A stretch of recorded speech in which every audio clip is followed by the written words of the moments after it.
At Zhongcheng's #1 vocational academy, after slogging through all the theory today, is the day every student finally awakens their talent. It's also their very first day diving into a dungeon.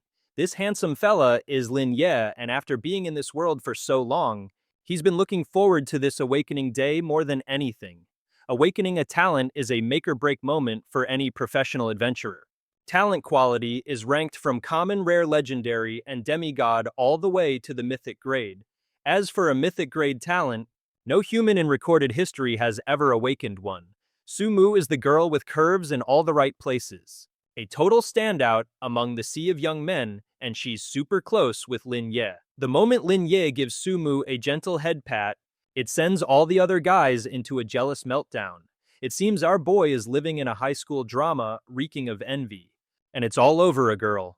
The purple-haired dude number 1001 steps up first and awakens a talent. It's a rare grade power boost. Everyone is in awe thinking number 1001 is a shoo-in for the top spot in this exam. He's also seething with jealousy towards Lin Ye, thinking, let's see what a worthless orphan has that can possibly attract the attention of, my goddess Sumu.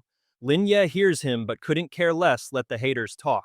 His only goal in becoming the strongest was simply to protect Sumu anyway. When the teacher calls his name, our hero confidently walks to the magic circle. This dazzling spectacle before him is the very place where talents are born. He shockingly awakens a mythic grade class, a talent never before seen in history. Our guy immediately asks the system to hide it for now, making it a secret only he knows. Currently, Lin Ye is at level 1 with the power of reversal. This bad boy reverses and enhances his power along with all skills that affect him, and he can toggle it on or off at will. Furthermore, leveling it up can change the very nature of the skill. The current enhancement effect is a 10% reduction in mana consumption, and the current conversion effect turns buffs into debuffs, and debuffs into buffs. The upgrade condition is to reach level 10, which will allow him to reverse all effects that target him, and he can still toggle the talent freely. Does this mean his enemies can never possibly defeat him, but if they only use basic attacks, not skills, or if a priest heals him, they can completely bypass its effect? Is this thing just a self-sabotage button? So that's why the system offered to hide this talent. The moment our hero turns around, everyone is buzzing with curiosity. The most curious of all is Sumu, but he decides to keep it a secret from her too. Everyone just assumes that Lin Ye probably awakened some embarrassing trash-tier talent, a useless talent for a useless guy, they sneer.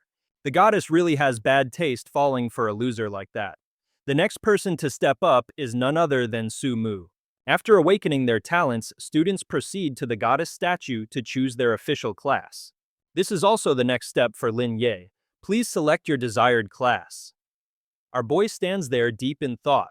If he follows the logic of being invincible to a certain degree, then reversal is definitely a god-tier skill, and he absolutely has to unleash its maximum potential in this Manhwa world. To make up for his shortcomings, our boy has made his choice. Please confirm your class. Is it priest? You are currently the very first student to choose the path of a priest. Once he locked in his choice, the class change was confirmed. Name Lin Ye, class priest, HP 100. If it drops below 80, you'll enter an injured state and all your stats will take a slight dip. If it falls below 30, you'll be in a critically injured state with a moderate drop in all stats. Dip below 5 and you're knocking on death's door. All stats will plummet significantly, and if it hits 0, you bite the dust. Mana value 100 and a talent straight out of a manhwa, the mythical grade universe reversal. Attributes are Strength 4, Constitution 4, Intelligence 5, Spirit 5, and Agility 4. He now possesses the Healing Spell skill, which targets a single unit, summons life force, and restores 50 HP to the target. It has a 5-second cooldown and costs 10 mana points. Additionally, there's the Purification spell, which also targets a single unit. It summons elemental spirits to restore 30 mana points to the target with a 12-second cooldown and 0 cost. Lin Ye decides to test it out, immediately activating Universe Reversal, and just like that, the healing spell is inverted. Now it's used on a single target to drain their life force, reducing the opponent's HP by 50 points with a 5-second cooldown and a cost of 9 mana, exactly as he had imagined. The skill unleashed is a direct HP reduction, not damage, so it can't be blocked by armor. This makes it equivalent to true damage, though slightly weaker than a mage's skill damage. But if an enemy has magic resistance, he's got the clear advantage. As for the purification spell, our boy initially thought it was nothing special. But it can actually stop a magic-type enemy from casting their ultimate at the last second, leaving them wide open. Following this logic, his combat strategy is crystal clear, but he still needs to be careful with his teammates' buffs and healing skills. While Universe Reversal is active, a friendly buff would land like a haymaker to his own body. The other students below immediately started mocking Lin Ye's choice. Just then, Sumu's results were revealed. Number 1233 Sumu has awakened the legendary grade talent Tears of Life release, which summons otherworldly spirits to fight. In that very moment, the crowd went absolutely wild. Oh my god, did we hear that right? A legendary grade talent, as expected of our goddess Sumu, the only legendary talent to ever appear. I wonder what class she'll choose. The goddess has consistently been at the top of the theory class. She's a true genius. How could a lowly priest possibly be worthy of standing beside such a prodigy? He's definitely just trying to be the goddess's #1 simp. Despite all the talk, they still had no clue what Tears of Life release actually was. Standing before the divine statue, Sumu chose the mage class. While everyone was buzzing with excitement, only the principal noticed Lin Ye, thinking that kid is truly special. It's been a long time since a student willingly chose the priest class and this young man. Doesn't seem like he was forced into it at all. How very interesting. The moment he made his choice, Sumu eagerly ran over to show off her new mage class to Lin Ye, hoping they could tackle the dungeon together, a classic team-up you'd see in any good manhwa. But our boy shot her down flat, claiming he had his own agenda and just reminded everyone that the newbie dungeon Wolf Forest was now open for business. As the students who had finished their awakenings and class changes were invited into the dungeon, a purple-haired dude approached with a proposition. He wanted Lin Ye to talk some sense into Sumu and her team, but got a hard no for his troubles. The principal chimed in, insisting that teamwork makes the dream work in a dungeon because talent alone won't save you from a monster mosh pit. Son, you've got to let go of any grudges when facing monsters. Catching the principal's drift, Lin Ye just smirked and clarified. Principal sir, I don't have any beef with them. I just figure soloing the dungeon means more EXP and all the loot for me. Alone, you a priest think you can solo this. If you don't like that team, just pick another one. Don't gamble with your life. Remember, everything that happens in the dungeon has real-world consequences. If you're in danger, you could actually die. But Lin Ye was stubborn, dead set on clearing this dungeon all by his lonesome. The truth is, he knew that the fastest way to level up was to go solo, no party members, to leech his precious EXP. Besides, until he was strong enough to flex his god-tier talent, had to stay on the down low. This just left the principal scratching his head. Where was all this confidence coming from? The newbie trial dungeon was no walk in the park. A system window popped up, party recommended, enter dungeon. Our hero instantly hit confirm and got down to business. Welcome to the level 13 newbie dungeon Wolf Forest. This place is home to a pack of bloodthirsty wolves with razor-sharp teeth and claws. Get surrounded and it's game over.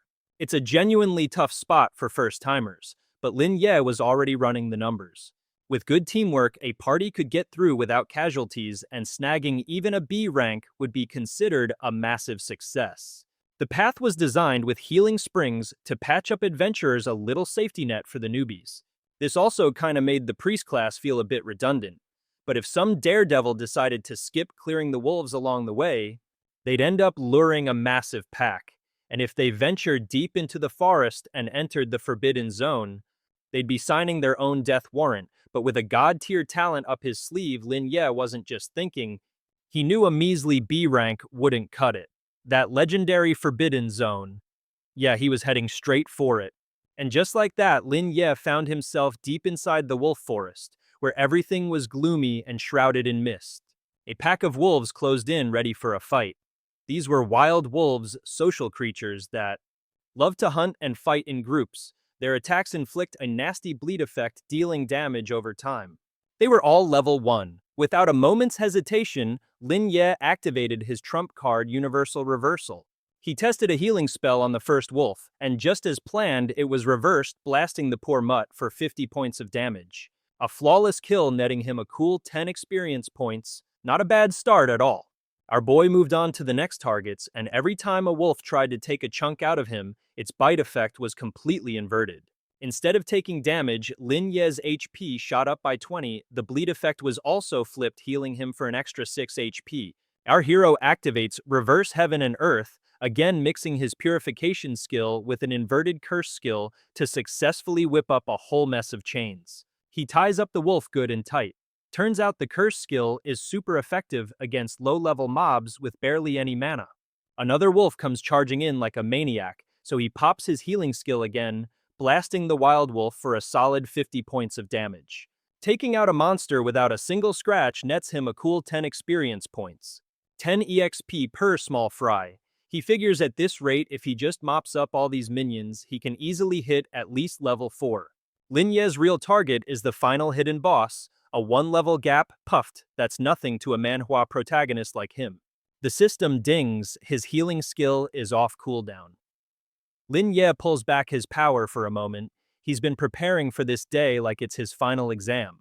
After all, when humanity is on the brink of extinction, what does your personal level even matter? Lin Ye drops out of combat mode to catch his breath. His stats are all topped off and ready to go. Our guy immediately toggles off Reverse Heaven and Earth and Purification. Ding, he's just hit level 2. All his stats get a nice little boost. After getting 2 free attribute points, he dumps them all straight into intelligence. Big brain moves only.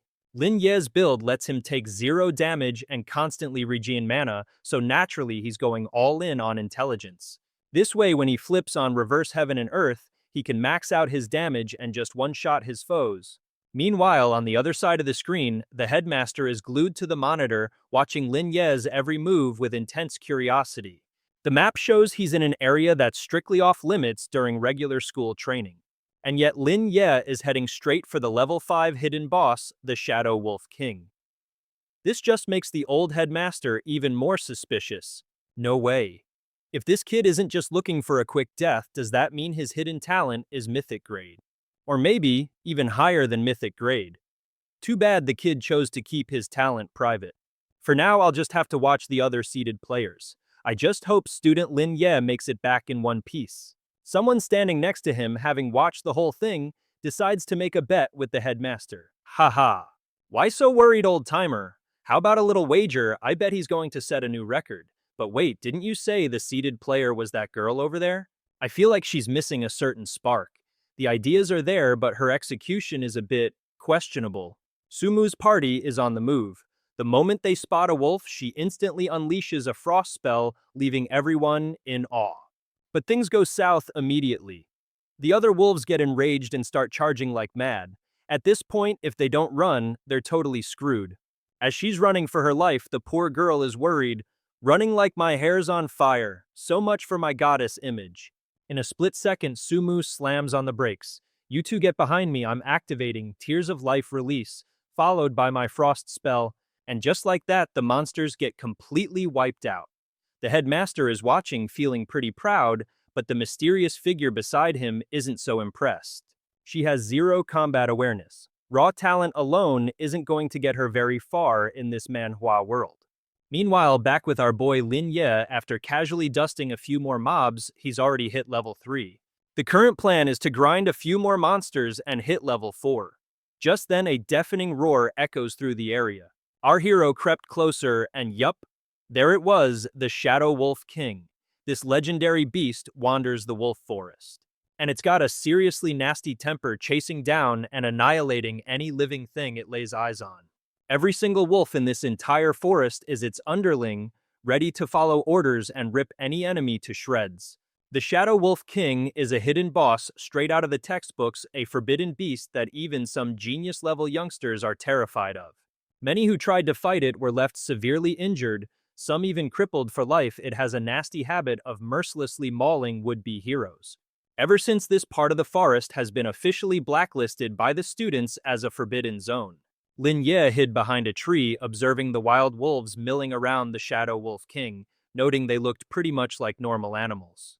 Every so often, one would wander off to find a convenient spot to do its business, and once finished, it wouldn't immediately return to the pack. Instead, it would take a little stroll around the area. The frequency of these little excursions wasn't low, giving him the perfect opportunity to take them out one by one. Lin Ye instantly appeared like a phantom, dealing a swift 50 points of damage. In reverse damage to the wild wolf, finishing it off and gaining 10 experience points, these troublesome little mobs were now nothing more than walking health potions for him. Now he just had to wait for his experience to pile up before taking on the Shadow Wolf King. And just like that, the Shadow Wolf King's pack of minions started to dwindle. While his own level just kept climbing higher and higher, Lin Ye continued his rampage, wiping out the wolves until he dinged level 4. After noticing all its surrounding minions had vanished into thin air, the boss finally clued in and confronted Lin Ye. "So you finally noticed, huh? Well then let's play a new game." The Shadow Wolf King was no ordinary mob with an HP of 2000 out of 2000 mana, at 1000 out of 1000, an attack stat of 500 and defense of 200. That terrifying amount of health and those insane attack stats were a staggering 50 times higher than the common wild wolves. A regular newbie would be smashed to bits in an instant, or they'd be toyed with until they dropped from exhaustion. However, Lin Ye had his Shadow Thorn strike.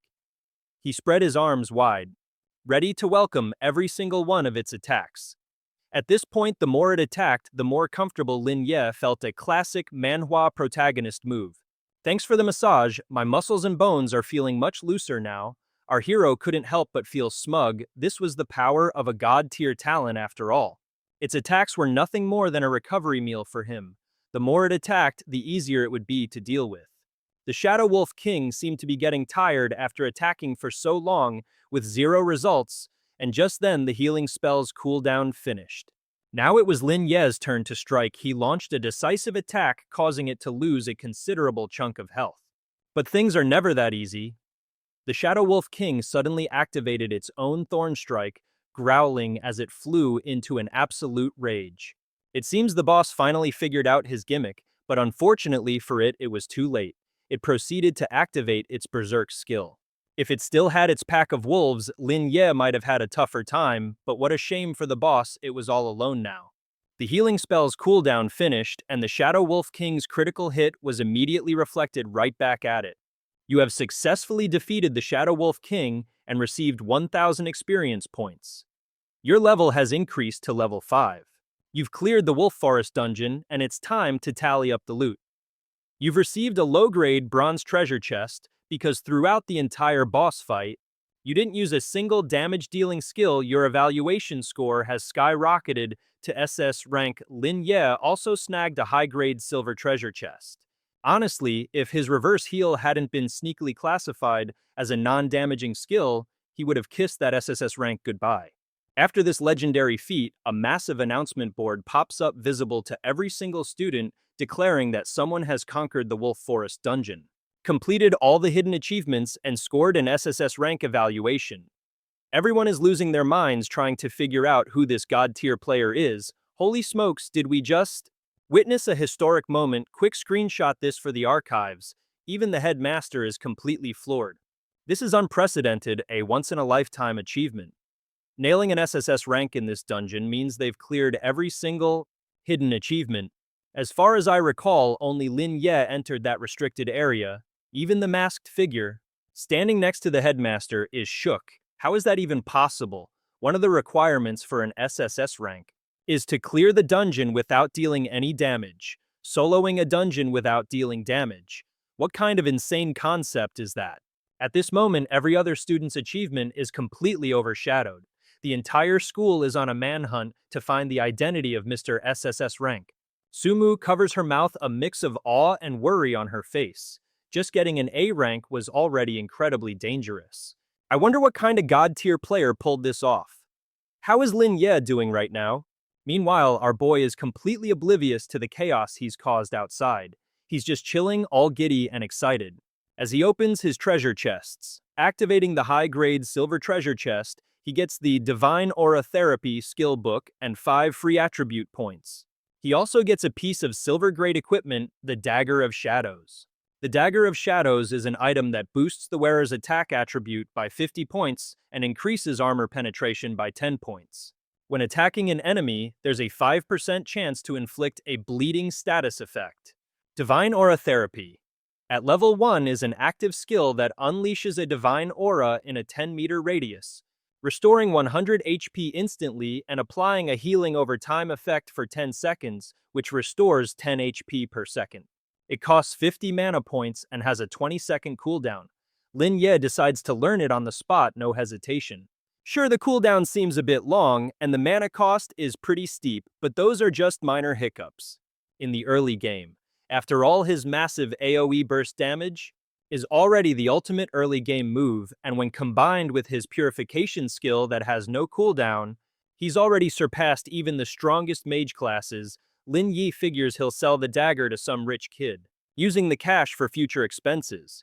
He can't keep living off his aunt and uncle, they've already done so much for him. His current free attribute points total 5, and let me tell you, these 5 points are the real jackpot for him. In this day and age, a single free attribute point is incredibly rare aside from the 2 you get when you level up. The only other way to get them is by tackling special dungeon quests or opening hidden treasure chests, a classic trope in any good manhwa. If you don't get at least an S rank on your first clear, you get 0 attribute rewards, but an SSS rank achievement, that's a guaranteed bonus. With 5 extra attribute points up for grabs, our boy decided to go all in, dumping every single free point into intelligence. From this day forward, Lin Ye will push the magic system to its absolute limits and become the most ridiculously overpowered Calamity Priest ever. As everyone gathered to welcome the hero who pulled off a miracle, the crowd was buzzing, totally expecting some SSS rank powerhouse team to emerge. But when Lin Ye strolled out all by his lonesome jaws hit the floor, Sumu, however, had this unshakable faith in him. She knew Lin Ye was the one who did it, but some purple-haired hater started running his mouth. Him. You're telling me this loser pulled it off? Whoa there, Sumu, aren't you laying it on a bit thick? He sneered. If I remember correctly, he went in solo, didn't he? He probably chickened out and ran with his tail between his legs. The peanut gallery erupted in laughter, but Lin Ye, cool as a cucumber, just ignored them. Hey, any of you guys class change into an assassin? I happened to unbox a pretty sweet weapon. Anyone interested? Suddenly the laughter died down. The moment they laid eyes on the silver-grade gear, the other students went into a frenzy. They all scrambled to buy it, and the bidding war began. One big spender immediately threw down a whopping 50,000. After a moment's thought, Lin Ye figured that was a fair starting price for such a top-tier weapon. 50,000 going once, 50,000 going twice, he called out, but then a girl, with even deeper pockets, upped the bid to 100,000 alliance coins. The entire crowd went dead silent. To put that in perspective, a normal family's income is just 10,000 alliance coins. Dropping 100,000 like that is insane. A regular family would have to starve for 15 months straight to save that much. It was an absolutely astronomical price. With an offer like that, Lin Ye had 0 reasons to refuse the trade. Afterwards, the other students swarmed him, dying of curiosity. Hey Lin Ye, what level are you now? Level 5, he said, and just like that, it clicked for everyone. Lin Ye was the mysterious SSS ranker. Even the principal and his entourage were in disbelief. Impossible, they muttered. There's no way anyone could pull that off. He must have secretly teamed up with a party inside the dungeon. A complete newbie solo clearing a dungeon and getting an SSS rank evaluation. Does that sound like something that could actually happen in real life and not just in some crazy manhwa plot? The requirement for that is a flawless solo clear without taking a single point of damage. Right now, not even the pros at the top of the food chain could manage a feat like that, especially not during their rookie phase. The purple-haired hater was still fuming, refusing to accept it. I bet he just got lucky, or maybe he cheated using some underhanded trick. How far can a mere priest possibly go anyway? But the principal cut him off, announcing, "This concludes the examination. From this day forward, you are no longer ordinary students. You are now apprentice professionals. Wielding extraordinary power in 30 days, you will face the most critical moment of your lives. The future profession examination. This will decide if you go back to being a regular person, or rise as heroes of humanity to fight against the demonic tide. It all comes down to your performance in the trials over the next 30 days. During this 1-month period, you are to make use of the low-level secret dungeons provided by the school. To reach level 10 or higher, Lin Ye started to scheme a little. The profession exam is a mandatory team-based trial. A huge part of the evaluation score is steady team synergy, but don't worry. He thought, I've already got my partner picked out. Our boy turned to look at Sumu and let out a sigh. Geez, this girl is always trying to pull off the cool and aloof act. But in reality, she's the one you really have to worry about. She's a clumsy but sincere soul, super easy to trick, and can't keep her true colors hidden for long. And that's even after she awakened a seriously powerful talent. I still have to protect her from any harm. After all, it's a promise I made to her folks. I won't let the tragedy from back then repeat itself, with his mind made up. Our hero turned to Sumu and suggested they skip dinner at home and go raid a dungeon instead. The place they chose was the level 36 Stone Grotto cave, a dungeon where you can pick your difficulty. Entry requires a party of about 5 to 10 people, and inside the cave is crawling with countless poisonous scorpions. So you gotta be careful, their attacks aren't fatal, but the venom in their stingers is a real pain in the neck. The dungeon has 2 difficulty levels. On normal mode, you'll have to give it your all to take down the Scorpion King. On hard mode, you'll need to use every ounce of your strength to defeat the Scorpion King, while also making sure not to get poisoned. If the Scorpion King isn't defeated within a certain time limit, it'll go into a full-on berserk mode. When you challenge a dungeon, you can select the difficulty. The challenge ramps up with the dungeon's level, and the higher the difficulty, the tougher the monster stats and clearing conditions become, requiring more people and better rewards, which will naturally be much more generous. Beginner dungeons usually only have 3 modes: normal, hard, and nightmare. The Stone Grotto cave. This particular dungeon, in its early phase, only has normal and hard modes. Lin Ye had already made up his mind. Sumu was feeling a little scared and hesitant. Even though it's a beginner dungeon, you're planning for just the 2 of us to tackle the hard mode party challenge. And you want to aim for an SSS rank evaluation on top of that. Lin Ye just confidently told her to trust him, however. The problem was that Sumu had 0 confidence in herself. It's not that I don't trust you, it's just, I think taking no damage is a little too hard for me. I'll just end up holding you back. Lin Ye then casually revealed that this dungeon has a cheat code. A cheat code? You mean we just ignore the mobs and clear the stage? Yep, the monsters and terrain in this dungeon are fixed. I found some notes left behind by a senior player, compiled them and reconstructed the dungeon's layout. Based on my calculations, dodging all the mobs is totally possible. Sumu was stunned, thinking to herself with admiration. That's incredible, it's like the entire Manhwa scene is mapped out perfectly inside his head. Actually, I've known for a while that Lin Ye was hiding his true power. He studied every kind of dungeon and monster, crunching all the numbers. He aces every single theory test with a perfect score. Everyone else thinks he's just some theory-crafting nerd, but I've always believed that he's destined to become a hero who saves the world. The 2 of them then set off into the Stone Grotto dungeon. Inside, it was filled with ice and looked absolutely stunning. But looks can be deceiving. Lin Ye warned her. This dungeon is way more dangerous than the last one. Suddenly, a system notification popped up. Due to an insufficient number of party members, they were being forcibly matched with another team. Well, this was definitely not part of the plan. Whoa, this dungeon forces you into a party with other players. Talk about an unwanted group project. Lin Ye thought to himself, great. Not only do we have to deal with monsters, but now we have to compete with other players too. He warned Sumu to be careful. Just as the party was forming, bam, purple hair guy gets absolutely wrecked and starts spitting up blood. Unbelievable, a single low-level mob is enough to wipe out our entire team. This dungeon's danger level is way higher than advertised. Up ahead is a whole swarm of level 3 venomous scorpions with skills like Deadly Venom and Devour and Harden. These are your classic poison-tailed scorpion monsters straight out of a nightmare fuel manhwa. One sting and you're paralyzed, making you an easy target. Get stung multiple times, say hello to cardiac arrest.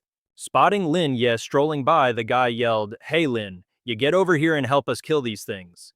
Did you forget the Academy's mutual support rule or something?" Lin Ye, with the energy of someone who couldn't care less, coldly replied, "Good luck with that." Then he just took Sumu's hand and walked away. Savage. The other guys were left cursing his name. Meanwhile, Lin Ye was giving Sumu the inside scoop. Listen carefully, the scorpions here are terrified of water. And they're all melee mobs with zero ranged attacks. Just stick with me and do exactly as I say. I guarantee you won't get a scratch. Oh, and one more thing, they're also super sensitive to sound. Up ahead was a massive jumbo-sized scorpion that started thrashing the moment it spotted them. Lin Ye immediately activated his plunder skill and nearly one-shotted it. Sumu was completely stunned, her jaw on the floor. Is that your unique talent? So that SSS rank evaluation wasn't just for show, but there was no time for that. To successfully skip class, they needed to take a special route sneaking past all the monster patrols to reach the dungeon's park zone. The key was a stream on the map where all the water-hating monsters lived. This particular stream was completely harmless to humans. In fact, you could even drink it. Without a second thought, our boy jumped right in and told Sumu to follow. The girl hesitated for a moment, then took the plunge. After they swam across and got back on dry land, Lin Ye picked up a small rock and slammed it on the ground. Everyone else in the dungeon had no clue what was going on, as swarms of scorpions, big and small, suddenly started marching in one direction straight towards Lin Ye.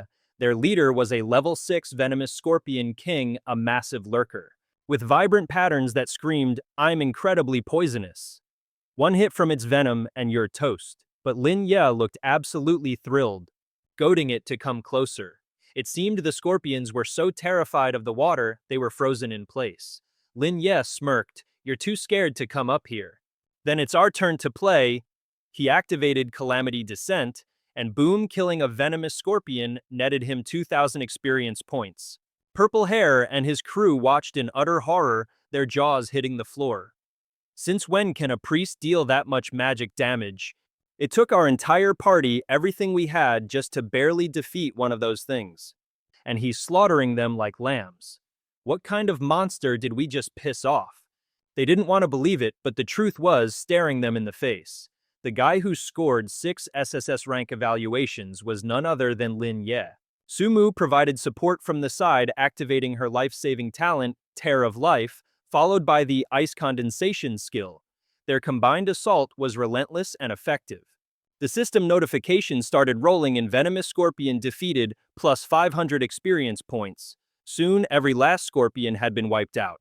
And just like that, our girl Sumu hits level 4, earning herself a shiny new free attribute point. She herself was stunned by how fast she leveled up. But there's no time to celebrate because next up on the chopping block is the Poison Scorpion King. As expected, this boss is a real tank. Sumu unleashes her Ice Condensation skill, but only manages to chip away a measly 10 points of damage. They keep hammering away, but each hit only does 10 damage. Seriously, is this Scorpion King's defense stat maxed out, or what? What's the plan now? One wrong move and it's game over for them, Lin. Ye, cool as a cucumber, tries to calm her down. Relax. Its weak spot is on its belly during the second HP phase. We've totally got this, and with that, he charges straight in. Meanwhile, Sumu's job is to keep creating new platforms for them to stand on, activating his plunder skill. Lin Ye manages to land a solid 150-point hit on the Poison Scorpion King, but that's barely a scratch. This thing is seriously tough. The Scorpion King's eyes glow red as it flies into a rage. Lin Ye knows this is their chance and yells for Sumu to use her Ice Condensation skill. It turns out the Poison Scorpion King only rears up like this when it's about to use its ultimate move, exposing its vulnerable underbelly, seizing the moment he activates his plunder skill again. Landing a critical hit right on the weak spot for a whopping 1,000 damage, Sumu is absolutely floored by how OP he is. The system notification pops up. Poison Scorpion King defeated. They've earned 3,000 experience points and cleared the Stone Grotto dungeon. Time for the loot breakdown. They completed all hidden objectives and took down the Secret Realm's final boss, the Poison Scorpion King. And they even wiped out all the smaller scorpions without getting poisoned once. The final evaluation is a SSS rank, netting them a golden treasure chest and free attribute points. A sweet bonus of 5 points, and just like that, Lin Ye levels up to 6. The other guys who are watching are completely blown away. their initial scorn completely replaced by pure unadulterated awe. Purple Hair and his two stooges dropped to their knees, practically weeping. Master Lin Ye, please, oh great God, ye let us be your followers. We'll do anything you ask. You're not the type to hold a grudge, right? While no one's looking, I'll be your loyal dog, Lord Yi. Lin Ye gives them a stern warning. What happened here today stays here. Keep your mouths shut, or you'll face the consequences. Back in the teleportation space, Lin Ye decides to open his rewards where no one can see. To keep his loot on the down low, he cracks open the chest and immediately gets a growth-type skill Poison Robe. It's a mage-exclusive skill. He also gets a gold-grade item, the Swift-Wind Boots, and a silver-grade Hunter's Greatsword. Plus a silver-grade Jade Ring and another 5 free attribute points. Sumu finally understands how Lin Ye's stats are so ridiculously high. The level 1 Swift-Wind Boots boost his agility by 10 points, increase movement speed by 30%, and come with a passive effect called Ghost Step. This handy little passive increases his evasion rate, making him even harder to hit. The level 1 Jade Ring reduces the cooldown of all his skills by 10%, though it doesn't stack with other cooldown reduction items. Sumu is still reeling from the shock. Oh my god, is the loot from a gold chest always this insane? These two gold-grade items are the kind of epic gear you only see in a manhwa. But the real prize is the silver-grade Jade Ring. Even though it's only silver, its cooldown reduction effect is so valuable that if it were put up for auction, it would be as sought after as free attribute points. This thing could probably fetch a cool 1 million alliance coins at auction. Since the Poison Bubble skill book was for mages, he casually handed it over to Sumu. Holding the book, Sumu looked a bit awkward. A gold-tier poison skill book. That's great and all, but she'd already committed to the ice element. You see, once a mage picks their elemental path, they're usually stuck with it. Mixing and matching elements just isn't a thing. But the moment the words left her mouth, her entire body erupted in flames. She'd just unlocked her hidden talent, the 5 Elements Grandmaster. Talent progress 2 out of 5. Sumu was completely baffled, having no clue what was going on with her own body. The 5 Elements Grandmaster talent. What in the world is that? She'd never heard of a new skill triggering a hidden talent before. This is some next-level manhwa protagonist stuff. Lin Ye just smirked. Interesting. Looks like you're going to need a lot more skill books. If you can collect 10 skills of different elements, the sooner the better. I bet you'll get an amazing surprise reward. He figured this was her unique edge. It'll be your ultimate trump card, setting you apart from every other mage out there. Hearing this, Sumu's eyes lit up with excitement. With that settled, it was time to head out. Sumu couldn't help but wonder how Lin Ye had allocated his 5 free attribute points. But our boy wisely told her that his build was his own unique path and it wouldn't necessarily work for her. The second they stepped outside, whispers erupted from the crowd. Oh my god, did a newbie really just clear that outdoor dungeon? That's terrifying. I'm deathly afraid of those scorpions. The moment they laid eyes on Sumu, their own eyes turned into heart shapes, but their attention quickly shifted to the guy next to her. Hey, you guys see who's standing next to our goddess? That's Lin Ye. He's usually pretty plain looking, but word on the street is he's the one who single-handedly scored that one-of-a-kind SSS rank evaluation. For real, no way. Why not? The dude sold a single dagger for 100,000 alliance coins. You guys didn't know? Just then, a flashy yellow supercar screeched to a halt nearby. Lao Chao, I spotted that girl you were talking about from a mile away. She's an absolute masterpiece, way more tempting than this outdoor dungeon. The second Sumu saw them, she panicked. She found that guy incredibly annoying. In her book, he was just some rich punk who coasted on his family's wealth. He'd steal, bully, and hire geniuses to clear all sorts of dungeons for him. His favorite pastime, messing with female students. Especially the poor ones. What a creep. Seeing Sumu try to bolt, he sauntered over, trying to play the charming prince. Hey classmate, wait up beautiful, any chance I could get to know you? The name's Huang Xiaofeng. And yes, he's the one and only heir to the entire Huang Corporation. The moment the other guys simping for Sumu saw Huang Xiaofeng, they immediately backed down. He puffed out his chest, basking in the glory. As expected, no matter where I go, this young master is always the center of attention. Thinking fast, Sumu grabbed Lin Ye and used him as a human shield. I'm not interested in getting to know you. I already have a boyfriend. Huang Xiaofeng's gaze on Lin Ye instantly turned murderous, while our boy just stood there completely stunned. Huang Xiaofeng sneered, looking Lin Ye up and down at his cheap off-the-rack gear. What a classic case of a beautiful flower stuck in a pile of cow dung. Just as Huang Xiaofeng was about to throw a punch, he was zapped by Lin Ye's counterattack skill.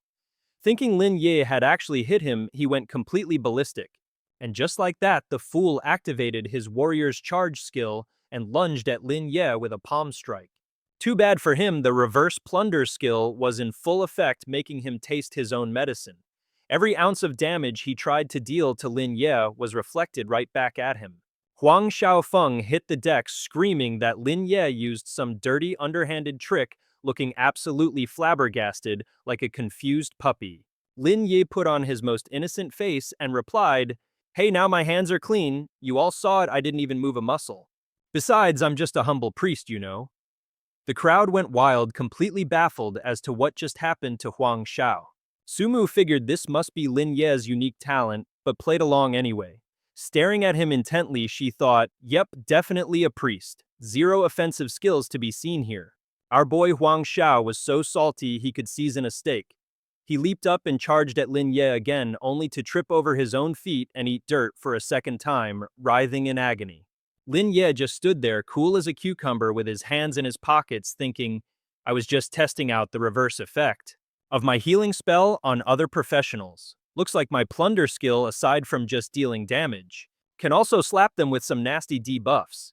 Man, this guy's a total glass cannon, huh? I wasn't even using half my power. The downed fool roared, "Let me go if you got any guts. Do you dare fight me for real with your class skills? Or what, get on your knees and beg for forgiveness right now and maybe I'll let you off easy." The red-haired dude with glasses in the back yelled for him to stop. He was spouting some nonsense about professionals not being allowed to use their awakened skills on each other, but really he was just dying of curiosity. How in the world could a simple priest instantly wreck Huang Xiaofeng, a guy built like a tank with skin as tough as iron? Not to mention he's decked out in top-tier gear. Just who is this kid? Shaking his head, Lin Ye decided to make some cash and posted a guide. It's a walkthrough for the SSS rank Stone Grotto dungeon, and he's selling it for a cool 5,000 alliance coins on the professional players forum. He figured who in their right mind would turn down free attribute points. The Stone Grotto dungeon is prime real estate for farming. But the SSS rank conditions make partying up a nightmare, so basically, it's impossible for the average Joe. A few guys currently struggling inside the dungeon saw the post and their curiosity was piqued. They decided to take a gamble and buy the guide. And just like that, the notification started rolling in 5,000 alliance coins, here another 5,000 there. A mere 3 minutes later, someone already succeeded. They got the SS rank and cleared the dungeon. The news spread like wildfire across the forum. It works, I can confirm it works. This OP is a freaking legend. It took me 2 minutes, but that was my first try. I bet I can do it even faster next time. Thanks to this glowing review, everyone started scrambling to throw their money at the screen for those sweet, sweet attribute points.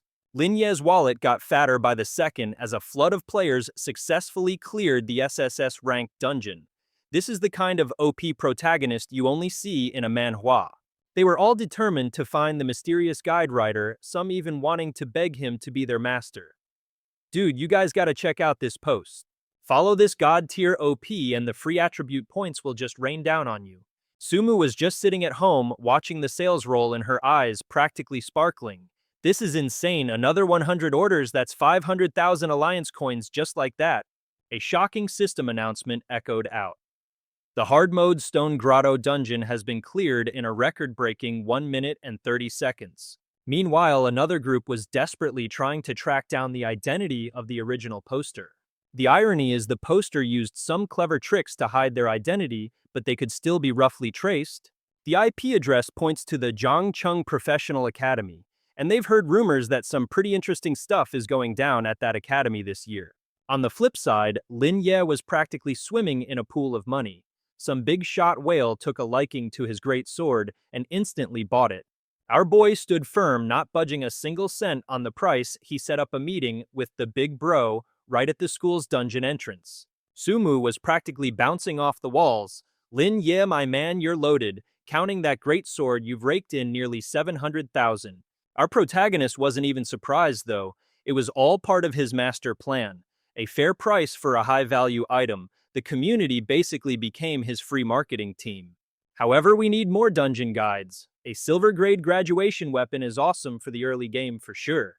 But it'll get replaced eventually. Besides, even with god-tier gear, if you have zero combat sense, you're just a liability in a raid.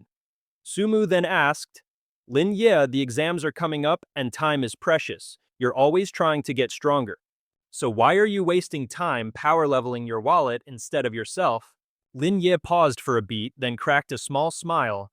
The truth was, he needed this cash to protect the people he cared about most. After all, they'd been the ones protecting him all these years. You see, in his past life, Lin Ye was an orphan who never knew the warmth of a family. His life was a classic, tragic manhwa backstory. He'd just grind games for a solid 18 hours a day. Getting isekai'd into this world was the best thing that ever happened to him because here he had parents who literally gave their lives to protect him. 15 years ago, after the demon tide ended, his absolutely vile relatives saw him as a walking inheritance and wished he'd kicked the bucket along with his parents. That way they could snatch up all the assets his parents left behind, but just then his aunt and uncle stepped in and took him home. They treated him like their own son, allowing him to slowly open up and trust again. They even fought to get his inheritance back for him. They made sure he didn't go down a dark path of revenge and just focused on raising him with all their heart. As for those so-called relatives, they got a one-way ticket to court and received some well-deserved karma. Without his aunt and uncle, he never would have had the peace of mind to just be a normal student. Lin Ye can't even imagine the hardships he would have faced alone. So to put it simply, this whole get-rich-quick scheme is his way of paying them back. He wants to get strong enough to protect the three most important people in his life with his own two hands, determined not to repeat the failures of his past. While waiting at the school gate, a petite girl suddenly approached him. Her name, Bai Zhi. Excuse me, sir, are you the legendary master selling the hunter's great sword? Lin Ye's face was a giant question mark. Are you a student here? Wait, are you here for that muscle-bound bro? Because I don't do deals through a middleman. Bai Zhi quickly clarified, oh no, I'm the buyer. So sorry my phone died right before this. Master, I swear I'm the one who bought it. Our boy was completely convinced he'd been texting some dude, built like a truck. This tiny frame is gonna wield a great sword. Is this kid secretly born with monstrous strength or something? Did she dump all her stat points into strength like some manhwa protagonist? Shaking off his doubts, he said, all right then, confirm the item. Here are the stats for the hunter's great sword. Take a good look because all sales are final. After getting her hands on the great sword and giving it a test swing, Bai Zhi confirmed, yep, this power is the real deal, no doubt about it. Master, are you sure this sword is only 80,000? This is a silver-grade graduation weapon we're talking about. This is pretty much the best sword our graduating class has to offer. I checked the market prices. A hunter's great sword goes for over 200,000. Lin Ye just face-palmed. Did your teachers seriously not cover basic economics? She just giggled. I've always been terrible at math and I have absolutely no concept of money. Looks like we've got a certified rich kid on our hands. Still, our boy Lin Ye didn't forget to give her some friendly advice to always check the price tag first, so she doesn't get ripped off. After the wire transfer went through, Bai Zhi was still in disbelief that she snagged. You've officially become a gold card user and are now entitled to all its glorious benefits. Just as he turned to leave, Bai Zhi did something extraordinary. All of a sudden, Lin Ye got a system notification. You have been blessed by an unknown power and have received a special buff, the gaze of the goddess of luck. Our boy, still clueless, was completely taken aback. Is this your unique talent? That's right, it's my special talent, and it can even be upgraded. So, can I join your 5th team, boss? Lin Ye took one look at this girl and immediately sized her up an awakened talent that buffs luck. In the world of this manhwa, that's a jackpot rarer than some legendary tier talents. She didn't seem to be lying either. If this was a genuine luck-boosting talent, its strategic value was practically off the charts, absolutely game-breaking. The best part. This talent's effect isn't limited by the chest's quality. After clearing a dungeon, even someone with a garbage tier talent could potentially pop open a mythic-grade chest with this buff active. Turns out Bai Zhi had never revealed this talent to a single soul, and as OP as it sounds, it does have its limits. This talent can only be used a maximum of 3 times per week and only on one person at a time, so Lin Ye gave her a serious warning.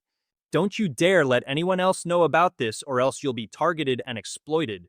You get me, people can be incredibly treacherous after all. Bai Zhi bought it hook, line, and sinker. Is it really that scary? Oh, you have no idea. Good thing I haven't told anyone then.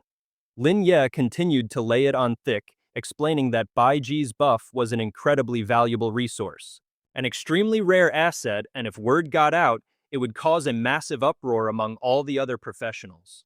To get their hands on her ability, they wouldn't hesitate to imprison her, stripping away her freedom and her future. The naive Bai Zhi asked, "But isn't the Professional Alliance supposed to be our ultimate safe haven?" The Professional Alliance is a massive, supposedly benevolent organization that leads humanity in the fight against the demon tide and spans the entire globe, but it's riddled with countless factions, tangled relationships, and fierce power struggles. Assassinations are practically a weekly occurrence. With the stage perfectly set, our boy swooped in with an offer for Bai Zhi to join his 5th team, promising to protect her no matter what. The little lady was absolutely thrilled, and just like that, Lin Ye successfully recruited a cute loli for his squad. Bai Zhi had always struggled with self-confidence, because no one believed she could pull her own weight, so nobody wanted to party up with her, and Lin Ye even now still couldn't quite believe it. This tiny girl was a great sword user. A little while later, Lin Ye introduced Bai Zhi to Su Mu so they could get acquainted. Su Mu's jaw practically hit the floor. Wait, this is the muscle-bound big shot you were talking about. This is your new teammate. The moment Bai Zhi realized she was standing before the legendary Su Mu, the goddess of 1,000 fanboys, she was absolutely over the moon with joy. But in a flash, Su Mu's expression turned suspicious as she shot Lin Ye a death glare. She's this adorable. You better not be having any wicked thoughts, Lin Ye. You know, seeing her cute face and all. To cut through the suddenly thick and awkward tension, our boy decided to invite everyone to dinner with a side quest to the next dungeon afterward. The two girls were completely blindsided, like, wait, we haven't even prepped. What dungeon, you ask? The next stop on their world tour was the nightmare-level Goblin City, and of course, Lin Ye had a master plan. The prize was free attribute points for all 3 of them. He'd go in solo, first clear the path, and basically do all the heavy lifting for everyone else. Nightmare mode is the absolute pinnacle of difficulty for newbie dungeons, but the rewards are also the most stacked. This is some top-tier Manhwa level grinding. The treasure drops are guaranteed to be gold tier or higher, but the monsters inside are also juiced up on steroids. Even a full party of newbies could get wiped out in the blink of an eye if they're not paying attention. You could say it's a difficulty level for those who want riches but don't value their life. The second Su Mu heard this, she immediately vetoed Lin Ye's decision. No way are you trying to get yourself killed. I don't care how OP you are, you can't just solo a nightmare-level dungeon. Our hero tried to play it cool. Relax, it's fine. Don't you have faith in my abilities? Of course I do, but it's still a hard no. The Nightmare Goblin dungeon, even a handful of high-level players, have met with disaster in there, even though it's technically for level 10 and below. Plenty of players way above that have been seriously injured. It's been ages since any rookie was crazy enough to even attempt it. Seeing the two bickering, Bai Zhi got super awkward and tried to make a strategic exit. Great God, Lin Ye, I just remembered I have a thing. I'll go on ahead. You two take your time, okay?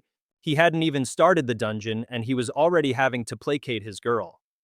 Hey, don't be so hasty. I know you're worried about me just like with the last dungeon. How about we go home and eat first? Okay. Seeing his point, the fiery Su Mu temporarily backed down. Fine, but if you don't, I'm telling your parents. Lin Ye himself didn't expect such a fierce reaction from Su Mu. At this point, his only play was to trick her for now and then, later that night. He'd sneak off and clear it solo, but Su Mu knew Lin Ye better than anyone. This guy wasn't going to listen to reason that easily. Meanwhile, the internet was buzzing with news about the strongest rookie to appear this year. It wasn't just a rumor anymore. Among the new wave of players, a true genius had actually solo cleared the entire secret realm.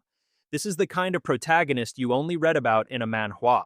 A magnificent feast was waiting for the two of them. You've worked hard these past 2 days. Eat more and take care of your health. The man then turned to Lin Ye. How did the trial feel? Did everything go smoothly? Everything went perfectly, Lin Ye replied with a slightly forced laugh. You've always had that drive to become stronger ever since you were a kid. We all know that once you've made a decision, not even 10 horses could drag you back. However, don't overdo it. After all, even the strongest things can break. Hearing his uncle's sudden worried tone, Lin Ye just grinned and shot back a question. Uncle, has someone been snitching on me? At that, Sumu shot up from her seat. You bet they have. It was the person sitting right in front of you. Sumu's father declared, causing her to yelp. Dad, why'd you have to be so blunt about it? As her mother looked on with a gentle concern. We won't meddle in your affairs, kiddo. We just hope sometimes you could live a nice stable life like Sumu. That's all we ask. But of course, Lin Ye couldn't resist a little sarcastic comeback. Oh, absolutely. I'll follow Sumu's example and become a perfectly content, lazy salted fish. Just kidding, of course. Long story short, don't you worry. I won't bite off more than I can chew. The second those words left his mouth, Sumu's dad whipped out a credit card and handed it to Lin Ye, saying, Remember, this family will always have your back. Our boy tried to refuse, claiming he'd already made enough cash, but Sumu's mom was not having any of it and got seriously ticked off. You'll have plenty of expenses during the exams. If you don't take this, I'll be mad. So he reluctantly took the card and felt a wave of happiness wash over him. He thought to himself a silent message to his own parents. Mom, Dad, can you see this? I'm so lucky to have them with me, my new family. I'm doing really well now, and it makes me want to cherish this life even more. This second chance I've been given. For their sake, I have to become stronger than ever before, especially after everything that's happened. This just fueled his determination to tackle the nightmare-level dungeon. Meanwhile, over at Huang Xiaofeng's place, our resident rich boy was in a sorry state after his run-in with Lin Ye. He was a wreck, aching all over. And of course, he was taking it out on his lackey, screaming, Damn you to hell, Zhao Kai Huang. You dare backstab me? Zhao Kai Huang tried to explain, Dude, I was saving you, I even paid that fine for you. Without me, you'd be laid up in a hospital bed right now, but Xiaofeng, ever the drama queen, just kept shifting the blame. Like, I needed your help. You're just a piece of trash. If I had been wearing my full set of gear, nobody could have laid a finger on me. With his classic bully attitude on full display, Zhao Kai Huang was completely over it. He just scoffed and turned to leave, but Xiaofeng wasn't done crazily chucking a glass of water at him, screaming at Kai Huang. It's because of a pathetic coward like you that I was humiliated. Some brother you are, get lost. That was the last straw. Kai Huang spun around. His voice was dead serious. Enough? Do you really think just because you're the young master of the Huang Corporation, you can act however you please? Your father asked me to look after you, and frankly, I'm starting to regret agreeing to it. You just got beaten so badly your own mother wouldn't recognize you. Oh wait, I almost forgot Xiaofeng. You don't have a mother. After dropping that savage burn on Xiaofeng, Kai Huang left in disgust. Huang Xiaofeng, you have no idea who you've just messed with. A rookie who came out of nowhere, who can seriously injure you without even using an active skill. There are even whispers that he can solo dungeons. It's unconfirmed, but a mysterious figure has recently emerged, catching the eye of several major powers. He's been selling dungeon clears and gold-grade drops, and it's gotten so big that students are literally forming fan clubs. It's like a real-life manhwa protagonist. Historically speaking, what are the odds of two top-tier rookies like that emerging from Zhangcheng at the same time? You do the math. Left alone, Huang Xiaofeng was still fuming, furiously mashing buttons on his phone. Help me take care of some guy. Call all your boys, get them geared up with weapons and armor. If you need more, just ask me. Money is the one thing I'm not short on, so remember not to worry. If anything goes sideways, I'll handle it. I just need to teach this arrogant punk who doesn't know his place a little lesson. He needs to understand who is the real shot caller at Zhangcheng Academy. Meanwhile, in another part of the world, Lin Ye has arrived at the Goblin Dungeon instance. First floor, the Misty Forest. This underground goblin city is for levels 5 to 8 with a difficulty setting of Nightmare. The dungeon maze is home to countless goblins spread across 5 floors, and the number and strength of these goblins only increase with each level. If you can't clear the final floor, you'd better bail out early. The faster the better, because if you don't conquer the final floor, you get absolutely 0 items for your trouble. Lin Ye was fully aware that the Goblin Dungeon was one of the toughest instances at this stage of the game. The clear time is ridiculously long, and the requirements are just absurd. Even players with seriously powerful talents wouldn't dare waltz in here to farm for gear and free attribute points, but the potential loot includes gold-grade chests or higher. With a luck buff, opening a platinum-grade chest and scoring a sweet 10 to 15 free attribute points is totally within the realm of possibility. And just like that, a horde of massive level 5 goblin soldiers finally appeared right in front of him. Lin Ye's gaze turned razor sharp. It was showtime after 5 seconds. The entrance would start swarming with monsters. This run was mainly to test his new mob-pulling method. The speed-killing strategy he had optimized was about to be put to the test. The SSS rank requirement for the Goblin Dungeon, besides killing the hidden boss, demands that you defeat every single monster without using any special items, and the 2 biggest kickers are: you can't take more than 10 minutes per floor, and you have to conquer the dreaded Dark 5th floor. Bravely fighting the ferocious goblins and defeating the hidden boss, the Goblin King, is the ultimate goal. First up, 30 seconds to blitz the goblin soldiers. Lin Ye's movement speed was so insane, they couldn't even get a clear shot at him. Next up, 2 minutes and 50 seconds to dive deep into the first level. Facing off against the Goblin Captain, the clock hit 3 minutes and 59 seconds, which was pretty much exactly what Lin Ye had predicted. The moment he stopped, he activated Chi Therapy, immediately followed by Calamity's Advent. 3 minutes and 59 seconds were uptime to clear this first floor. A system notification popped up. Divine Chi Therapy has reached level 2. Lin Ye, a level 6 priest, managed to speedrun the first floor in under 5 minutes, just like a protagonist in a fast-paced manhwa. It seems his strategy of herding all the mobs on the first floor into one kill zone was a smashing success. Even if his damage output wasn't maxed out, he still had a 5-minute buffer to work with.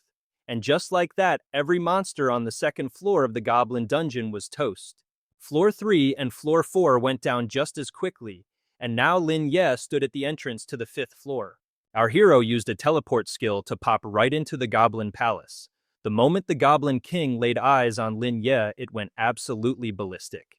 "Human, how dare you trespass into my domain?" This level 8 Goblin King came with a nasty skill set: Earth Shatter Dragon, Spear Lunge, Berserk, and Summon Legion. Lin Ye found this a bit suspicious. It was weird to run straight into the hidden boss room the moment he entered, especially with no trash mobs in sight. The Goblin King rose to its feet, hoisted its weapon high, and activated Earth Shatter, causing the very ground to crack and split apart. The Goblin Dungeon Lord packed some serious muscle and a devastating punch, but man was he slow on his feet. But hey, to make up for it, he was built like a tank with rock-hard muscles, solid gold armor, and a golden spear that had some serious reach. With that setup, he didn't have to sweat his one weakness. Lin Ye was pretty shocked that the boss opened with a massive earth-shattering AoE attack right off the bat. As it charged in, our boy realized it wasn't exactly a speed demon. He made a clean dodge to the side, avoiding the impact point, and then dropped flat on his stomach to brace for the shockwave. Thanks to the shockwave from the landing, our hero activated his skill. He reversed the Earth Shatter's damage and instantly healed for a whopping 1,521 HP. He then reversed the damage from the Aftershock healing for another 479 HP.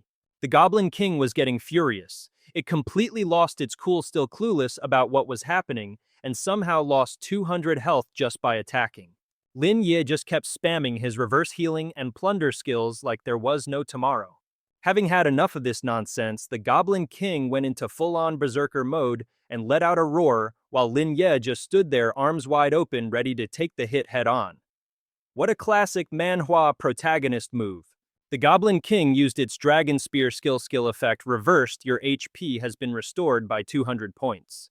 Your attack power has been temporarily boosted by 40 points.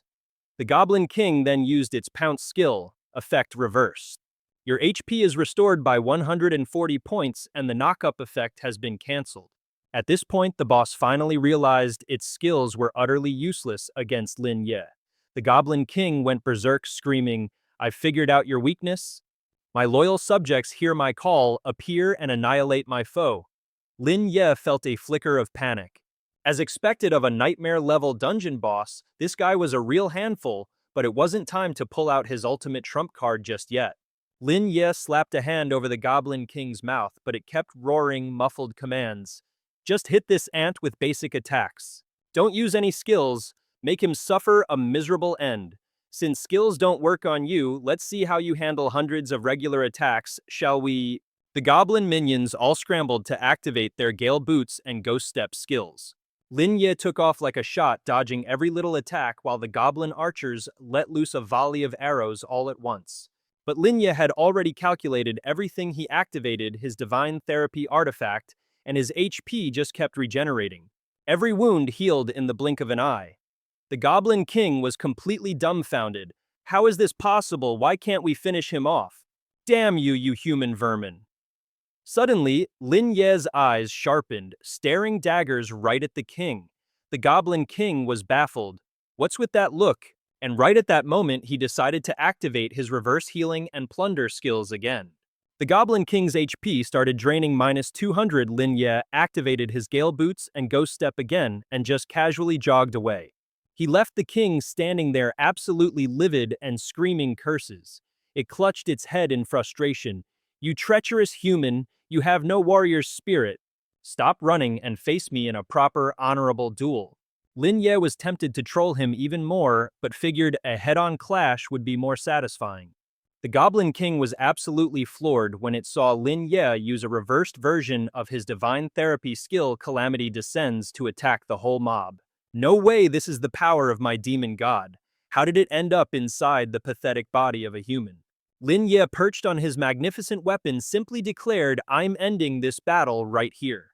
A deafening roar echoed and then, complete silence. Lin Ye had successfully wiped out the entire Goblin Legion, pocketing a cool 1,000 experience points.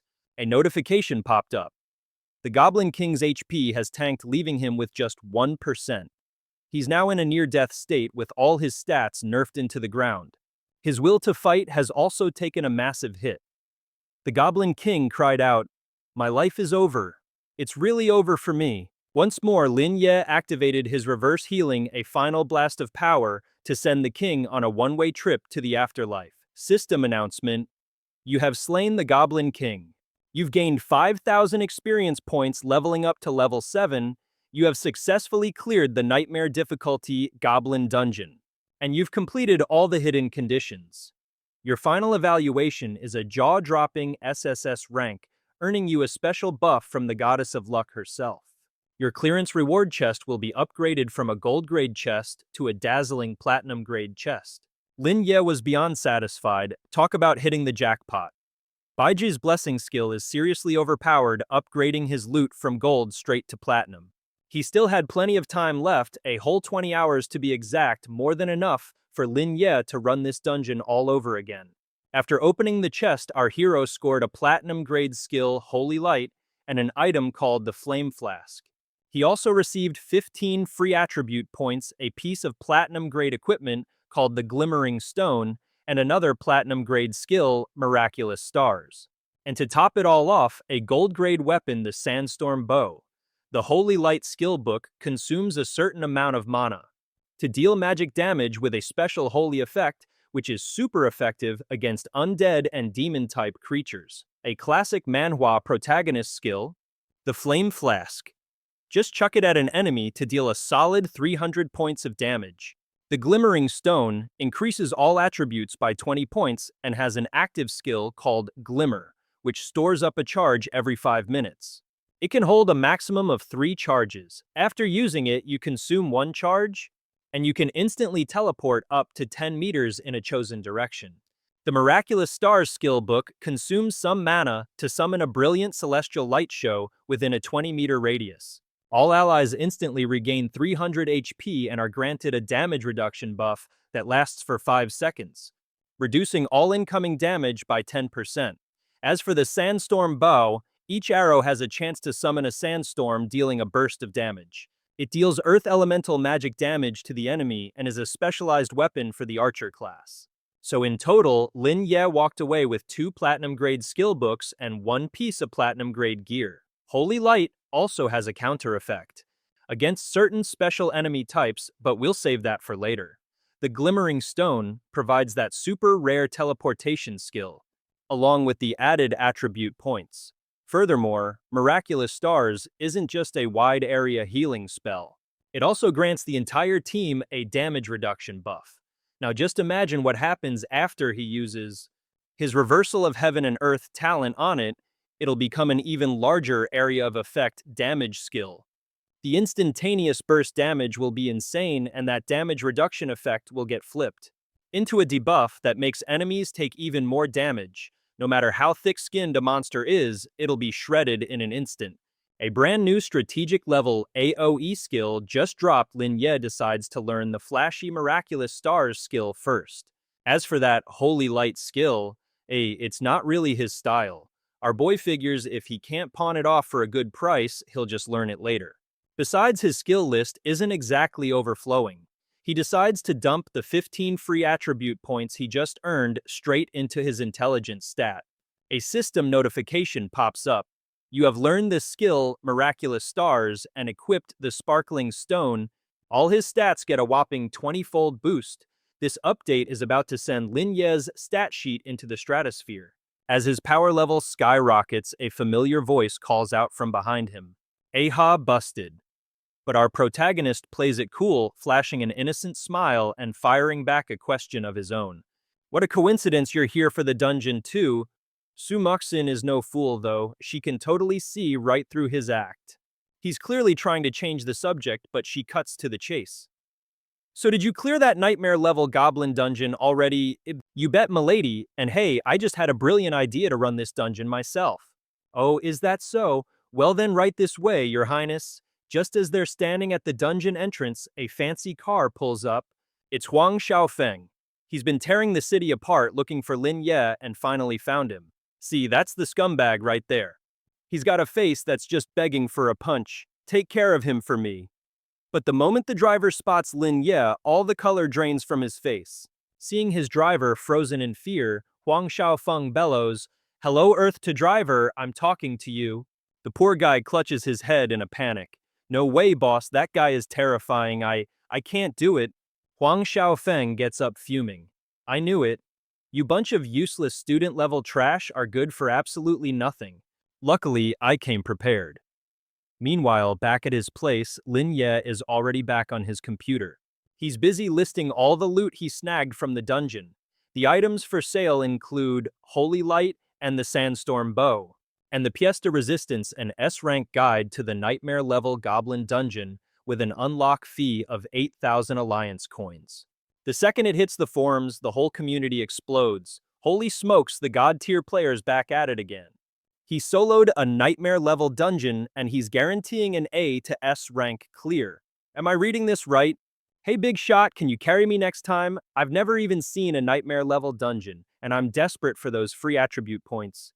My strategy for mobbing the first stage takes a full 7 minutes. Now look at this pro gamer's clear time. It's 4.5 minutes. That's it, I'm done talking. I'm trying this guide right now. That skill for adjusting the aggro range of the goblins, how precise does it have to be? And you have to perfectly time your skill cooldowns. To maximize damage, if you can't wipe out the mobs, it's a total waste of time. Good grief. They call it nightmare level, but this guy is the real nightmare for the goblins. This is some next-level Manhwa protagonist stuff. The comment section is just a flood of awe for Lin Ye's skills, but he remains anonymous. The only thing they know him by is the title God-tier player. Then suddenly, a public post appears with 3 photos attached. The poster, none other than Lin Ye himself. A student from the Professional Academy, the strongest contender in this year's exam, and rumored to be the one who sold the legendary Hunter's Greatsword. And the only one to solo clear an SS rank dungeon, after 3 pictures of Lin Ye stepping into the dungeon went viral. The keyboard warriors absolutely lost their minds. Is this fake news or what? What do 3 measly photos even prove? The newbie dungeon, fine. But the stone cave and the goblin dungeon. On nightmare difficulty, no less. You're telling me a high school kid can solo that I'm laughing my butt off. Something's fishy here. Ever since Lin Ye awakened his talent, he's been a total enigma. Nobody knows his talent, and on top of that, he picked the priest class. That's why the guy's so memorable. The only thing we can confirm is that he actually sold the hunter's great sword. As for that god-tier player's insane calculations, that guy's theoretical knowledge must be maxed out, but Lin Ye's actual school performance is just average. I second that last comment. He just looks like a regular student. Let's not get carried away with crazy comparisons. For high-level classes, you have to memorize monster perception ranges and combine that with the dungeon's terrain. And only then can you use precise calculations to figure out the true aggro range, right? And Lin Ye is supposedly a priest. So there's no way the forum admin is Lin Ye. What kind of priest sells off a core skill like Holy Light? That's some wild manhwa logic. But while they were all busy gossiping, the only thing Lin Ye cared about was the sweet sound of his bank account balance going up. He even got an offer to buy Holy Light for a cool 100,000 alliance coins. Then another offer came in for the Sandstorm Bow at 150,000 alliance coins. There was absolutely no reason not to smash that sell button, and just like that, his bank account pinged. Dear Gold Card member of the Alliance Wealth Bank, you have received a deposit of 500,000 alliance coins, bringing your total balance to 1,500,000 alliance coins. That 500,000 was way better than he'd expected. This must be the reward for a no-damage run, excluding the boss stage, of course. But besides Lin Ye, nobody else has pulled this off, so even if he wrote a guide, nobody would dare buy it. But that's fine, clearing a nightmare-level dungeon is still a massive quality-of-life upgrade. For his gear and personal stats, making money is just a very effective side quest. His koi fish buff only had 15 hours left. Our boy decided to take a quick break to recharge his batteries. Before diving into the next dungeon, Lin Ye stood up, cracked his knuckles, and went for a run, using exercise as a form of rest, while also boosting his physical stats a little. The moon was high in the pitch-black sky as he jogged across a bridge filled with lovey-dovey couples, but our boy Lin Ye remained unfazed, a lone wolf in a sea of romance, focused solely on his health grind. Suddenly, a car with blinding headlights zoomed up, and he instantly recognized the person inside. It was none other than Huang Xiaofeng. He suddenly put on a friendly act and called out, "Wow, what a coincidence. Lin Ye, hop in, I'll take you somewhere cool." Lin Ye just gave him a deadpan look and replied, "Didn't Zhao Kai Huang tell you to stop bothering me? I don't like looking for trouble, but that doesn't mean I'm afraid of it either." Huang Xiaofeng steps out of the car looking like someone stole his lunch money, whining, "Don't even mention that traitorous bastard's name." A hulking dude in armor inside the car gets straight to the point. "Enough with the chit-chat. Huang Xiao wants a duel. If you've got the guts, get in." Haha. And don't think for a second your precious family will be safe, Lin Ye. Our boy was ready to just let it slide, but oh no, they had to go and mention his family, the one trigger you never ever pull with Lin Ye. He flashes that classic protagonist smirk. "So you've managed to track down my home address? All right, then I just hope you can be a good sport about this. Just don't go crying to your mommy for help after I'm done with you." Hearing this, Huang Xiao absolutely loses his cool. "How dare you make such baseless accusations?" After that epic roast, Huang Xiaofeng completely flies off the handle. He turns to his goons and barks, "Don't any of you dare interfere later, I want to take him on one-on-one." The bodyguard looks visibly nervous. Young Master Huang, what if you can't handle him?" Wow, it looks like even his own crew has zero faith in him. Huang Xiao goes ballistic again. "Shut your trap. This set of gear I'm wearing is something that broke peasant couldn't afford in 100 lifetimes. How could I possibly lose? Now get the hell out of my sight, you hear me?" Lin Ye mentally notes that this guy clearly didn't just bring moral support. After all that tough guy shouting, he immediately turns and whispers to his bodyguard, "Just stick to the original plan." Lin Ye, who had already hopped in the car, yawns. "Whatever you're planning, get on with it. Bring all your buddies, I don't mind. I'm a busy man, let's not waste my time." Huang Xiaofeng turns back for one last threat. "You just wait. You'll regret this before you know it, and I'll make you grovel on the ground like a worm. Lin Ye doesn't say a word, but he knows exactly what this clown is planning. He thinks to himself, and I'm going to make you wish for an end that will never come. The car speeds off to a desolate mountain forest, and the moment they arrive, they're greeted by the sight of hundreds of goons filling up the entire area. The second they spot Huang Xiaofeng, they all shout in unison, "Yes, boss." But Lin Ye, instead of being intimidated, actually looks thrilled by this whole production. So many people showed up. This is great. Let's get this show on the road. You want a one-on-one, or is this a party? Huang Xiao declares it's a solo match. Except this is a special kind of solo, it's all of us soloing you. He then proceeds to whip out his diamond-grade equipment, the Wind Shadow Sword. To Lin Ye, though it's all the same, in his eyes, Huang Xiao is nothing more than a spoiled little brat. Instantly, he signals his minions to charge at Lin Ye, who just stands there completely unfazed like a true Manhwa protagonist. He sheathes his weapon and with lightning-fast speed, casually flips out of the way of the incoming attack. Faced with this incredible speed, they all freeze in their tracks. What the heck was that? His speed stat is off the charts, but they shake it off and charge again. Huang Xiao's lead bodyguard activates his sudden strike slash. Surveying the scene, Lin Ye lets out a weary sigh. More people means you're stronger, is that how it works? Looks like I have to use my reverse talent after all. A massive explosion suddenly goes off. And just like that, they're already laughing victoriously. Ha ha ha! You little punk, is that all you've got? But the moment they open their eyes to get a good look, their jaws hit the floor. The bodyguard who just launched the sudden strike slash got a taste of his own medicine. He's collapsed on the ground, coughing up mouthfuls of blood. What kind of skill was that? He didn't even look like he attacked. This ability is just plain demonic. It completely shattered the defense of his gold-grade gear. The other minions scramble over to him. Big bro, are you alright? The bodyguard struggles back to his feet. This old man is perfectly fine, just ignore this brat's freaky-deaky skills. He's just a priest for crying out loud. There's a whole army of us, and we're all decked out in full gold-grade gear. This should be an easy win, right? Famous last words in any good manhwa. Let's jump this guy. They swarmed Lin Ye from every direction, one dude activating his iron toad fist, another unleashing the flying flame cannon, and a third with the thousand-leaf heavy harmony. But Lin Ye cool as a cucumber. He just flashes a calm little smile. Before sending these goons packing, he decides to use a very special skill. Divine Star Reversal. Suddenly the whole gang looks stressed and confused as massive chains erupt from the ground. He's activated the Fallen Heaven Hell skill. Every single one of them gets wrapped up in iron chains and yeeted into oblivion. In a flash, the entire squad was down for the count. No way did we really just get wiped out in the blink of an eye. That useless pretty boy, Huang Xiaofeng, who hasn't lifted a finger, decides now is the perfect time to start flexing.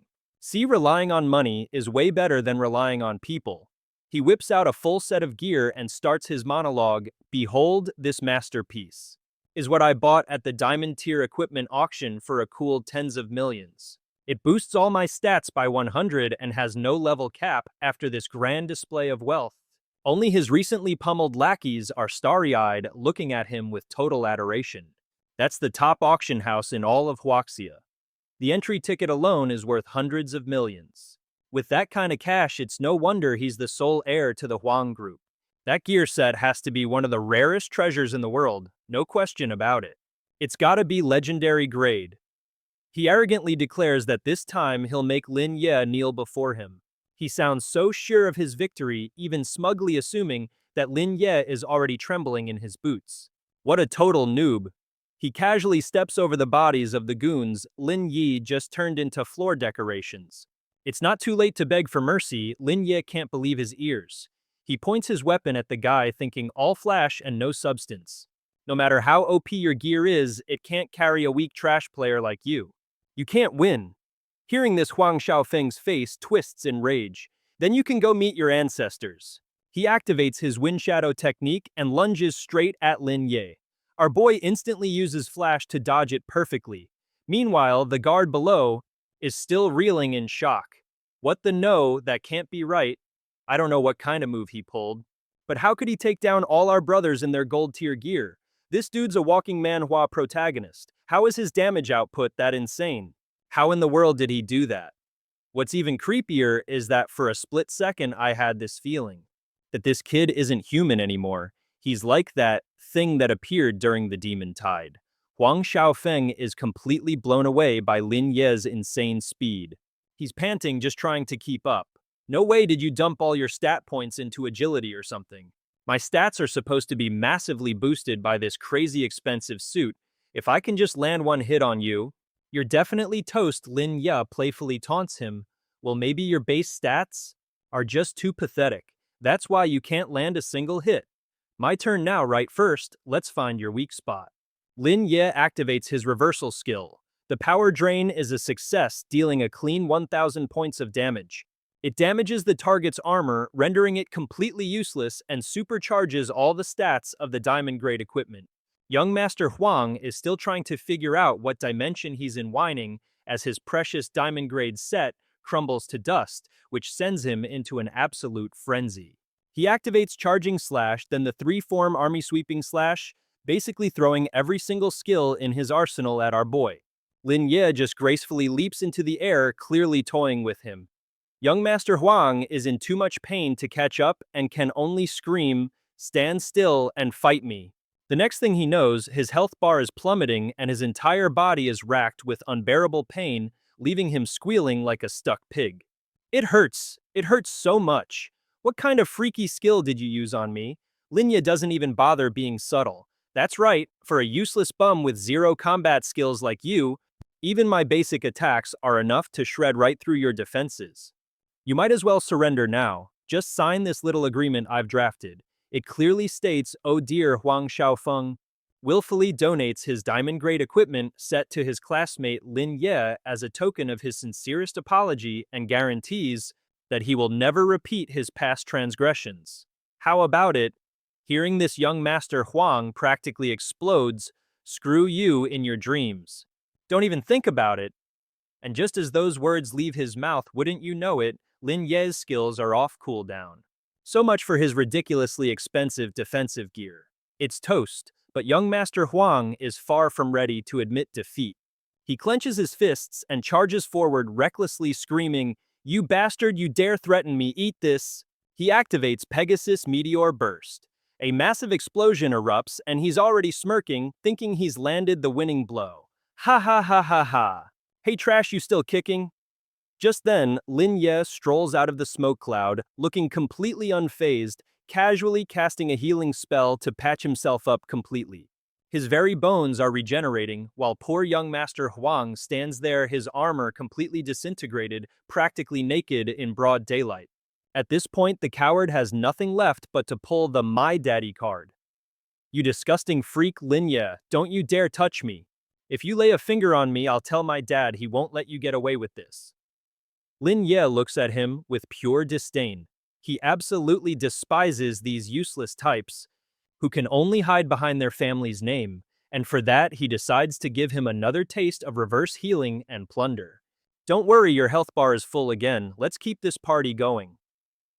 Another massive explosion rocks the area, and young Master Huang is struggling, barely able to put up a fight. But Lin Ye isn't done yet. He starts pummeling the guy into a pulp with his bare fists. Meanwhile, the bodyguard and his remaining goons just stand there, gasping in disbelief. Is this torture? Boss, are you sure the guy we picked a fight with is actually a priest?" Calamity Descent is activated. A massive bolt of lightning smites young Master Huang's position, making the bodyguard outside clutch his head in sheer terror. Don't tell me young Master Huang actually kicked the bucket. Unbeknownst to them, a hidden camera has been recording the entire beatdown, and is even broadcasting it live. The viewers are going absolutely wild. What in the world? What kind of insane scoop did the paparazzi get today? Isn't that the famous rich kid Huang Xiaofeng, who's the absolute unit standing across from him? Look at all those gangsters. Are they trying to silence witnesses? That priest is a monster. Where did Huang Xiaofeng get the guts to pick a fight with a guy straight out of a manhwa? Every arrogant word from Huang Xiaofeng to Lin Ye was caught on tape, and the keyboard warriors are having a field day, absolutely furious with the young master's insolence. Holy cow, the way Huang Xiaofeng talks is just disgusting. I can't believe he's so classless.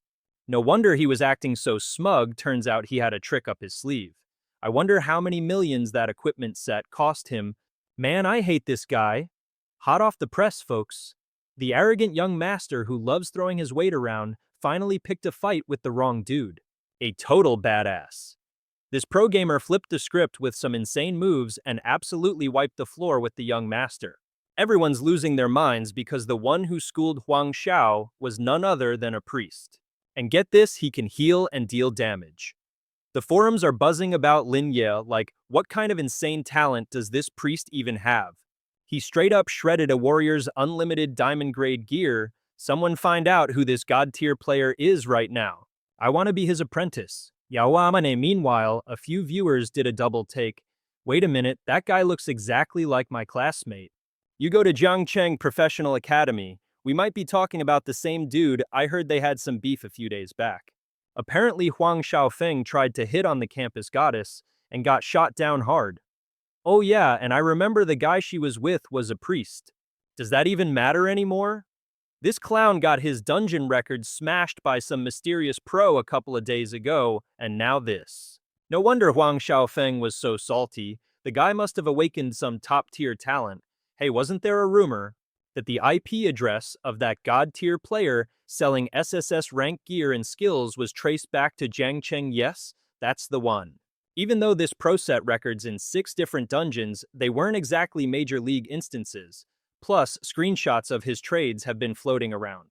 So the students at your school must recognize him, right? Back at home, Bai Zhi is shaking while looking at her phone. It's not Lin Ye, I swear. I've bought gear from the big shop before. He's super low-key. Everyone please stop spreading rumors. But the more they talked, the more it felt like a classic case of where there's smoke, there's fire. This story was starting to sound legit. Bai Zhi's attempt at damage control was a total flop. What do I do?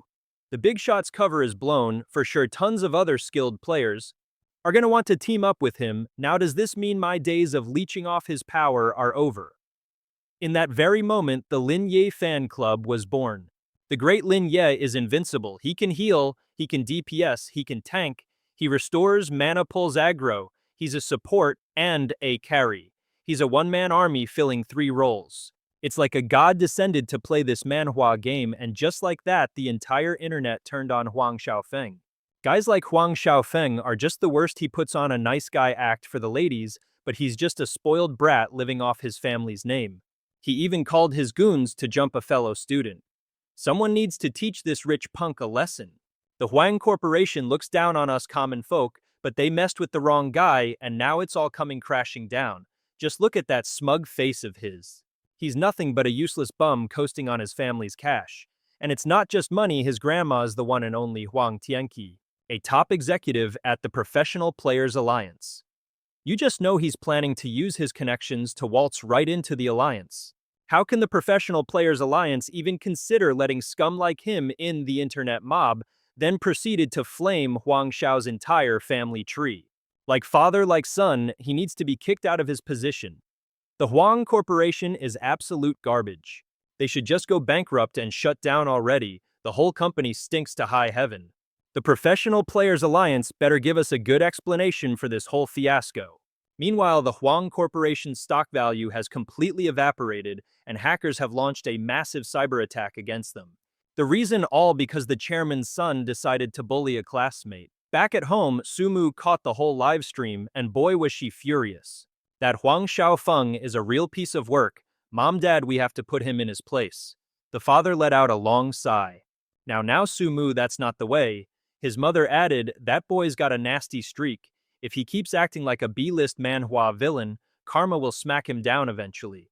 But if he keeps throwing around authority he didn't even earn to crush people, he's never going to become an elite class professional.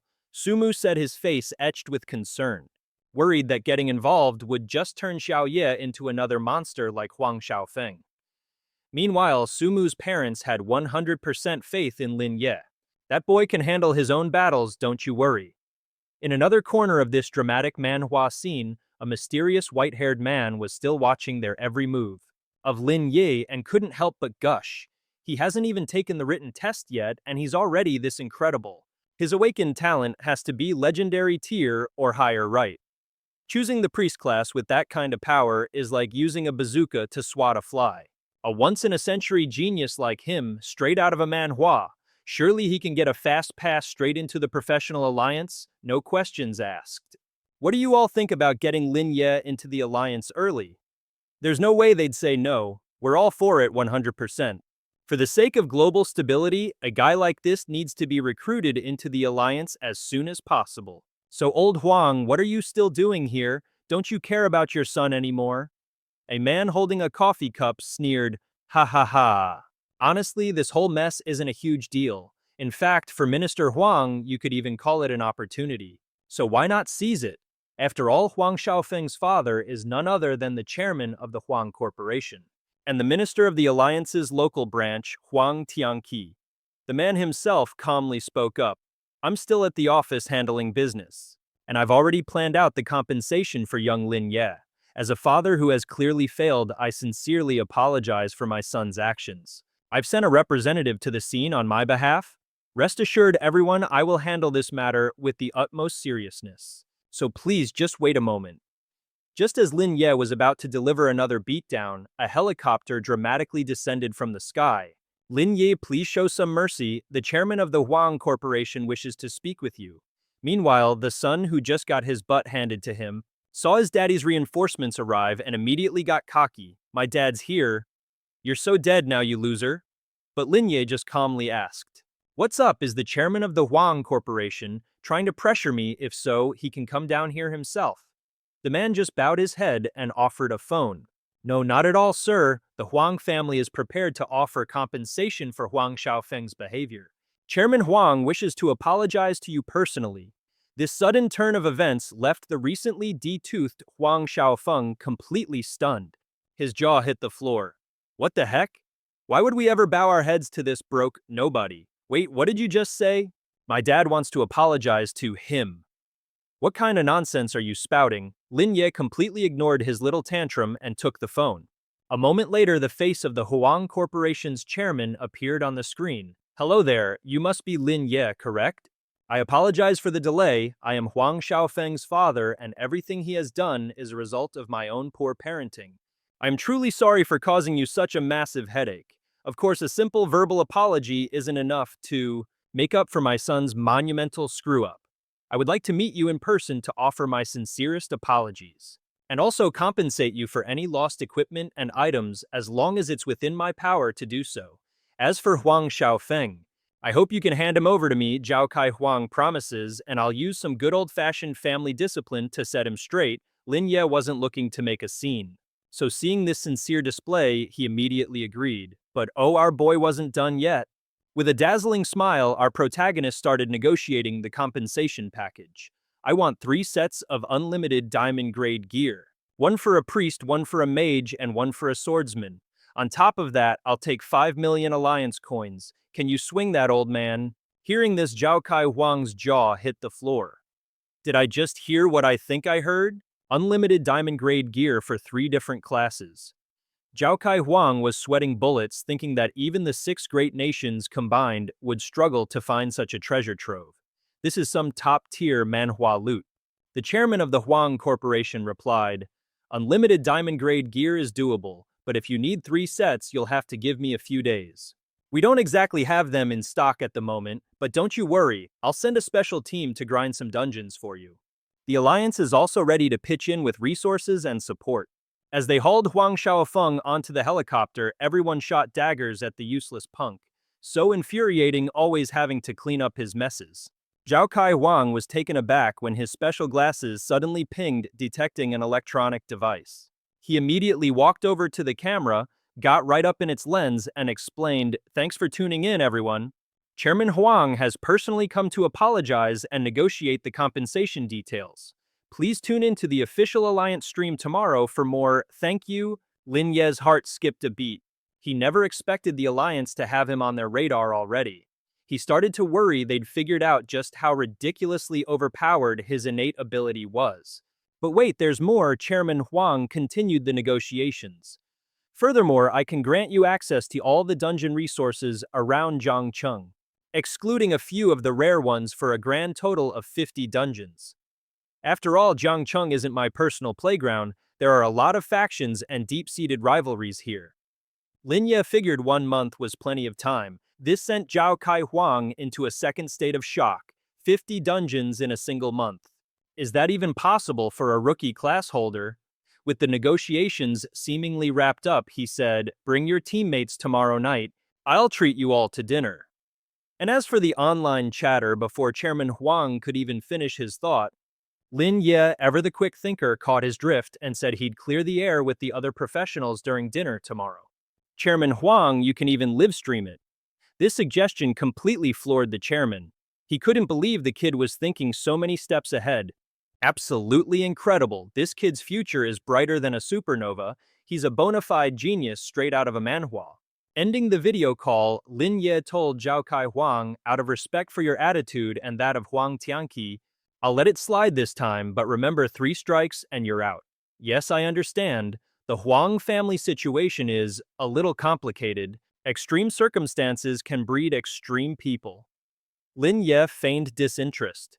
I have no intention of prying into the Huang family's drama, so it's best not to gossip. The next day, they all met up at the 5-star restaurant Yu Ji Lan.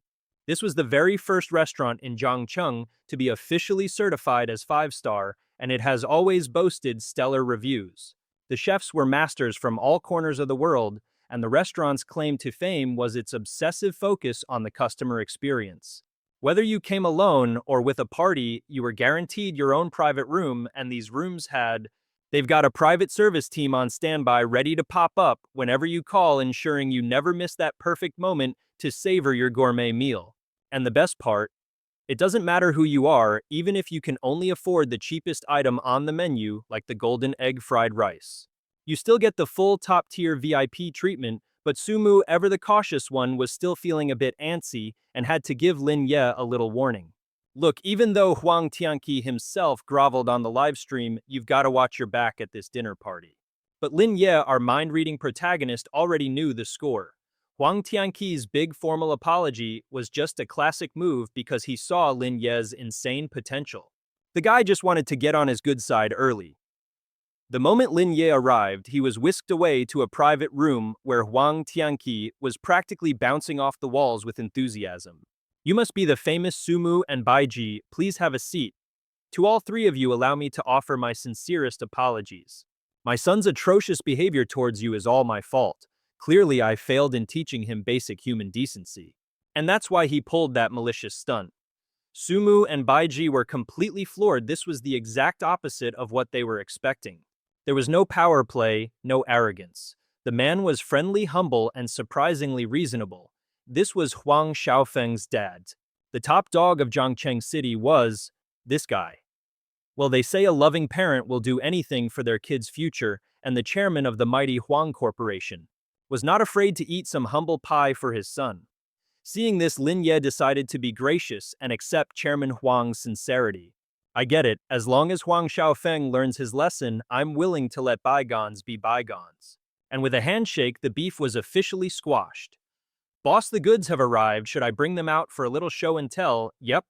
Let's show them." And out comes the diamond-grade gear. Lin Ye demanded a set known as the Demon Emperor's Regalia. It's a 4-piece diamond-quality set with a sick effect. It recovers a portion of the damage you take over a 10-second period. Plus, it cranks up all self-healing by a whopping 50%. Damn, that's a diamond set for you, but what's even better is that it doesn't clash with any of the individual pieces Lin Ye is already rocking. It's a simple, brutal boost to his health and survivability, a classic manhwa power-up. But if you actually crunch the numbers, the damage reversal effect basically doubles his effective health pool. Lin Ye made it clear he was very, very pleased. Bai Zhi's jaw was still on the floor, staring at the epic loot, while Sumu's brain was working overtime. A 4-piece diamond set with no level requirement, and he just handed over 3 of them. Even for the ridiculously wealthy Huang family, this wasn't just about saving face. This was a serious capital I investment. "The gear is amazing, thank you, Uncle Huang. We'll gladly take this off your hands." And since this whole thing was being live streamed, the chat absolutely exploded, dissecting every single move Huang Tianqi made. This is the big boss of Zhangcheng, the man behind the Huang Corporation, and he's bending over backwards for a newbie like Lin Ye. Big shot, so what? He couldn't even raise his son, right? And now he's run into an absolute unit like our god, yeah. Totally. If that apology wasn't sincere and the compensation wasn't enough for the great Lord Lin Ye, we would have drowned them in our collective spit. Yeah, we'd have virtually drowned the entire Huang family, but since our god said to let it go, I guess we'll stand down. The online mob decided to pack it up and stop gossiping while Lin Ye's crew continued to feast. All in all, a successful day. Huang Tianqi even offered to personally escort Lin Ye out since a massive swarm of reporters was camped outside. The second Lin Ye stepped out the door, the reporters went into a frenzy, their camera flashes going off like a strobe light. Lin Ye, is it true, your awakened talent is reverse heal? They say you can solo literally any dungeon. So what's the scoop, Lin Ye? Did you really single-handedly conquer the novice dungeon and snag a SSS rating? The people need to know. No professional has ever pulled that off alone. Are you the anonymous god player from the pro forums? Or what? But even facing 100 questions and a sea of flashing cameras, Lin Ye was the epitome of an unbothered king strolling past without a single word. Meanwhile, over in Huang Xiaofeng's room, after that beatdown, he was completely wrecked, wrapped up in bandages like a mummy and looking like a kicked puppy. At the same time, a sinister black aura was just oozing out from around him. Huang Xiaofeng's brow furrowed. Covered in bandages, he glared from his bed at the shadowy figure and demanded, "What the hell are you?" Mei Gao let out a creepy little giggle. "Me." He introduced himself with a flourish. "I am the great Lord Mei Gao, straight from the abyss." A high-ranking demon with a pure bloodline and overwhelming power, Huang Xiaofeng's face was a picture of unimpressed. "And here I thought you were something special," he scoffed. "Once we humans awaken, don't we just smack you demons back to the abyss like the little bugs you are?" Hearing this, Mei Gao was like, is this guy for real? A dude who got his butt handed to him by a priest becoming the joke of the entire city has the nerve to act smug. He tried to save face. That was a strategic retreat, you hear me? Huang Xiaofeng just lay there oozing contempt. Mei Gao went into full-on temptation mode. "Huang Xiaofeng, are you really going to take this lying down?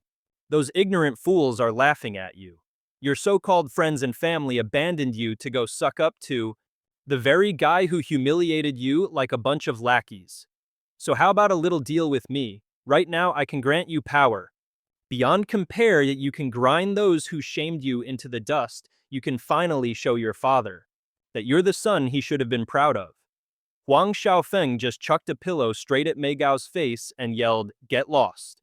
I was just going easy on him this time. He shot up in a rage, pointing right in Mei Gao's face and letting him have it. "I, Huang Xiaofeng, am a genius among geniuses, the protagonist of my own manhwa. I don't need pity from some bottom-feeding bug like you. Keep your stupid power. Go give it to some poor worthless trash."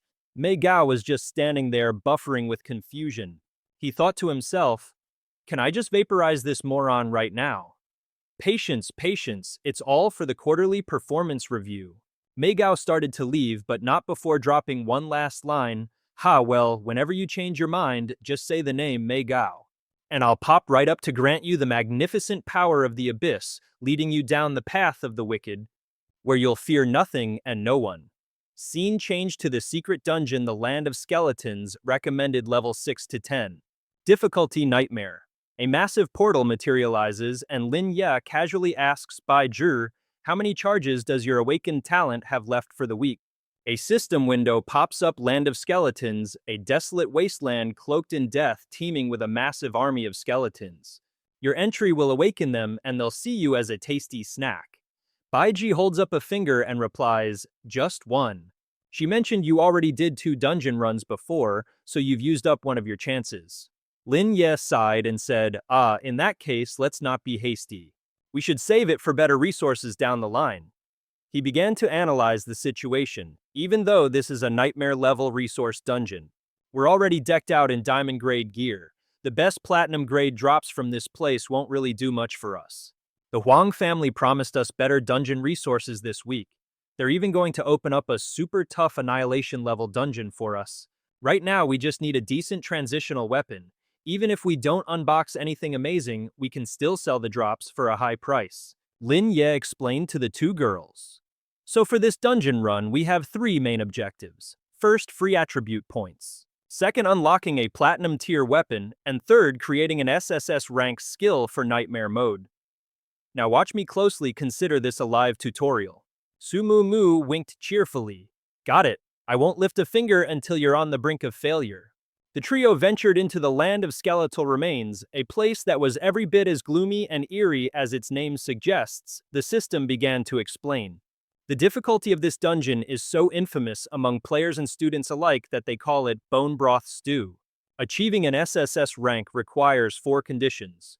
First, slay the final boss, the Undead Knight. Second, destroy all the undead skeletons.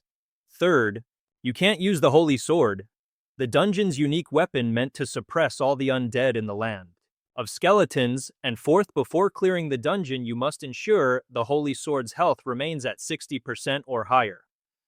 Bai Zhi looked a little worried. She said, the land of skeletal remains got its Bone Broth Stew nickname because on normal and hard mode, the strategy is basically the same. You just mindlessly spam the Holy Sword. This is my first time on Nightmare difficulty.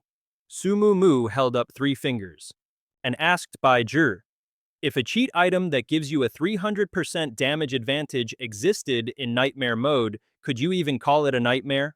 She pulled Bai Zhi into a hug, comforting her. Don't be so stressed after we clear this dungeon. I will sell the loot and skill books and buy you all the snacks you want, okay? Bai Zhi answered shyly. Oh, you really don't have to. Lin Ye sighed helplessly. Fine, I'll just be your free labor. He then took out his weapon and said, now watch closely. He bit his thumb until it bled, then held his bleeding finger over a fissure in the ground, letting his blood drip down. Suddenly, countless skeletons clawed their way out of the ground, chanting in unison, a human, a living one. Let's feast, Lin Ye thought to himself, using my own blood to lure these skeletons over. We'll make them ignore the Holy Sword's protective barrier, since it naturally repels evil. Lin Ye then cast his reverse healing spell, a move straight out of a dark fantasy manhwa. His entire body began to glow with a sinister red light, and a system notification appeared, entering a state of continuous health drain. All stats have been decreased.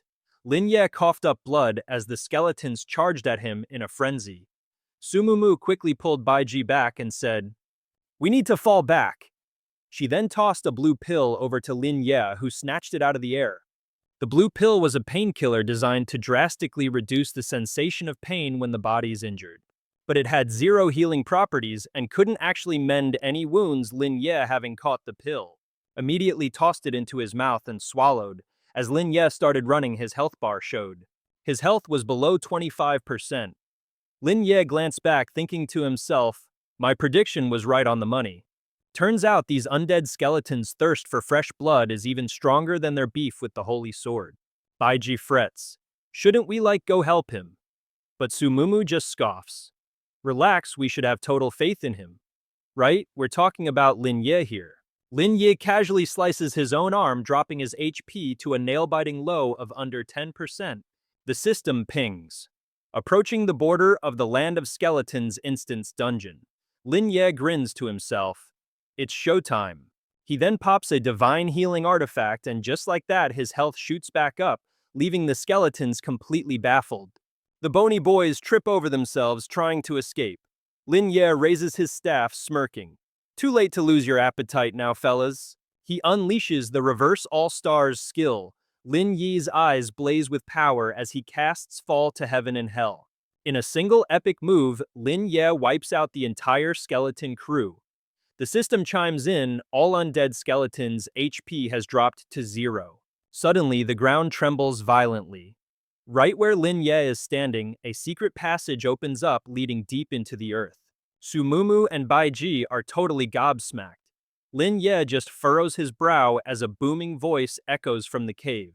Who dares awaken me? The system promptly announces the awakening of the undead knight boss. The knight charges forward on his spectral steed, yelling, I'll use your skull as my new favorite mug and drink every last drop of your blood. A stat window pops up. Name Undead Knight.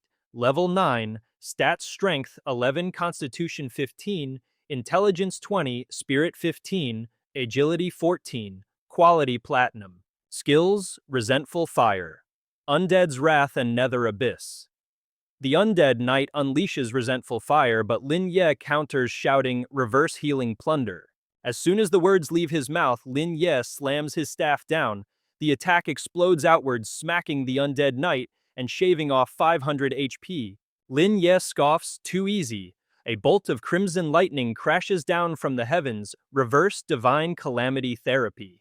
This boosts Lin Ye's damage by a whopping 50%. The Undead Knight takes the hit head-on, and its body just shatters into pieces. The system dings again. Undead Knight has entered a critically injured state, activating passive skill, Undead's Resentment, which buffs all the Undead Knight's stats. The Knight suddenly surges with newfound power, and it roars. Rise again, my brothers. The system announces that all undead creatures have been resurrected, and they're now regenerating 100 HP every second. Lin Ye is taken aback. All the skeletons he just dusted are back on their feet. The Undead Knight, looking smug as heck in this classic Manhwa comeback, declares, Foolish human, there's no escape for you now. Any last words? Hearing this, Lin Ye just smirks. Oh, really? From behind a rock, Bai Zhi gasps. He's a god. Su Mumu, however, just chuckles. These monsters are so dumb they can't even do basic math. The Undead Knight only regenerates 100 HP per second. Lin Ye doesn't even need the Holy Sword's anti-healing effect to deal with this. She says confidently, just suppress their output. And 3 minutes is all it'll take to end them. And just as Su Mumu predicted, Lin Ye is already overwhelming the small fry skeletons with his sheer power. His HP keeps climbing while the skeleton's HP plummets. Notifications are popping up left and right. Undead has been slain. The Undead Knight's jaw hits the floor. Lin Ye points his weapon right at the boss and says, You're the one who should be thinking about last words. The system interface flashes. Reverse Healing Plunder, HP minus 750, which includes the 50% damage boost. The Undead Knight got absolutely steamrolled by that overwhelming power. Lin Ye unleashed his ultimate move and poof. The knight just vanished into thin air as a system notification popped up. You have slain the God-tier Undead Knight boss, gained a whopping 6,000 experience points, and completed the skeleton dungeon. The Hall of Bones is now calculating your rewards. Since you've completed all the secret conditions, your final evaluation has been upgraded to a glorious SSS rank.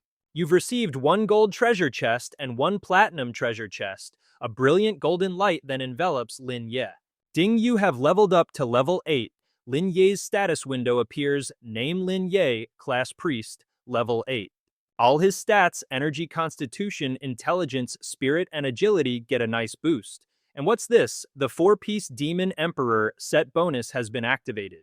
He's rocking the Swiftwind boots, the Obsidian Stone, and the Emerald Ring Plus. He's awakened the Universe Reversal talent and has a whole new set of single-target skills. We're talking Healing Art, Plunder Art, and for support skills, he's got Cleansing Art. Then there's Restriction Art. For his AoE skills, he's got Divine Punishment Healing and a newly upgraded Calamity's Descent at level 2. And let's not forget Stars Radiance and Fallen Heaven, and Hell. Su Mumu chimes in, not bad at all. Just then, another system notification pops up. Su Mumu and Bai Zhi did not contribute any damage or significant movement. Judgment is now in progress. Final calculation, 0 experience reward. Su Mumu looks completely baffled as a mysterious key materializes, bringing a new quest with it. The final quest. Complete the God-tier Hall of Bones dungeon, protect the sacred sword, and guard the vial of blood. For completing the entire run without being hit by a single undead creature, you have received a unique reward, the one-of-a-kind Stone Sword Key. This key opens a portal to a one-time Secret Kingdom instance, the Undead Hall, which can only be accessed under specific conditions. And its difficulty is set to the highest tier. Genius level. Bai Zhi stammers in shock. A key to a genius level dungeon. Am I seeing this right? The system then chimes in, the final quest for the Hall of Bones has now concluded. Would you like to open the treasure chest rewards, yes or no? Sumumu, still stunned, asks, wait in a basic skeleton dungeon. There's a one-time use secret key that's never been discovered before. Lin Ye glances at the key and coolly replies, yep. A personal item for a one-time special secret realm isn't the same as a regular dungeon key. Once you use it, both the key and the dungeon vanish forever. The rewards inside are just as fleeting, which is exactly why it's a one-of-a-kind resource. It's an incredibly valuable strategic level asset. Newbies usually only ever see dungeons with normal difficulty. Maybe hard and nightmare if they're lucky, but beyond that there are actually calamity, catastrophe, and disaster levels. And even higher are the genius and epic levels. These top-tier normal dungeons and rare one-time secret realms are the stuff of legends in any manhwa. They're all controlled and monopolized by the major guilds. Bai Zhi asks excitedly, so, does that mean for the same difficulty level the rewards from a special one-time dungeon are way better than the rewards from a regular dungeon? Sumumu grins, not just better, they're several times more insane. Plus, they're guaranteed to drop a world-unique reward for any challenger who proves themselves worthy. Lin Ye pauses, thinking, hold on, all those other pros who managed to get an SSS rank? None of them managed to keep the objective's HP at 100%. Sumumu shoves him from behind towards the chests. Hey, who cares about them? Let's get this loot opening party started. Time to see if our great god Lin Ye has that main character plot armor and what epic gear he can unbox. Bai Zhi giggled mischievously beside him. Hehehe. Lin Ye just sighed helplessly. Yeah. He then opened the chest and the rewards popped up. Opening the platinum-grade chest, he scored 10 free attribute points and a piece of platinum-grade gear, the Fierce Hound's Fang, and a stone staff. Lin Ye forced a smile. Just my luck, absolutely nothing a priest can actually use. On the other hand, this stone staff... Mumu, didn't you need a weapon upgrade? Sumumu simply nodded. Yeah. Lin Ye held out the staff, but Sumumu shyly declined. No, the 10 free attribute points were more than enough of a reward for me. Lin Ye checked the stats, plus 10 intelligence. With your current 52, this is a huge boost. He handed the staff to Sumumu. Yep, you're taking the stone staff? It probably corresponds to an earth element wuxing master. Lin Ye's party moved on, and Sumumu asked, so where are we headed next? Lin Ye replied, honestly, for a party of 3, whether it's our gear or our damage output, we're already top tier in these class trials. Let's just grind a bit more to accumulate EXP and hit level 10. Lin Ye's group then headed towards a blue barrier, just like in a classic fantasy manhwa. The barrier teleported them to another location. Once they arrived, Lin Ye asked, alright, do you two think you can grind the land of skeletons on your own now? If you follow the sequence I just showed you, you probably won't hit an SSS rank clear, but getting an S rank should be a piece of cake for some easy EXP. Bai Zhi replied, I'm fine with that. Suddenly something zipped towards them at lightning speed and Lin Ye's senses went wild. He shoved Sumumu aside, yelling, wait, danger! Lin Ye's eyes widened in shock as he shouted, Bai Zhi! A huge bald dude had appeared out of nowhere. The goon held a knife to Bai Zhi's throat and sneered at Lin. Yeah, hey you brats already got the stone sword key from the mini-boss, didn't you? The bald thug threatened, hand over the stone sword key if you know what's good for you. His party was stacked with a level 15 mage, 2 level 12 fighters, and a level 11 priest. Meanwhile, Lin Ye's team consisted of a level 8 priest, Sumumu a level 6 mage, and Bai Zhi a level 5 greatsword master, while the bald guy himself was a level 13 assassin. The bald dude pressed the knife closer to Bai Zhi's neck.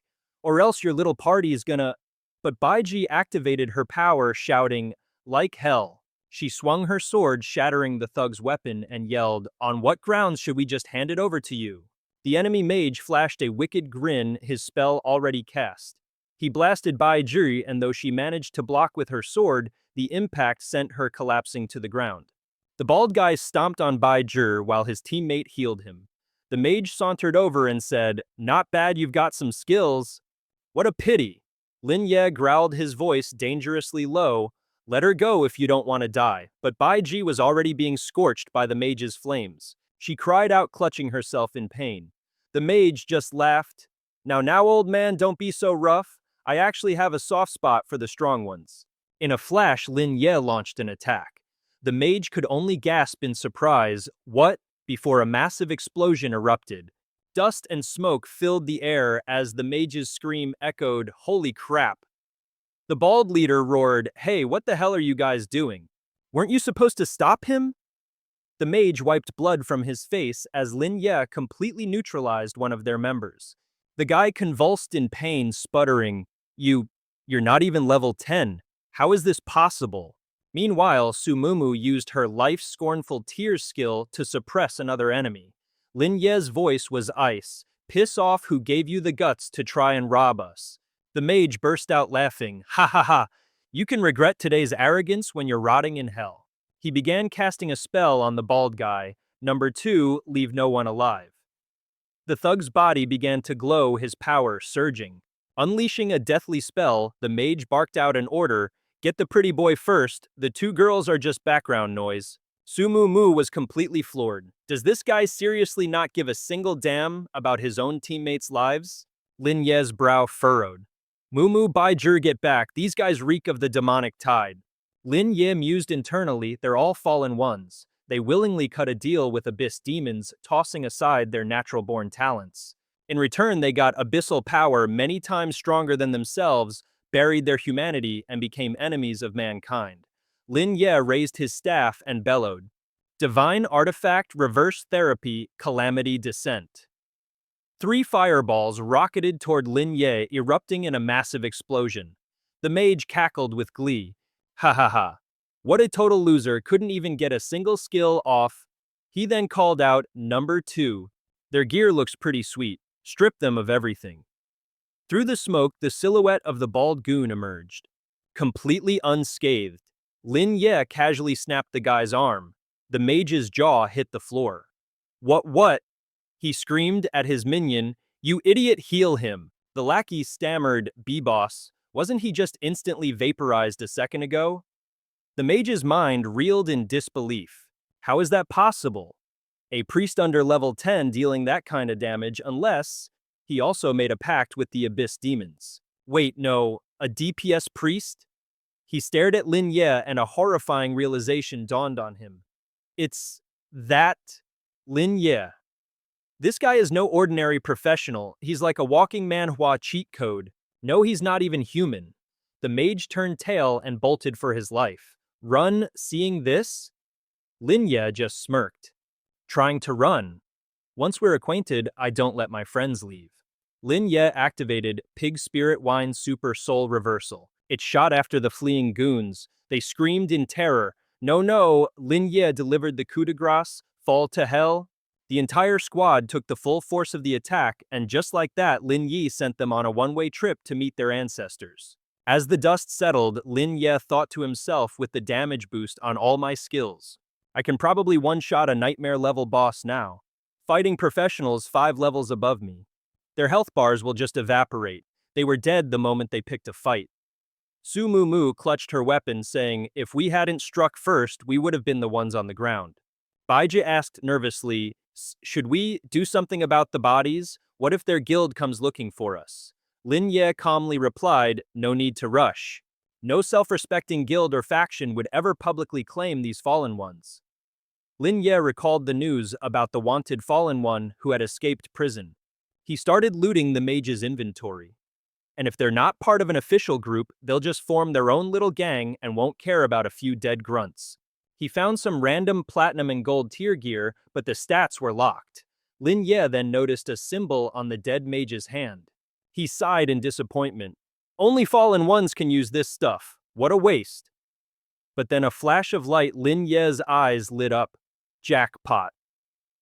A key materialized. It was a pass to the Forest of the Lifeless Giants dungeon Calamity tier. Lin Ye's mind started racing. A Calamity tier dungeon pass. This is some seriously good loot. He remembered the normal version of this dungeon, the Forest of the Lifeless Giants.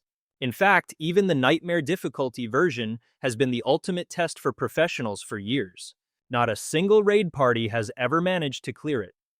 Lin Ye pondered, the second boss, the Dark.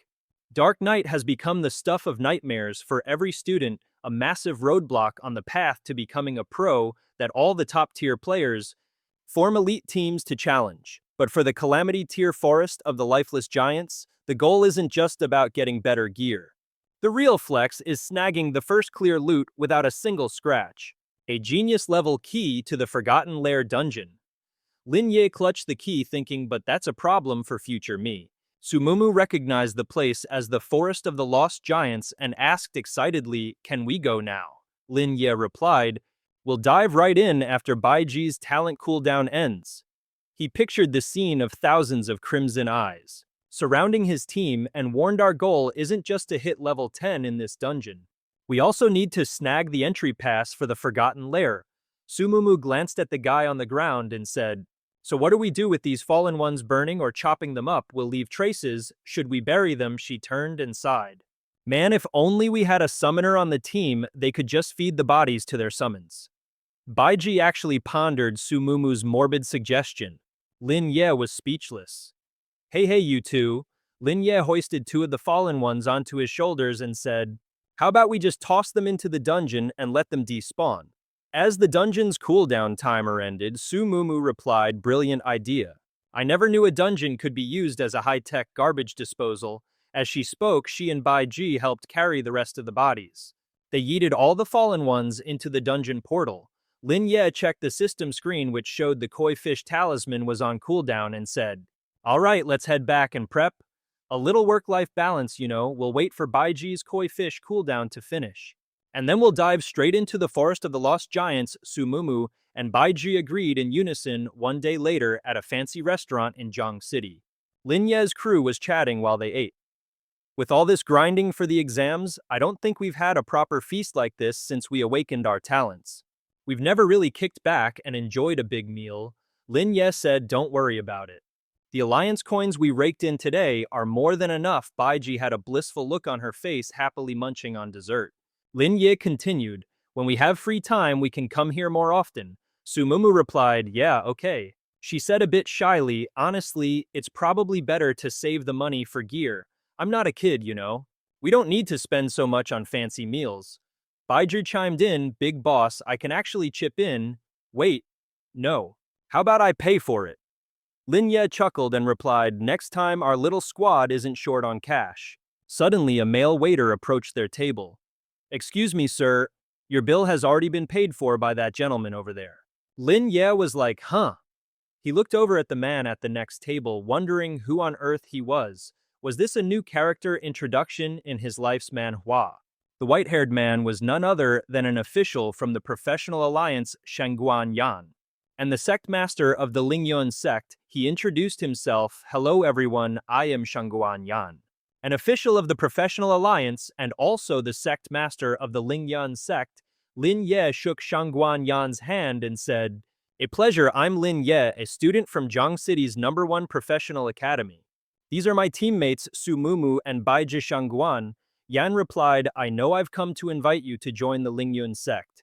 It'll make it easier for you to enter the professional alliance ahead of schedule." Bai Zhi let out a little gasp and Lin Ye looked surprised. Sumumu asked, "Enter the professional alliance early?" Lin Ye replied, "But I skipped the whole class assessment thing, and besides, if I agreed to your deal, I couldn't exactly flex my true strength, could I? Not in public anyway. Once I'm in the alliance, people would totally whisper that I used some special privilege to sneak in the back door, right?" Shangguan Yan poured some wine as Lin Ye continued his speech.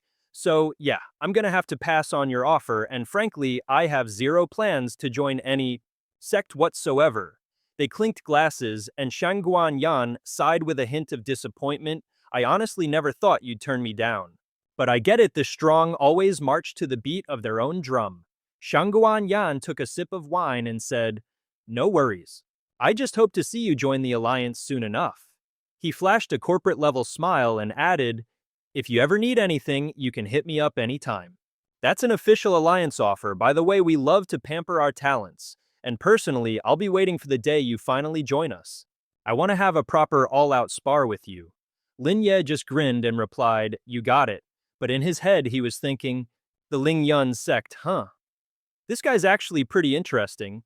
Fast forward to Monday in the Academy Garden where Lin Ye's squad had gathered in full force. Lin Ye announced, "All right, team, the new challenge begins now, Bai Zhi," and Bai Zhi responded, "Right here." She summoned a freaking koi fish and a system window popped up. You have been granted an unknown power and received a special buff. It's the attention of the goddess of luck. For every dungeon cleared, you get a treasure chest and a whole level up. And this baby lasts for a full 24 hours. Lin Ye yelled, "Use the pass. Activate the portal with the key." Destination: the Forest of the Lifeless Giants. The system chimed in, verifying portal activation request. Dungeon confirmation in progress, please stand by. Secret Realm Dungeon, the Forest of the Lifeless Giants. Disaster level difficulty initiated. The trio stepped through the shimmering portal as the system announced their arrival. You are about to enter the Forest of the Lifeless Giants, recommended level 8 to 15 difficulty disaster. The description reads, worldly calamity. Calls this place home and the silent underworld is its final destination. This is the land where the giant race met their end. A land of utter despair, overflowing with death itself. Sumumu gazed at the grim scenery and muttered, "The Forest of the Lifeless Giants.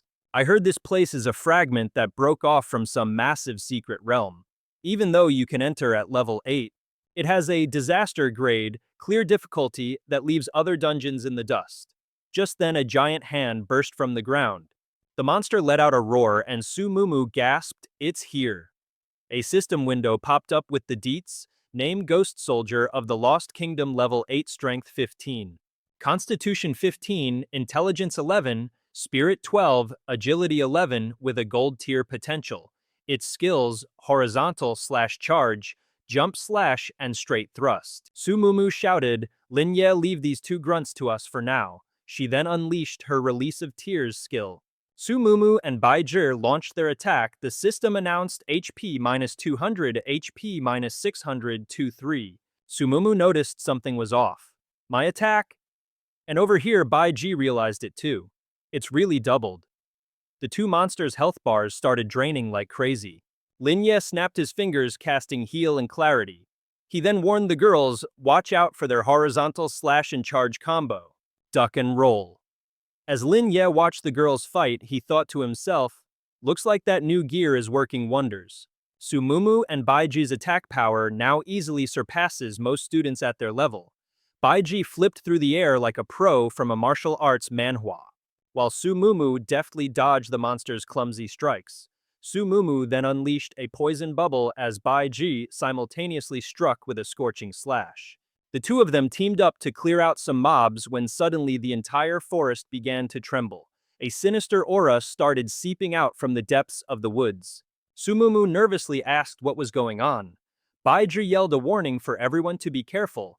Lin Ye, ever the strategist, announced calmly, "Attention everyone, the first boss has arrived."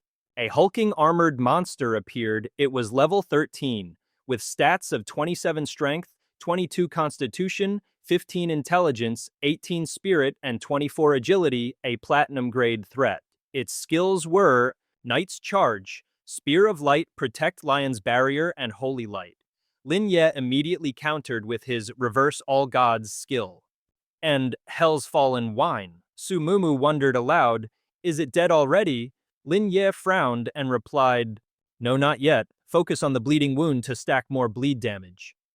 The White Spirit Knight lost half its health bar in a flash. It charged forward to attack Sumumu, unleashed Bionic Tears and Poison Bubble. Bai Zhi followed up with Flowing Fire Slash, and the two of them attacked. At the same time, the White Spirit Knight's health plummeted continuously. The system announced that the White Spirit Knight was poisoned, taking continuous damage and afflicted with a bleed debuff. But then the White Spirit Knight suddenly regained a chunk of health.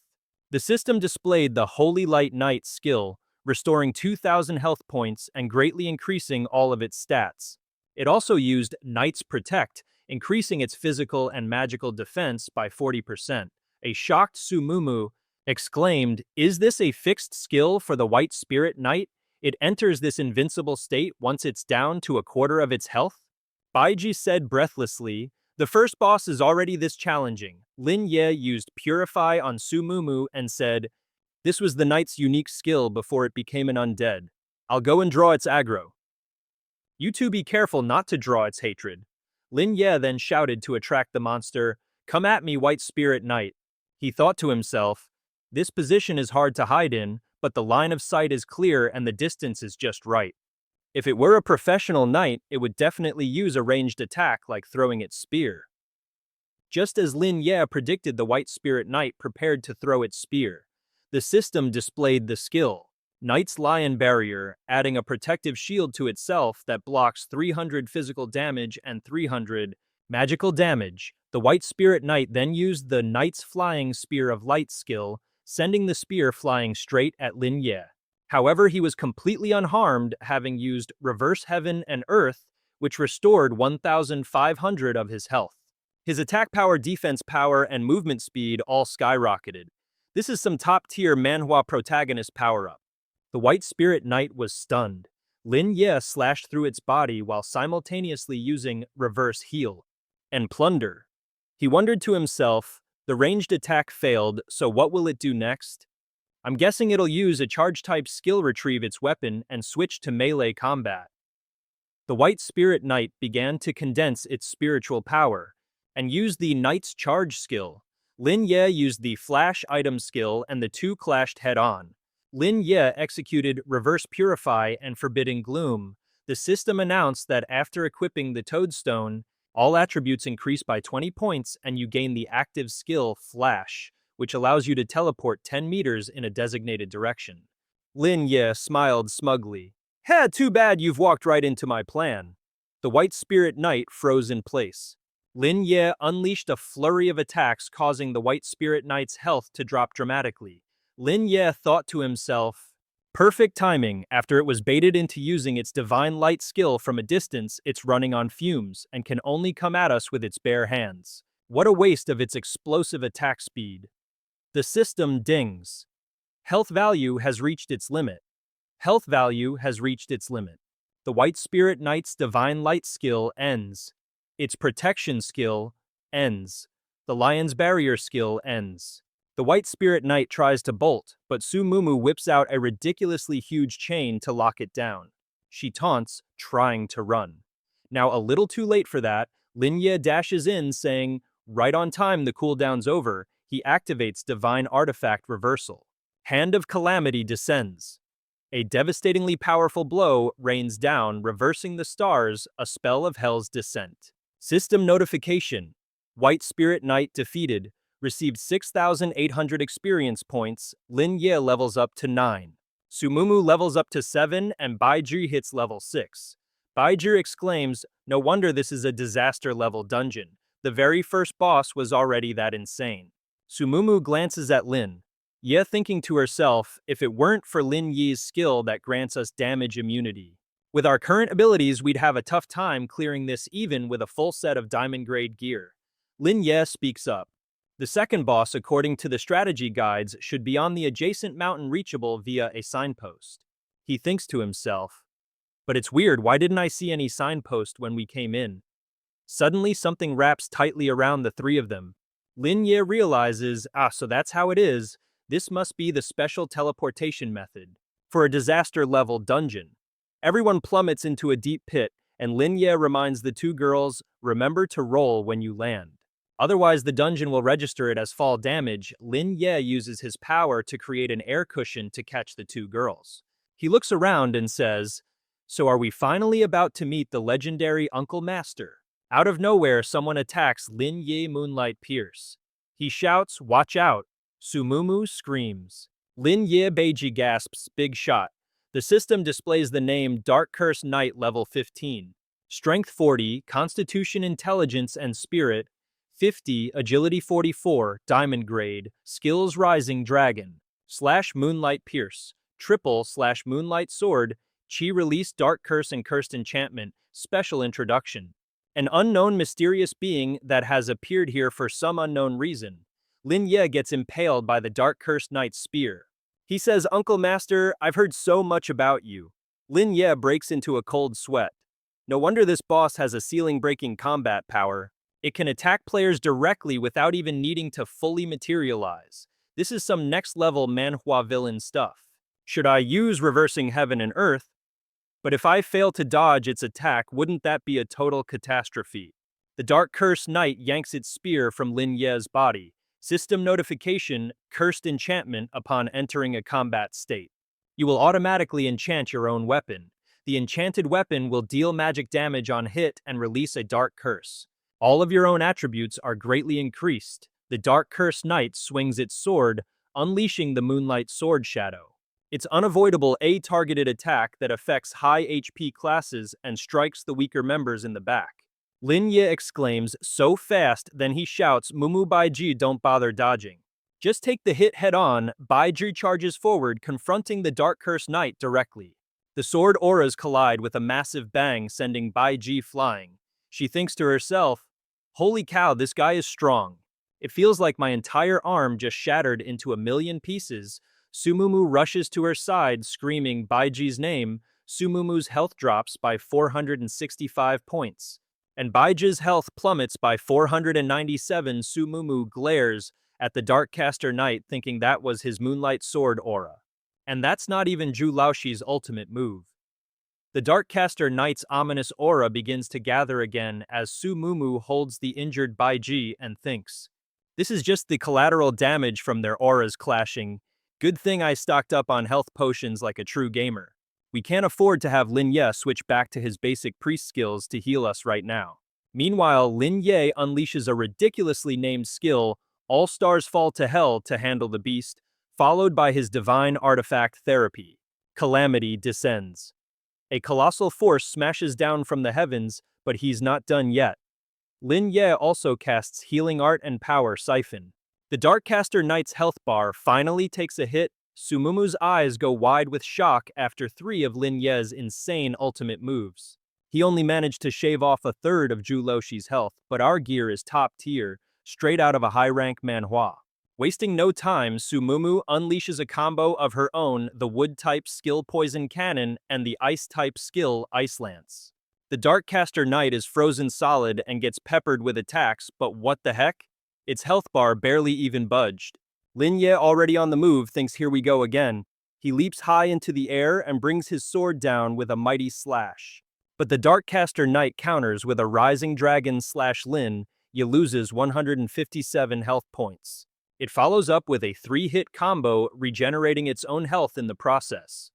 The Darkcaster Knight then locks its gaze onto Lin Ye. It's zeroing in on his neck, his critical weak spot. It unleashes a deadly horizontal slash, and Sumumu and Bai Zhi watch in horror. But Lin Ye just casually touches his neck, instantly healing the wound and letting out a sigh. Plus 888 health points. While healing, he remarks, "Zhu Laoxi's power is truly no joke. I need to get my head in the game and focus more." Lin Ye yells, "Siphon Art." A system notification pops up. The Darkcaster Knight's aggro towards Priest Lin Ye is now at 100%. Lin Ye tells Sumumu stick to the plan. She replies with a confident Roger that Lin Ye casts Siphon Art again, using it to taunt the Darkcaster Knight. He thinks to himself, "My plan was to draw all its aggro and kite it over here, preventing it from attacking Mumu and Bai Zhi. No matter how much of a damage sponge this boss is, we can still whittle down its health bit by bit." The trio attacks in unison as Lin Ye muses, "After all, this is my innate tide-turning skill. This is the perfect counter for a damage-dealing boss." He smirks. Even for a catastrophe-level boss, its health and defense stats are massively buffed. For our team, it just means this fight will take a little longer, that's all. System notification, aggro has shifted. The Darkcaster Knight suddenly turns towards Bai Zhi, who's hiding behind a tree. Lin Ye immediately casts Reverse Divine Artifact Therapy. Calamity descends. The Darkcaster Knight loses a whopping 977 health points. Its health bar takes a nosedive. Lin Ye shouts, "Hey Zhu Laoxi, remember me? I'm your opponent over here." He taunts the Darkcaster Knight. "I'll stand in front of my teammates and make sure every single one of your ranged attacks is completely useless." The moment Lin Ye finished his sentence, he unleashed his ultimate move, Reverse All Stars, the Hellfall Divine Curse. Lin Ye roared, "Time to die," and just like that, the Dark Curse Knight crumpled to its knees and started to fade away, leaving Lin Ye utterly baffled. What in the world? The system chimed in, successfully eliminated the Dark Curse Knight and forced its surrender. He bagged a cool 9,300 experience points, and the Dark Curse Knight was permanently yeeted from the Giant's Fall Invasion dungeon. Thanks to your epic performance, the Giant's Fall Invasion dungeon's difficulty dropped from disaster level all the way down to nightmare. And it didn't stop there, the nightmare level then got nerfed to just hard. The system wasn't done yet, announcing final mission complete. You've conquered the Giant's Fall Invasion and flawlessly defeated the secret boss, the Dark Curse Knight, without a single scratch. Your reward: the ability to summon the Dark Curse Knight. That's right, you can now call a level 15, gold grade Dark Curse Knight to your side. He'll fight for you, usable for the next 20 levels for a full hour with a one-day cooldown. Talk about a sweet deal. Bai Zhi looked at him with stars in her eyes. Boss, you actually took down the Curse Master and now you can summon him for dungeon runs. And you even lowered the dungeon's difficulty. Lin Ye just patted her head with a grin. That's right, this is the sweet, sweet reward for our efforts. He thought to himself, just as I predicted, a boss like the Curse Master who hasn't been beaten in ages. If a player manages to take it down flawlessly with a little luck and some stacked buffs, the rewards are absolutely insane. Sumumu suddenly yelled, "Hey look, the system notifications aren't finished yet. This can only mean something even more incredible is coming." A golden light flashed and the system spoke again. Qualification to enter the Calamity-grade dungeon. The Forgotten Lair has been granted. Congratulations, player, for meeting the requirements. Calamity-grade dungeon, the Forgotten Lair. Title earned, Observer of Original Sin. The lair's protector will open the great gate for you. As Lin Ye took the key, Sumumu's jaw dropped. Lin Ye just chuckled. Did you forget? I told you before, the whole point of fighting the Curse Master was to get access to the Forgotten Lair dungeon. He voiced a slight concern. Completing a hidden quest, getting this special access, and changing the dungeon's layout, I wonder how this will affect everyone else. Sumumu was confused. What's the problem? You're helping people. Now they don't have to worry about getting schooled by the Curse Master. You've basically saved them from rage-quitting their final exam and helped them on their path to becoming a pro player. Lin Ye nodded. Yeah, but I was just thinking, won't they be missing out on some of the necessary training to become a real pro? Whatever. Let's just go find the final boss. Following the key's guidance, Lin Ye's party steamrolled through 2 more bosses and were now on their way to the grand finale. Lin Ye announced, all that's left is the Giant of Zhangmo deep in the forest. He mused internally. The design of this Giant's Fall Invasion dungeon is pretty wild. The second boss, the Dark Curse Knight, is actually the strongest one in this whole Manhwa dungeon. The final boss looks like Godzilla and has these huge world-ending attacks. But in reality, he's a total meathead.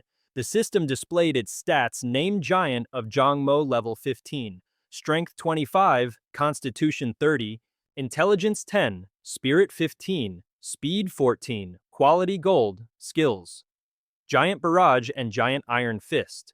Special introduction. We've got a mystery creature on our hands, a real enigma that just popped up out of nowhere. Bai Zhi's voice is trembling. Boss man, the weak spot is that pedicure-needing nail on its left foot. Right? Lin Ye coolly replies, yep, don't sweat it. This big lug is slow and telegraphs its moves like a bad actor. And just like that, a colossal monster straight out of a horror manhwa fills the screen. Lin Ye lays out the plan: pressure its left foot. It'll have no choice but to try and stomp you flat. Bai Zhi, ever the trooper, just says, got it. Got it. I'm going in, she declares. But Lin Ye stops her. Whoa there, hold your horses for a sec. He continues. I never said we were doing it the hard way this time. How about we let our friendly neighborhood Curse Knight do the heavy lifting? And with that, Lin Ye summons the Dark Curse Knight. This level 15 Dark Curse Knight is packing just as much punch as when it was a boss. Lin Ye commands, get 'em, Curse Knight, and it charges forward without hesitation. It unleashes a devastating Moonlight Pierce. Then the Dark Curse Knight spins around and hits him with a giant breaker. The Doomsday Giant's health bar starts plummeting.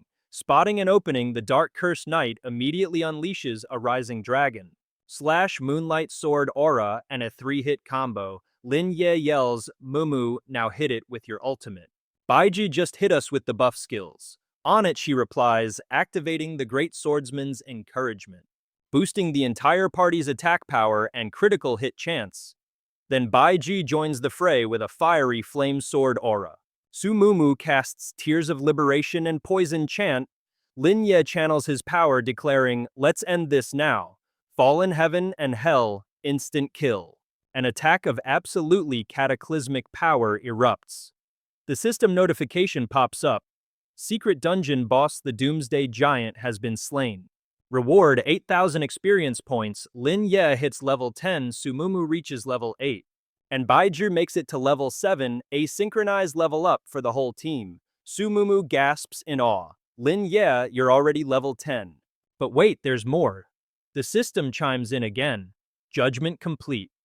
The challenger has fulfilled all hidden conditions. Dungeon clear ranking upgraded to SSS experience reward, doubled. Boom. Lin Ye instantly dings level 11. Sumumu hits level 9 and Bai Zhi reaches level 8. Bai Zhi is ecstatic. Double level up. I've never even heard of something like this happening. A glorious reward chest materializes. The Forest of the Giant's Demise dungeon. Begins reward calculation, affected by the special ability Gaze of the Luck Goddess. Dungeon clear treasure chest has been upgraded to diamond rank, all hidden conditions met. Clear ranking increased to SSS, affected by the special ability Gaze of the Luck Goddess. 1 platinum treasure chest awarded. Open treasure chests, yes or no. Sumumu practically tackles Bai Zhi in a hug, exclaiming, "Whoa, little Bai, your luck stat is off the charts. You're like a gacha god in human form." Lin Ye chimes in. That, my friends, is exactly why I brought her onto the team.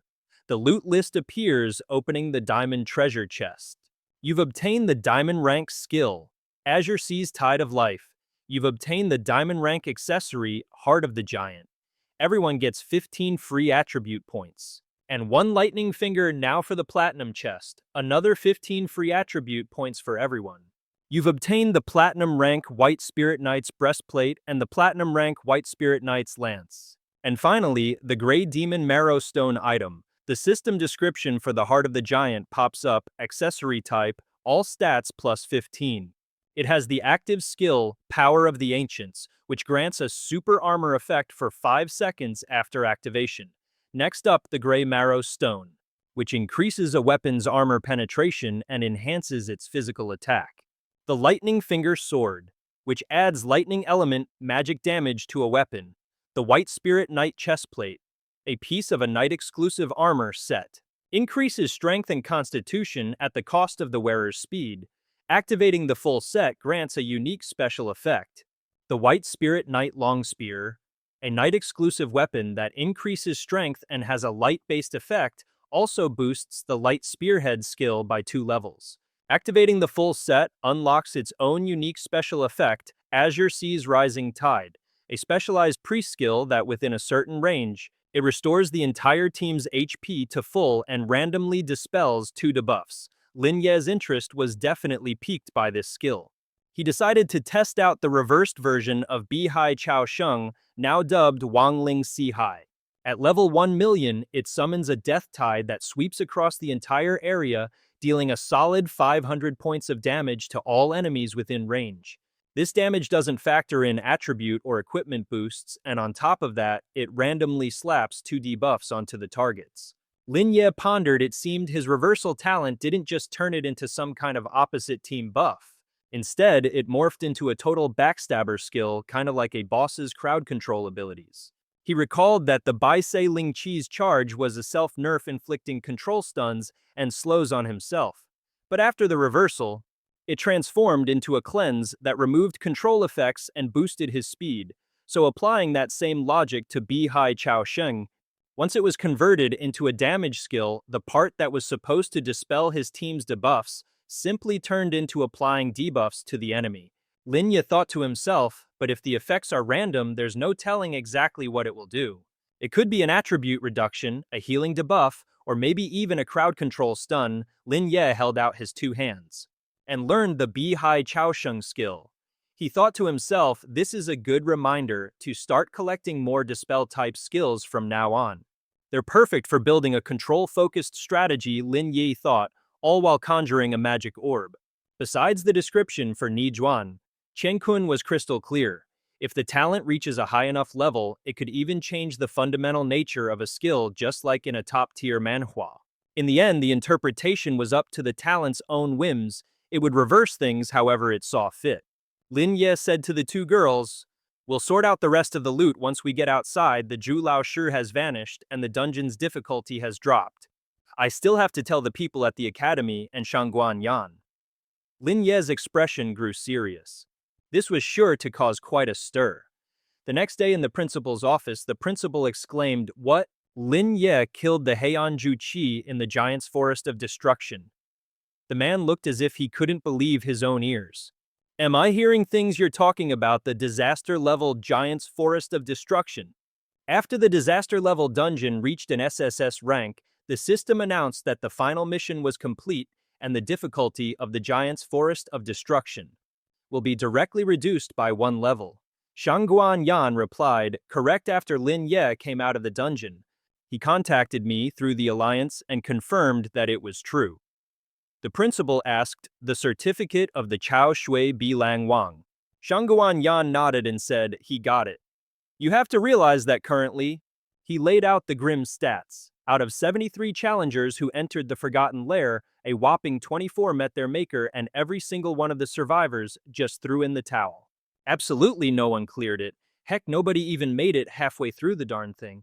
Guanxian frowned, racking his brain. None of them could ever attempt a second run. It wasn't a lack of guts, but they simply couldn't get recertified for another go. Or they just plain leveled past the entry requirements. Huang Tianqi clapped him on the shoulder, explaining, "We have to wait until he's hard stuck at level 15. And make sure he doesn't ding level 16 before going in. For a talent this massive, the Alliance is prepared to throw all its support behind him. But once he's inside that dungeon, it's all on him." The principal let out a huge sigh of relief. "Oh, thank goodness. That's just wonderful. I and every student in this academy owe him a great debt of gratitude." He stood up full of conviction. "We absolutely must hold a commendation ceremony. I even suggested at a previous meeting that we should just seal off this godforsaken dungeon for good. But everyone shot that idea down." Huang Tianqi shook his head and replied, "The battlefield is in the cosmos. Too many students are afraid to face a real challenge. Frankly, they should be weeded out. The Alliance has no business coddling weaklings who aren't cut out to be professionals." The principal looked downcast. "I'm just sighing in frustration. The Dark Cursed Knight has already scared away several of our students." Guanxian, coolly waving his fan, chimed in. "Well, that's not entirely the case." Just then the door burst open with a bang. In stormed Sumumu, phone in hand. "Apologies for the intrusion, principal, but Lin Ye's squad and I have run into a bit of a situation." She held up her phone, her voice trembling with rage. "After we cleared the dungeon, we reported everything to the Alliance as required. And not even 24 hours later, this garbage is all over the professional forums. This post is a deep dive analysis, picking apart Lin Ye, asking if he's a fallen one or if his talent is some kind of demonic power." Sumumu seethed. Tons of people are dissecting Lin Ye's attributes, not just his stat points, but also claiming his whole strategy of selling guides. And his gear is somehow corrupt. Some trolls are even maliciously analyzing bootleg videos of him frame by frame. They're saying his talent is illogical, impossible, that it has to be a demonic power, and that he must have made a pact with a demon. Sumumu was practically breathing fire. "Lin Ye is the top student at our professional academy. He's the future star everyone looks up to. Everyone here should know his character and his true strength. He's the pride of our academy. Please," she begged, "you have to do something for him." The principal finally spoke. "Student Sumumu, we understand how you feel." Guanxian calmly opened his system interface and said, "I'll look into this right now." A flood of nasty comments filled the screen. One guy claimed to be a level 35 member of some high-tier alliance. A graduate from the capital's #1 professional academy, no less. "Here's my proof," he wrote, "just read my expert analysis below. This Lin Ye is a fallen one, case closed." And the comments section was a cesspool. What mysterious talent. A once-in-a-generation genius. More like once-in-a-generation hype from Zhang City. A priest with a monk-type talent that's unheard of in any manhwa. And don't even get me started on that insane damage output while decked out in full diamond-grade gear, and people still won't admit the videos are doctored. It's obvious he made a deal with a demon. I've got inside info, you guys. His own teacher is a friend of my dad's. And apparently a lot of people at his academy are suspicious too. They're all wondering if those videos were staged. Is any of it even real? Seriously? How is that even possible? This is some next-level Manhwa plot twist. I'd sooner believe he made a pact with a demon. Yep, I'm calling it now. This whole thing is a total scam. Being a scammer is a slight upgrade from being a demon worshipper. I guess I just hope the Professional Alliance actually does its job and investigates this properly. They need to bring the hammer down hard. No cover-ups or playing favorites. Qi and Shangguan Yan scrolled through the comments which were basically demanding Lin Ye show his face and prove he's not a fraud. Otherwise, they've got every right to be suspicious. And revoke his professional test qualifications for being a demon sympathizer. But hold on, someone with a brain cell points out, Lin Ye is just a student. Isn't this whole guilty until proven innocent thing a bit extreme? How could he possibly be a demon contractor? You people build him up like a god one minute, then tear him down the next. It's honestly pathetic to watch. This whole debate is a joke fueled by people brainwashed by all the hype.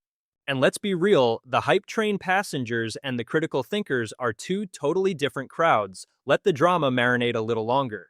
The principal turns to Su Mumu and says, Miss Su lets you and I go verify the situation with this mysterious teacher of yours. Huang Tianqi scoffs, ha, we don't even know if this so-called teacher is a real person. Shangguan Yan figures it out. This is obviously a smear campaign cooked up by outsiders who know nothing about the alliance. I propose the alliance and the school. And the royal family all issue a joint statement, but even that might not be enough to shut this down. Just then, Lin Ye himself walks in cool as a cucumber and announces, everyone, I'd like to request a demonic energy scan. Shangguan Yan just gasps, Lin Ye and scene. So Huang Tianqi and Shangguan Yan hit the airwaves to do some damage control. The three-way alliance officially addresses the rumors, issuing a pretty strong denial. They reveal that the supposed insider source from the school totally fabricated, the person doesn't even exist. And get this, the original rumormonger has already confessed to making it all up. As for that whole Lin Ye made a deal with a demon story, the screen flashes the name of the now arrested slanderer, and Huang Tianqi slams down an official confirmation stamp at the Alliance HQ. Outside, the reporters are swarming like a hive of angry bees, firing off a barrage of questions. Lin Ye, why are you submitting to a demonic energy scan? Is your talent really connected to demons or not? Excuse me, can we even trust the Alliance's results? How do we know the machine isn't rigged? Lin Ye, over here, Lin Ye. A student shouts, you're our academy's pride, don't let them take you down. Another one gasps, whoa, Lin Ye actually showed up. I heard he requested the scan himself. The Alliance is a snake pit, who knows what's really going on. Just a casual glance will do. Lin Ye sweeps his gaze over the crowd below, and instantly the reporters fall dead silent. Suddenly nervous, not a single one dares to speak. Lin Ye smirks, so gutless you shouldn't even be reporters. The students jump to his defense, squaring up against the press. What's wrong? Cat got your tongue. A second ago, you were all so eager to question the Alliance. Thought the world revolved around you, didn't you? Oh look, the live broadcast is starting. Pay attention and stop wasting his time with your nonsense. At the demonic energy detection site, drones are buzzing overhead, broadcasting everything live. The technician instructs, please step inside the magic circle to begin the examination. Lin Ye, in a move straight out of a power fantasy manhwa, takes off his shirt and says, all right. A brilliant light envelops him as the system interface pops up. The system announces, commencing demonic energy contamination scan, scanning 5%. The technician starts to say something, is that, but then stops himself. He then says with conviction, you know you really don't have to do this. Some people just can't stand to see someone else shine. Most of the experts believe in your power. Lin Ye just casually replies, honestly, I just think this is all pretty amusing. The diagnostic array hits 15%. He continues, I couldn't care less what those people are yapping about. I just don't want to make the folks who believe in me sweat bullets. The official nods, I get it. Lin Ye's scan is already at 50%. The examiner says we're all hoping for a good outcome here. Because if not, we'll have to slap the cuffs on you right here and now. Lin Ye just says sure. He closes his eyes to focus as the meter climbs to a nail-biting 85%, and the tension is thick enough to cut with a knife. The system dings. 100% scan, complete demonic energy contamination value is a big fat 0%.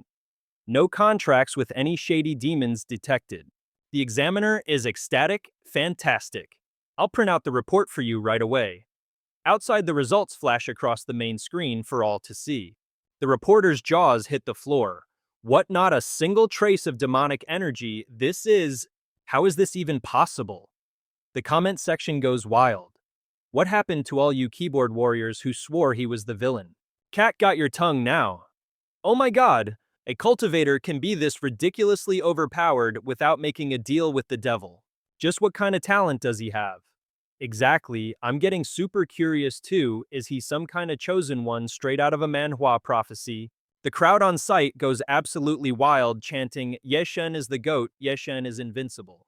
Lin Ye announces through the news drone, right now I'm going to broadcast my personal stats and level for everyone to see. If anyone has a problem with it, feel free to challenge me one-on-one, or even gang up on me, I don't care. Meanwhile, a certain Huang Xiaofeng has just seen the news. He furiously yeets his phone and screams, damn it. How can anyone believe this crap about Lin Ye?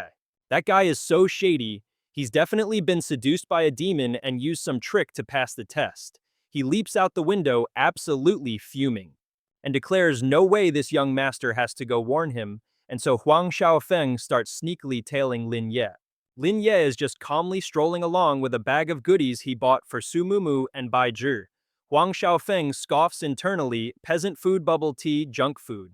That mutt Lin has really let himself go indulging like this. Humph. Suddenly he loses sight of Lin. Ye, wait, where'd he go? Lin Ye appears from behind and plants a solid kick right on Huang Xiaofeng's backside, asking, already broke out of jail. Huang Xiaofeng yelps, damn it, you're such a sneaky bastard. Lin Ye retorts, I'd say the stalker is the more dangerous one here. Huang Xiaofeng points a finger at Lin Ye and yells, hey, don't be ungrateful. I came all this way just to warn you. He then whispers to Lin, yeah, you've met them too, haven't you? Those trashy demons or whatever? Lin Ye replies, nope. He flashes back to his time in the dungeon thinking, I did meet some vicious humans though. Huang Xiaofeng shouts, stop playing tough. This young master only let you win by a fluke. And then that pest from the abyss came knocking on my door. Here's a piece of advice, report yourself to the Alliance and submit to their investigation immediately. Cooperate with them to track down that fiend. Lin Ye says skeptically, oh, so you're saying an abyss demon took a special interest in you. And not only did you resist its temptation, but you also turned yourself in. Huang Xiaofeng says smugly, that's right.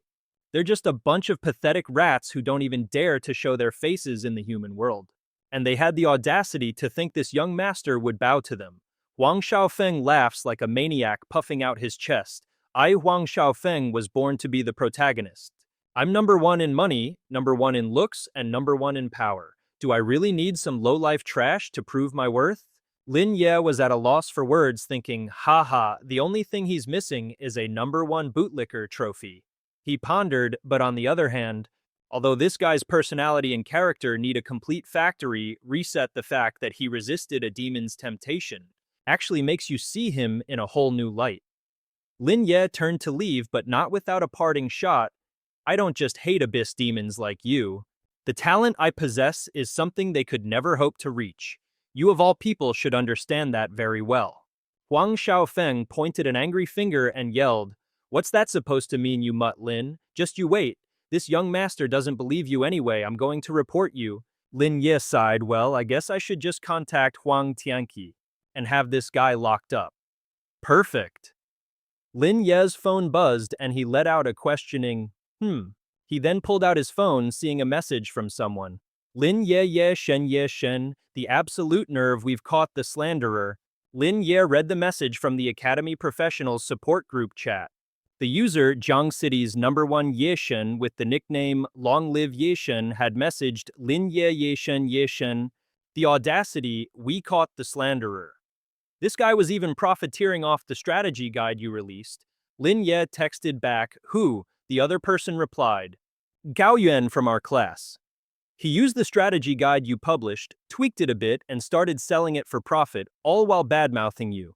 He asked again, got proof. The person messaged back, yes, he created a small private group just to spread lies about you. He's trying to pin the profiteering on our big bro, claiming you're the one cashing in. All right, screen record this for me. Lin Ye announced, this guy is officially on my blacklist. That means no guides, no gear, nothing from me goes his way. As for the rumors he's spreading, just screenshot the proof and send it my way. I'll put him on blast on the official Player Alliance forum. A user named Yishenwan Sui piped up, but night. God, the boys are fuming. We want to teach that punk a lesson. Can we? Lin Ye messaged back. The class advancement tests are just around the corner. It's not worth it. Don't throw away your future over some lowlife. For a pro player like us, the ultimate punishment is denying them those sweet, sweet free attribute points. He then added, anyone who helps me catch Cao Yuan will get an exclusive guide from me. One that's not for public sale. The guy was floored. Whoa, for real, a limited edition guide. Lin Ye replied, you bet, you can even make copies if you want. Then another user chimed in. Hey, no way for real, Lin Ye typed, and that's not all. If you spot anyone else pulling a Cao Yuan, report them and I'll shower you all with even more exclusive guide benefits. Someone else typed with envy, man, when can I be a Manhwa protagonist like you, just casually dropping god-tier guides?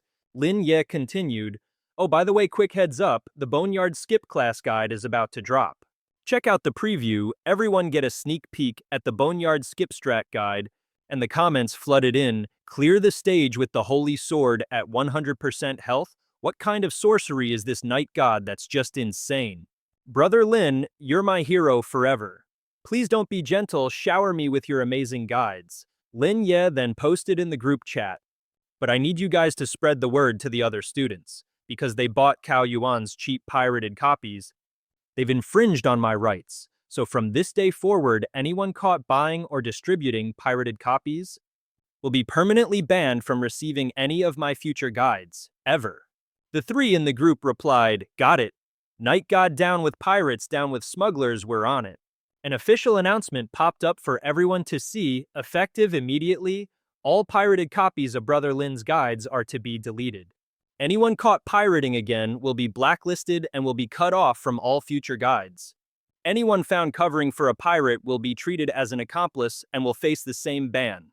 Of course, some people who read the notice immediately threw a fit. On what grounds? We're just trying to save a little cash, and the Alliance has a problem with that. Yeah, right. If you ask me, Cao Yuan is the good guy here. The announcement continued.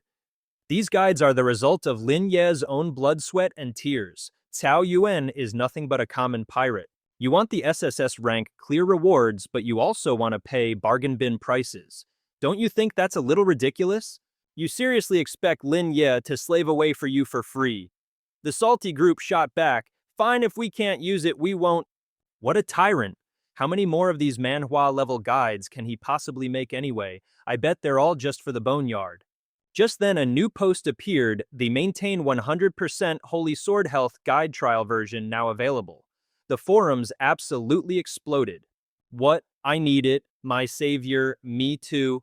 I've been waiting for this forever. No way it can't be real. Fine, don't watch then. And just like that, the user rage quit the group chat. One of the remaining members typed, we're permabanning this ID. Do a little digging on his real identity and nuke any other accounts he has too. Done and done, already blocked him. I'm counting on your skills, bro. Meanwhile, the rest of the internet was in a frenzy, desperately trying to find Lin Ye's private group. How do I get into God Ye's inner circle? I want to join too. I'll pay big bucks for an invite. I'm deleting all those pirated guides right now. From now on, I only support the OG God Ye. Lin Ye's phone was blowing up with notifications, but he just calmly grabbed his stuff and headed upstairs unbothered. Inside his group, however, things were absolutely popping off. You can totally join the group. Besides the Boneyard Guide, there are strategies for other major dungeons too. Plus, he's constantly updating them first. You can even get trial versions in the group to test them out. And you can even chat with the master himself to refine the strategies. This young master doesn't lie, sign me up. I'd walk through fire for this legend. I'm just begging for a single guide. I need to join Lin Ye's fan club. We're the one true source for legit strategies. Forget just admiring the strong, I'm a full-blown simp for Brother Lin. Lin Ye's group suddenly had 999 plus new members, leaving him completely baffled. Where did all these people come from? Lin Ye let out a sigh. But hey, when you're dealing with petty haters, you really have to hit them where it hurts. Generally speaking, a little bit of cunning is way more effective than a punch to the face. This way, he could secure his income stream without worrying about malicious competitors messing with his cash flow. Lin Ye pulled up his system interface saying, "Alright then, let's sort out my current stats and gear." The system displayed Lin Ye class priest level 11, with points allocated to strength, constitution, intelligence, spirit, and agility. Active equipment Demon Emperor's set. A 4-piece set Swiftwind boots, the Toadfall stone, a 6-treasure jade ring, and the awakened talent Heaven and Earth reversal level 2. This is the kind of OP build you only see in a manhwa. Single target skill, Plunderous heal, support skills, Netherworld art shadow, Seal art, group skills, Divine weapon therapy, Calamity's advent, All Stars radiance, Fallen heaven and hell, Azure sea's tide and sea of the undead. Lin Ye spotted a red exclamation mark on his screen. He muttered before tapping on it. The system displayed Heaven and Earth Reversal, Level 2, reverses self-enhancements and all skills affecting the user. It can be toggled on and off at will. At higher levels, it can even change the fundamental nature of a skill. Current effect conversion. Healing becomes damage. Damage becomes healing, buffs turn into debuffs. And debuffs turn into buffs applicable to both allies and enemies. Current enhancement reduces stamina consumption by 10% and shortens cooldowns by 10%. Upgrade requirement: reach personal level 20 and kill 10,000 secret dungeon creatures using the reversal skill. Lin Ye mused, so the goal is basically unlimited firepower, but I can put off leveling that up for now. He'd wait until after his class advancement test. He stroked his chin thinking. After breaking through level 10, with the level up bonuses and free attribute points, his intelligence was already close to 150. The next goal was to get his base intelligence to 150, not including the bonuses from his gear. After that, he'd focus on raising agility, spirit, and constitution, and maybe consider strength last. Even so, his secondary stats were already top tier among the students. Lin Ye then started messaging someone. A message pops up from Zhao Qihang. "It's me, Lin." Ye. Zhao Qihang immediately replies, "Brother Lin, what can I do for you?" Lin Ye gets straight to the point. "I'm in the market for some gold grade or higher priest equipment, including a weapon, boots, a necklace, and a jade pendant. I'll send you the specific requirements in a moment." Zhao Qihang messages back, "Brother Lin, gold grade is a piece of cake, but if you want anything higher, that's going to be a real headache." Lin Ye replies, "No worries. Gold grade will do just fine." Zhao Qihang types back, "You got it. Just wait a moment while I send you the list." 10 minutes later, Zhao Qihang sends over a whole catalog of items. "Brother Lin, take your pick from these beauties. I've attached all the stats, pros, cons, and of course the price tags right beside them." Zhao Qihang had laid out a detailed summary of weapon attributes, a complete breakdown of the boot's stats, a chart for the jade pendant's attributes, and a summary for all the necklaces on offer. Lin Ye mulls it over. The stats on this gold-grade weapon are pretty decent, but these boots just aren't cutting it. He messages back, "I'll take the priest's weapon, the healing staff, the bone necklace, and the white feather jade pendant. The boots just aren't a good fit." Zhao Qihang replies instantly, "Got it, boots are out. That'll be a grand total of 350,000. For Lin Ye, that amount was pocket change. He then remembers, "Oh, by the way, I'm also going to need some enhancement stones. I need to upgrade a few pieces of gear to plus 10. Zhao Qihang was taken aback. You need them like right now. The price might be a little steep." Lin Ye hesitated. He couldn't exactly tell the guy.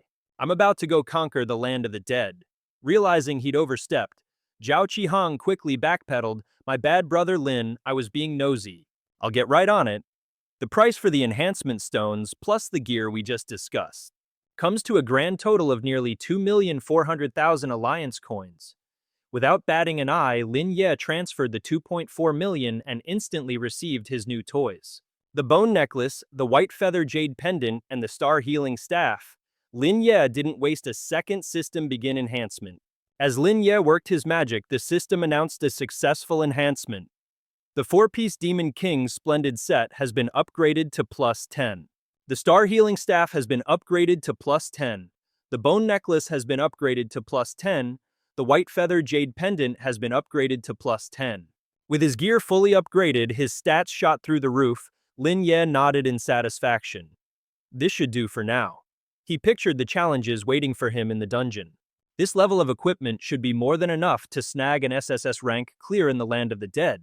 After all, in a top-tier Manhwa dungeon like that one, the loot drops are guaranteed to be epic. Suddenly, a noise from inside the house snaps him out of his thoughts. Lin Ye turns around on high alert. He steps out to investigate and finds Su Mumu. She had just gotten out of the shower and was turning around wrapped in nothing but a bath towel.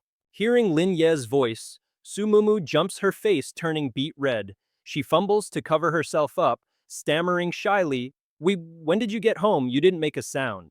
I used the bathroom in your room. I hope you don't mind, it's just, the hot water in my room is acting up." Blushing and scratching his head, Lin Ye replies, "Oh, that's totally fine. Do you need me to take a look at it for you?" Su Mumu quickly shakes her head. No, it's okay." "Oh, right. Do you have a minute? I wanted to talk to you about something." Lin Ye points to himself, completely bewildered. "Huh. Me? Sure, but maybe you should, dry your hair and put some clothes on first." "You don't want to catch a cold," Su Mumu nods frantically. Right, and scurries away. "Just wait for me, I'll only be a few minutes." Lin Ye just nods. True to her word. 5 minutes later, a fully dressed Su Mumu sits down on the sofa with Lin Ye. Lin Ye raised an eyebrow. "All right, out with it. What's with the long face?" Su Mumu finally spoke up. "Well, it's about Bai Zhi. She was complaining to me the other day that she's not really vibing with the greatsword class. She's still getting the hang of it, and even with upgraded gear, solo dungeons are still a real struggle for her." Lin Ye listened and replied, "Oh really, she never mentioned anything to me. Besides, from what I've seen, she handles that great sword pretty smoothly. It might be a little tricky, but she gets the job done. If we could just find a hero's proof, she could switch classes to something that suits her better. I'll ask Huang Tianqi about it sometime soon. See if he knows a way, but ultimately, Bai Zhi has to be the one to decide if she really wants a class change." Su Mumu shot up from her seat, all flustered. "Oh, that's fantastic, what a relief. Well, I'll be heading back then." But Lin Ye cut her off. "Hold on a second." He narrowed his eyes, sensing there was more to this story. "This isn't just about Bai Zhi, is it?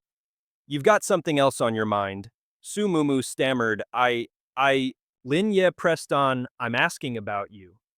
Busted. Su Mumu's cheeks puffed out in frustration.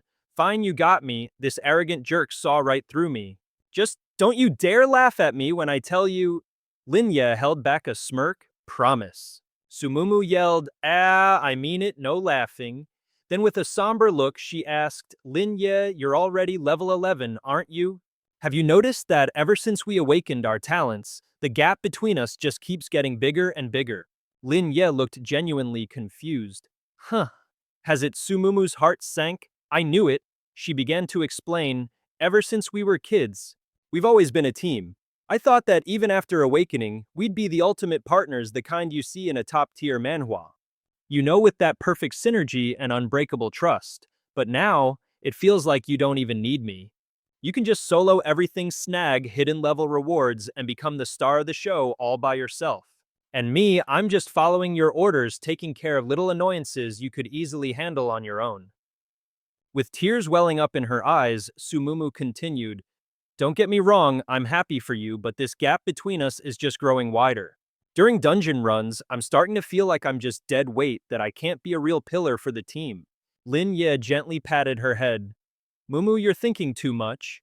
She shot back, "You big dummy, that's because you have no idea. You don't know what it's like to be the one always trying to catch up, only to feel more and more powerless as the other person pulls further away. I don't want to rely on you anymore." Hearing this, Lin Ye's expression turned serious. "All right, if that's how you feel, then starting today, we're getting disciplined.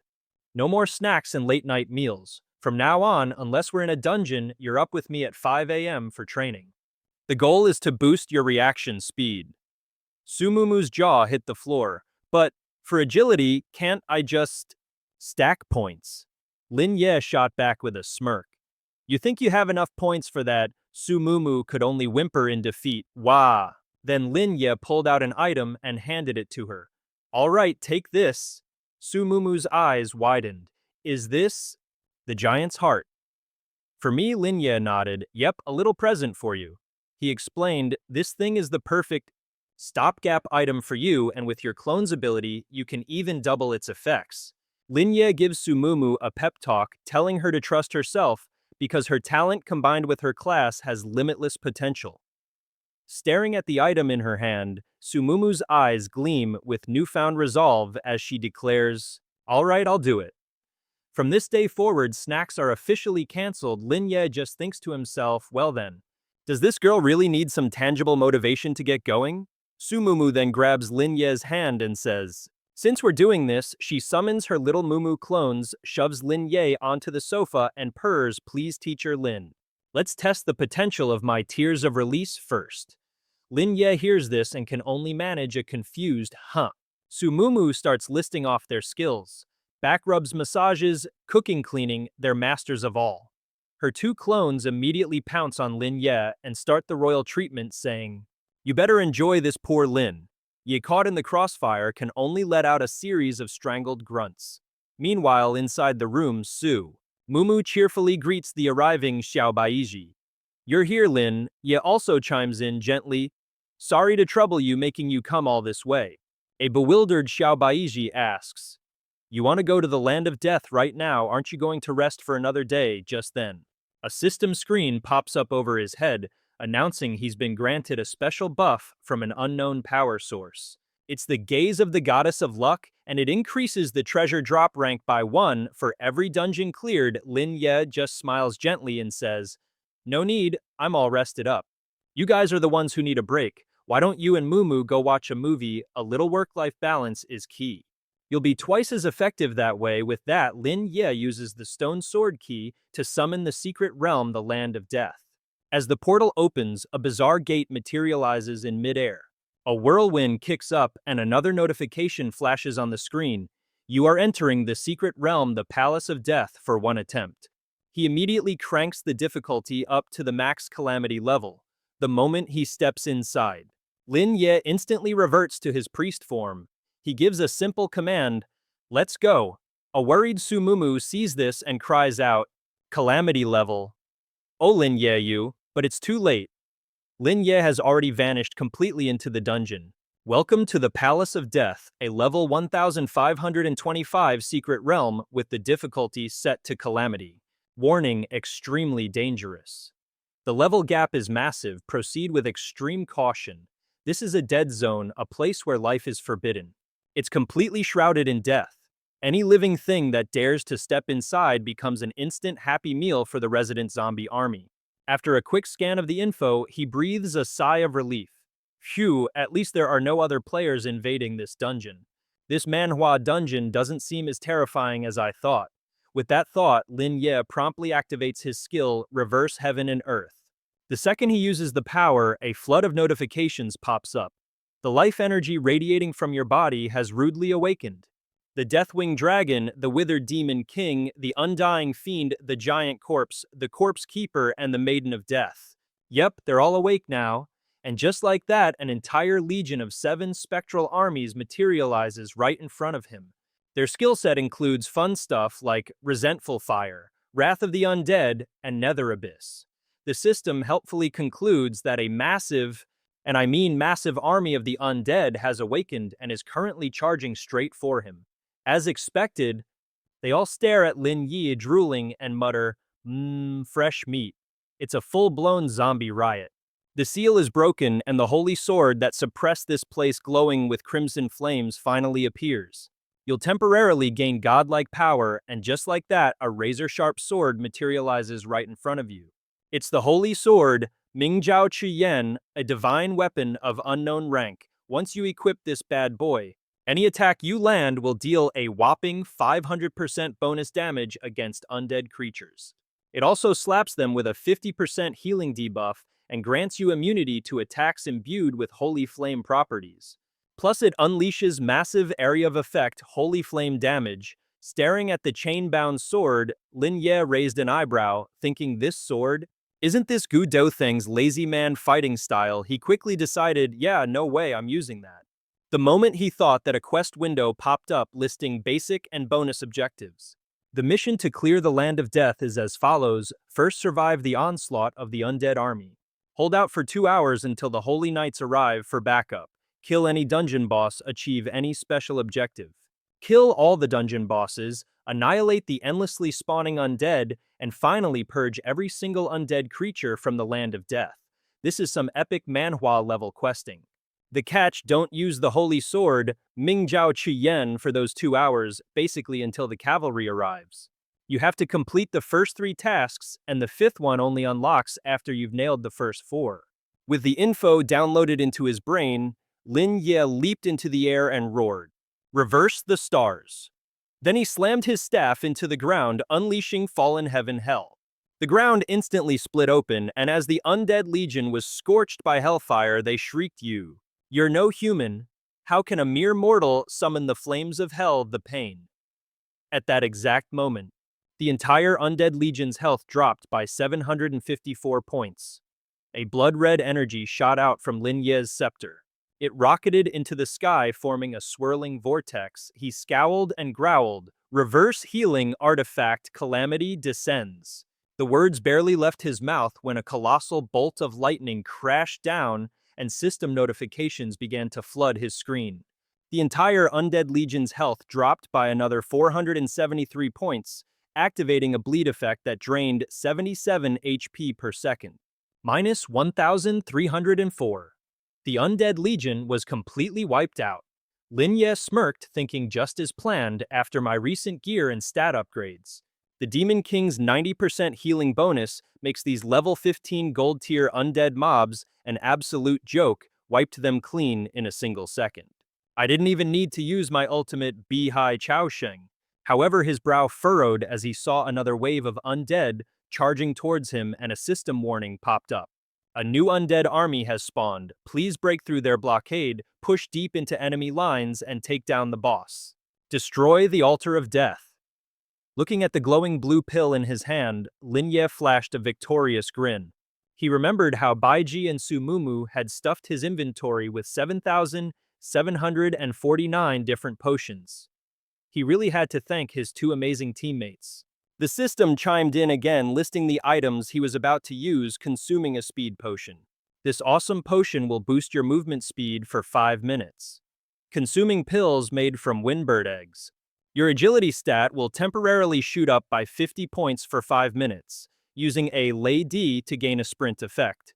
The rare Thunderbolt skill lasts for a solid 5 minutes, constantly juicing up your movement speed, and he's even using the Tranquil Chicken for good measure. He pops the Earthly Requiem to temporarily amp up his stamina. After absorbing all that extra juice, Lin Ye blasts forward like a hurricane on a mission. Everywhere he passed, the Undead Legion was utterly obliterated by his sheer overwhelming power. It was a total massacre. Lin Ye blitzed right through the horde of undead and teleported straight to the altar of death. No time for small fry. A fierce red glint flashed in his eyes as Lin Ye let out a thunderous roar, "Reverse Azure Sea's Tide of Life." The moment the words left his mouth, Lin Ye unleashed the sea of undead, and a crimson tide instantly swallowed the entire undead army.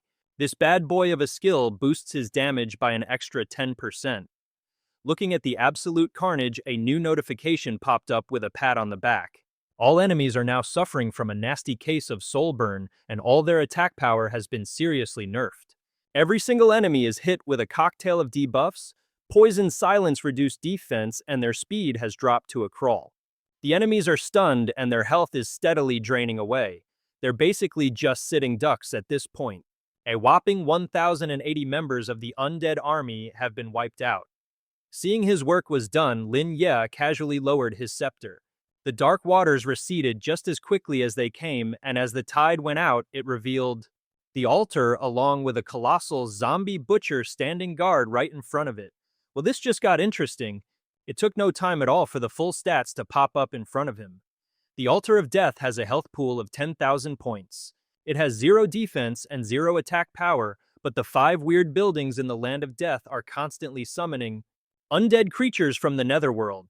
These summoners are guarded by the 5 main bosses of the Secret Realm. Once a building is destroyed, the summoning in that area will stop, but any ghouls already on the field won't just conveniently disappear. As for the giant zombie butcher, it's a level 15 platinum grade beast, but its stats, strength, constitution, intelligence, you name it, are all a big question mark. Classic Manhwa boss move. Its skills include Plague Outbreak, Poison Guard Regeneration, Body Splitting, Iron Hook Grab, and Death Mire. Plus Devour Corpse Healing and Create Undead. Oh, and it has a charming hobby of tearing its enemies to shreds and then munching on their remains. Lovely. It also has the Gigantic special trait. And get this, if you kill the giant zombie butcher, it just splits and revives. Just then another system notification pops up. Reverse Purification Art and Nether. Forbidden Art have been activated, trapping the target. Suddenly, the giant zombie butcher finds itself completely bound by countless iron chains. Lin Ye seizes the moment and charges in, already calculating his next move. He only needs 30 seconds. With that thought, he summons a horde of monsters, their bodies glowing with a menacing red light. Then he commands them, "Go take them down." Not one to stand still, Lin Ye swings his scepter, activating a whole slew of skills. Reverse Healing Art Power Siphon, Art Reverse, Divine Weapon Therapy, and Calamity Descent. He unleashes the reverse fall of the myriad stars, which surrounds the altar in the blink of an eye. The altar is literally melted by his immense power, and at the same time a new notification appears: you have defeated the Altar of Death. The summoning of undead creatures in this area has ceased. You have defeated the giant zombie butcher, and now 2 giant zombie butchers have appeared. And just like that, over on the other side, the giant zombie butcher splits itself clean in 2. This is getting out of hand. Lin Ye scowled and yelled out, "Force Plunder Art!" And just like that, 2 crimson beams of light shot out, causing a massive explosion. A system notification popped up announcing the defeat of the dismembered giant zombie butcher, and oh boy, the real party's just starting. The Skeleton King and the Immortal Witch have awakened. Staring at the bone pile at his feet, Lin Ye mused with a frown. It looks like this is a genius-level difficulty dungeon after all. But as long as there's a level cap, it can't be that terrifying. At least with my current skills and gear, I'm more than prepared for this Manhwa-style showdown. Then he suddenly called out, "Come on out, Curse Master, I'm gonna need you for this one." And as the words left his lips, the Dark Curse Knight and its dragon materialized out of thin air. A new notification flashed: Dark Curse Knight summoned. A level 15 gold rank summon ready for battle with a 1-hour duration. The moment Lin Ye hopped onto the dragon's back, a whole army of undead awakened below. The duo wasted no time and soared towards a distant mountain peak. Lin Ye arrived at his destination and laid his eyes upon the main event, the Skeleton King himself. He was chilling on a throne made entirely of bones, looking all menacing. Lin Ye glanced up at its shriveled skull and its piercing, glowing blue eyes. He quickly scanned the info panel that popped up: Skeleton King level 15. Strength, Constitution, and Intelligence were all question marks, but its spirit was a measly 2. Agility was also unknown. This boss had platinum potential, and its skills included Legion's Might, Death's Banner, and Evil, Aura Flesh Resurrection, and Shield of the Dead. This Skeleton King is a classic support-type boss, using aura skills and racial expertise to buff its minions. It strengthens all nearby undead creatures and loves to use Zergrush tactics to overwhelm its enemies. Then Lin Ye's eyes darted to another info panel. The Immortal Witch level 15. All her stats were unknown. She also had platinum potential, and her skills included Death Fluctuation, Bone Chill, Magic Black Hole, Lunar Eclipse, Ice Seal, and Blood Wisdom. This one's a powerhouse among witches, a spellcaster who used dark magic and necromancy to transform herself into an immortal being. She possesses ridiculously refined magical abilities and an intellect that puts your average zombie to shame. Lin Ye coldly commanded his Dark Curse Knight, "Kill," Just as Lin Ye was striking a cool Manhwa protagonist pose, his dark cursed knight started mumbling something. He then cracked an awkward smile and said, "My lord." Lin Ye then regained his composure and with a cold wave of his hand commanded, "Go." As the word was spoken, he slammed his scepter into the ground. The immortal witch's eyes went wide with shock. In that instant, the dark cursed knight was already upon her, launching a fierce attack. It immediately unleashed Moonlight Raid, making the witch let out a pained shriek as her health dropped by 1,441 points. But the immortal witch suddenly bit down on something in her mouth, letting out a sharp crunching sound. In the blink of an eye, her entire body was enveloped in a strange blue aura. This new power summoned a horde of zombies, but just as they lunged forward, the dark cursed knight swiftly conjured a protective barrier. A curse shield that reflects all magic damage for 3 seconds. This little trick sent the entire zombie squad, and the immortal witch herself, flying backwards. Cornered and desperate, she trembled as she reached out a hand towards the high dais, begging the Skeleton King for help. But just as the bony monarch stood up, he heard footsteps right behind him. He whipped his head around in shock, only to see Lin Ye standing there shrouded in a literal sea of blood. Our boy growled, declaring, "Your opponent is me," and with that he unleashed his skill, Reverse Jade Sea. The tide of the undead sea crashes in. In the blink of an eye, a literal ocean of blood swallows the Skeleton King whole, leaving him withered, weakened, and down a whopping 999 health points. Meanwhile, on the other side of the battlefield, the Dark Cursed Knight is going absolutely berserk. He's spamming Rising Dragon Slash and Triple Slash on the Undying Witch, and boy is she screaming her lungs out. Next up, he hits her with the Tyrant's Curse, and kaboom, she explodes in a cloud of dust. But this is the Undying Witch we're talking about. Her vitality is basically infinite. She tries to pull a fast one with a sneak attack, but our Dark Cursed Knight has got moves like Jagger, dodging it perfectly. Just as he dodges, he feels a weird tingle down his spine. Something's not right behind him. He whips around to see the Undying Witch gathering a frost spell, cackling like a madwoman and chanting "Ice Bones," but our boy isn't about to let her finish that cast. Nope. In a flash, the Dark Cursed Knight unleashes Lunar Strike and slices her clean in half. Talk about a killer move straight out of a Manhwa panel. But the Undying Witch isn't going down that easy. She screams, "O Pluto, King of the Abyss, I will trade my soul to you." And just like that, she activates the sacrificial ritual she had prepared earlier. With her last breath, she spits a curse damning her foolish enemy to an eternity in the underworld. Lin Ye sees what's happening and yells, "Curse Master, she's gonna self-destruct and take us all with her," but it's too late. Boom. The Undying Witch's body detonates, unleashing a massive wave of bone shards and countless ice crystals. It's the Ice Seal Blood attack. By sacrificing her soul and her entire remaining health bar, she unleashes a massive area of effect ice spell.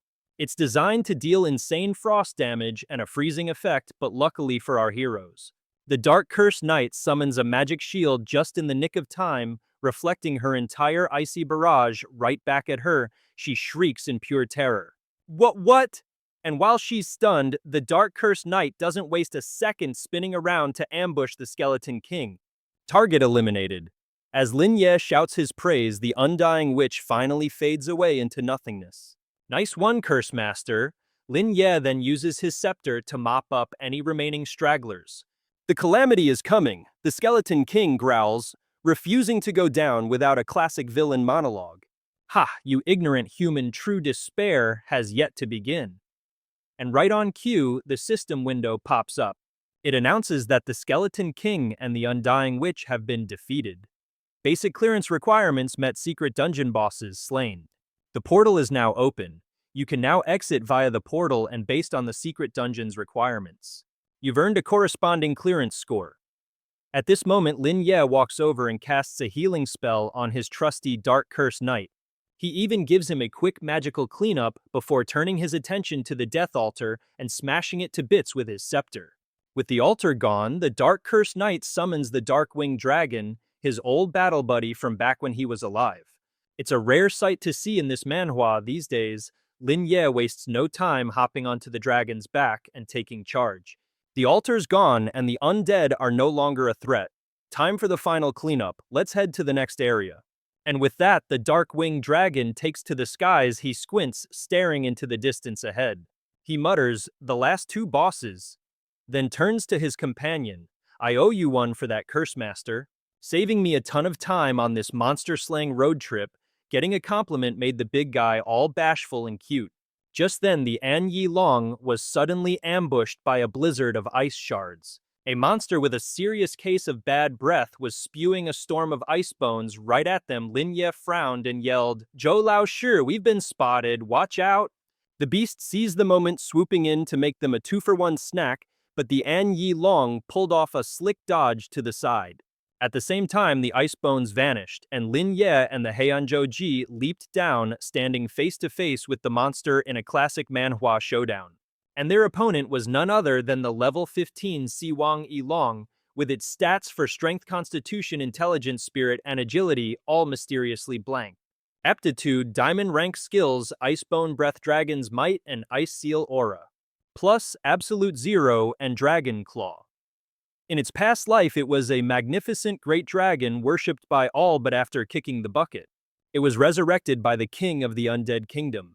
Now juiced up on death energy, this Yilong can command powerful ice magic, dishing out damage over time and a nasty slowing effect.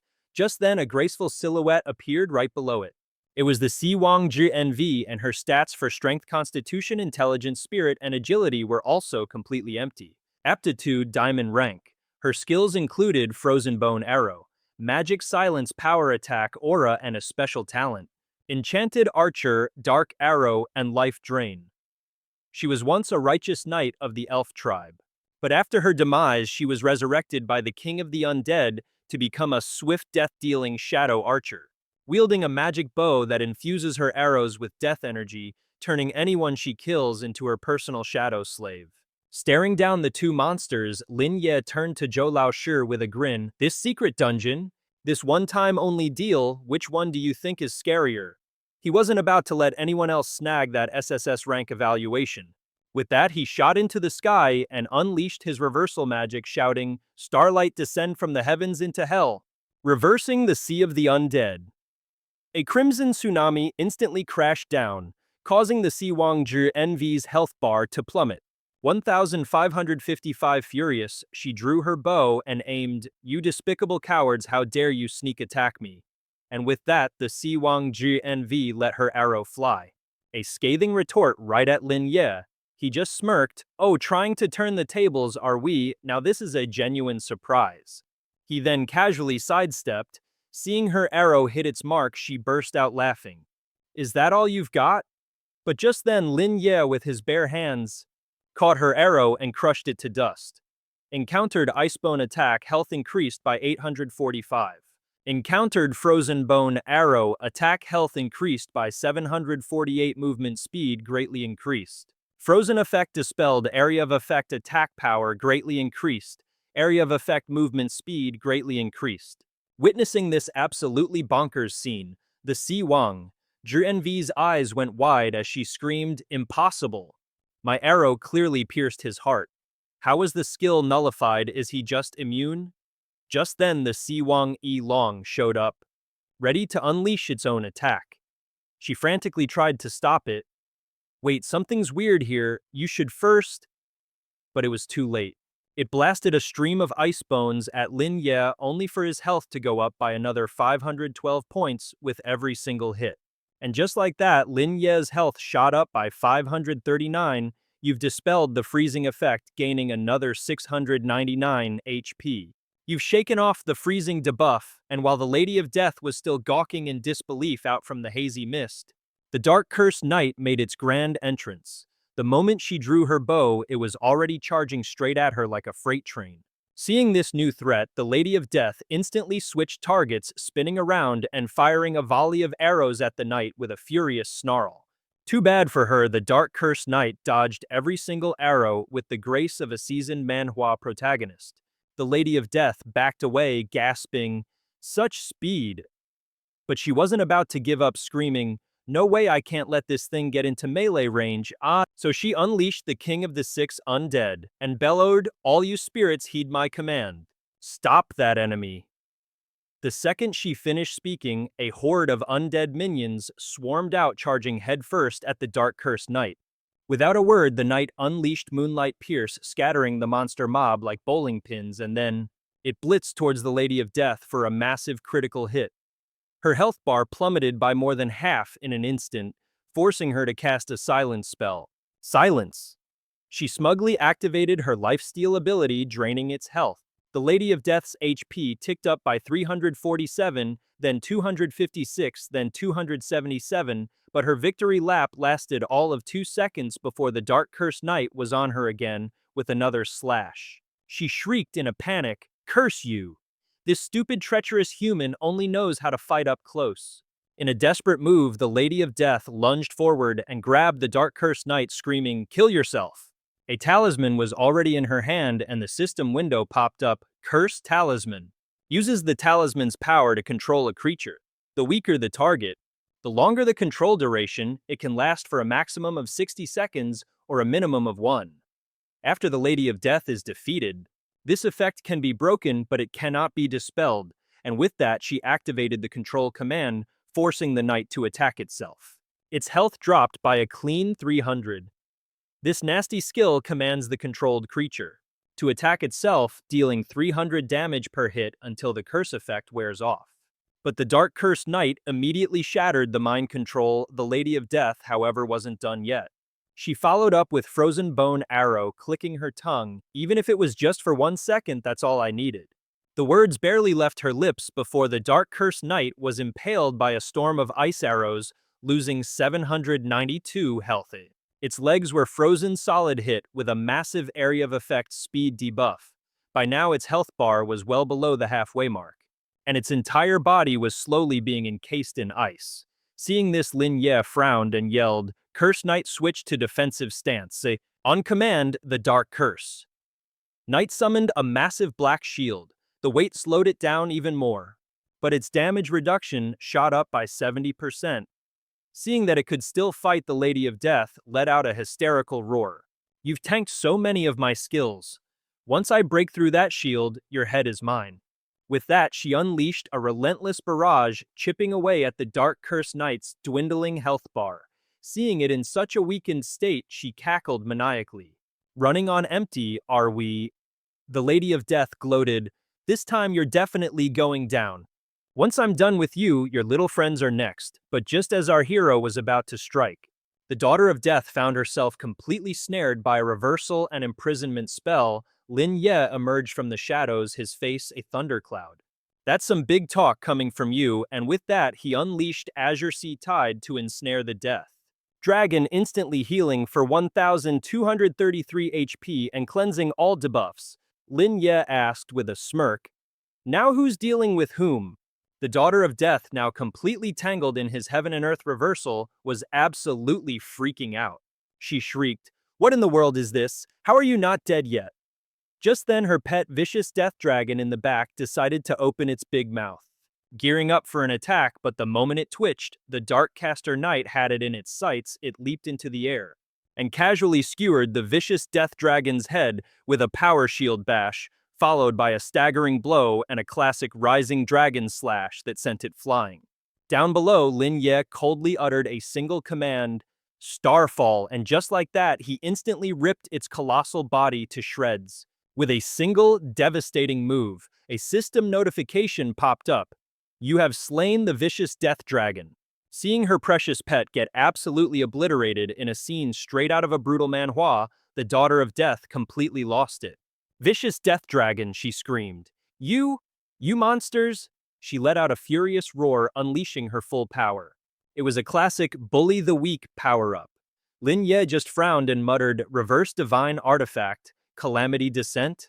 The words barely left his lips before a blood-red pillar of light slammed down on her tiny frame. System notification, you have slain the Daughter of Death. With the two bosses out of the picture, Lin Ye turned to delegate. "Caster, you take the northwest. I'll handle the southeast. Let's make this quick." He glanced over at the Dark Caster Knight, which was already mopping the floor with the remaining mobs, and nodded in satisfaction. "Once we clear this sacrificial altar, it's game over. This dungeon might be special, but it wasn't nearly as tough as I first thought." He had just used his reversal skill, Azure Sea Tide and Sea of the Undead, to sweep the entire instance. All in all, it took less than 10 minutes to clear the stage. Piece of cake, especially compared to the 2-hour time limit for the fourth mission. After a short while, the duo had completely annihilated everything in the dungeon with corpses piled high at their feet. A notification chimed in. You have eliminated all remaining undead creatures. In the Hall of Death, you have completed the requirements for the first 4 missions. Hearing this, Lin Ye suddenly realized he'd forgotten something. Wait, that's not right.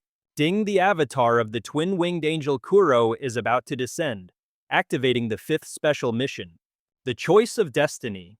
Right on cue, a pair of pristine white wings materialized. Option 1, accept the divine gift. You'll get a reward from the twin-winged angel Kuro, but you have to hand over the entire holy sword. The abyss shining crimson flame, which has been busy absorbing undead souls, and then you can leave the Hall of the Undead. Or option 2, slay the god, kill Kuro's phantom avatar. Staring at the ethereal white figure, he frowned in confusion. What's the deal here? Is there another hidden boss in this Manhwa dungeon? The outcome for choosing to accept the divine gift is an immediate SSS rank rating. And the outcome for choosing to slay the god, well, that happens after you destroy the angel's avatar. Kuro would receive a 2-tier high ranking, but failure meant a demotion to C rank. Lin Ye frowned as he read, muttering to himself about this ranking system. So in your world, SSS rank isn't the final boss of rankings.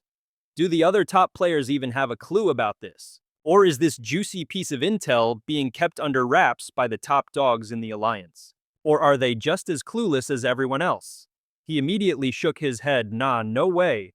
First off, there's no reason for them to hide this info, especially since the number of people who could even unlock this condition is probably small enough to count on one hand. Secondly, the dungeons are created by the system itself, so it's totally possible they've been getting secret updates without anyone noticing. That's definitely on the table. And third, this new tier and the angels themselves already exist. It's just that with humanity's current power level, they're completely out of reach, like cavemen trying to figure out astrophysics. Just then, Lin Ye looked up. He saw the angel's wings, which were absolutely covered in eyeballs, and one of them suddenly snapped open to stare right at him, followed by a deafening boom. And just like that, his Heianju Ji was obliterated. A notification popped up. Heianju Ji has retreated from the battlefield. Summon is now on cooldown. Lin Ye's brow furrowed. The pressure was insane. Is this the so-called Ancient Covenant? The big boss of the angels themselves. But according to the prompt, I probably don't have to fight this monstrosity. So where's Kuro's avatar? Right on cue, a pair of pristine white wings materialized, and from beneath a closed eye, a figure emerged. Title: Shuang Yi Tianshi Kuro Illusory Avatar, Level Unknown. This is some top-tier manhwa stuff right here. Challenge not recommended. All its stats: Strength, Constitution, Intelligence, Spirit, Agility, and Aptitude were completely blank. Skills undisplayable. This was an angel, a powerful being born in the divine kingdom. A natural counter to undead creatures, its divine power suppressing the very essence of death. The Shuang Yi Tianshi Kuro suddenly spoke up, its voice dripping with praise. Human, you have done well. On behalf of the divine kingdom, I thank you. These wicked undead creatures should be put to their eternal rest. Gape deep beneath the earth. Now hand over the Qi Yan mirror and you may leave. But Lin Ye, ever the opportunist, decided to go off script. Hold on a second, you're not gonna give me a reward or something. I mean, I did just wipe out every single undead creature in this place. The angel snapped back angrily. Are you questioning an angel? Then the Shuang Yi Tianshi Kuro summoned a flaming sword, its voice a low menacing growl. Human, you should be grateful. Leave this place at once and do not interfere with the angel's remaining work. But Lin Ye just scoffed, a mocking grin on his face.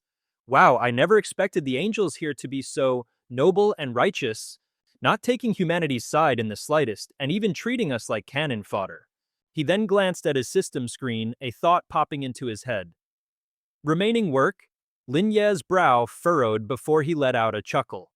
Is there still anything left to handle here, my Lord Angel? He immediately activated his reverse heaven and earth skill. And by what right do you claim my achievements as your own? The Shuangyi Tianqi Kuro, completely triggered, roared at him, "You insignificant little pest, allowing you to contribute to the great divine kingdom is already a generous reward for your kind, yet you dare to harbor such greedy thoughts. Defying a god's command, big mistake." The moment the words left his mouth, Lin Ye hit him with the plunder skill. Lin Ye scowled and snapped, "Shut your trap, I don't need to hear the rest of your monologue." The two-winged angel Kuro absolutely lost it and roared. Divine power rained down immediately, with bolts of holy lightning striking everything in sight. Lin Ye, cool as a cucumber, didn't say a word. He just casually dodged the divine tantrum. Kuro went full-on berserk, spamming dazzling lightning bolts at Lin Ye, but our boy wasn't phased, weaving through the electric storm like a main character in an action manhwa. The angel smugly shouted, "I see an opening," and then zipped behind Lin Ye for a classic sneak attack. He blasted a crimson flame right from his mouth, piercing straight through Lin Ye's chest, but just in the nick of time, our hero activated Universe Reversal.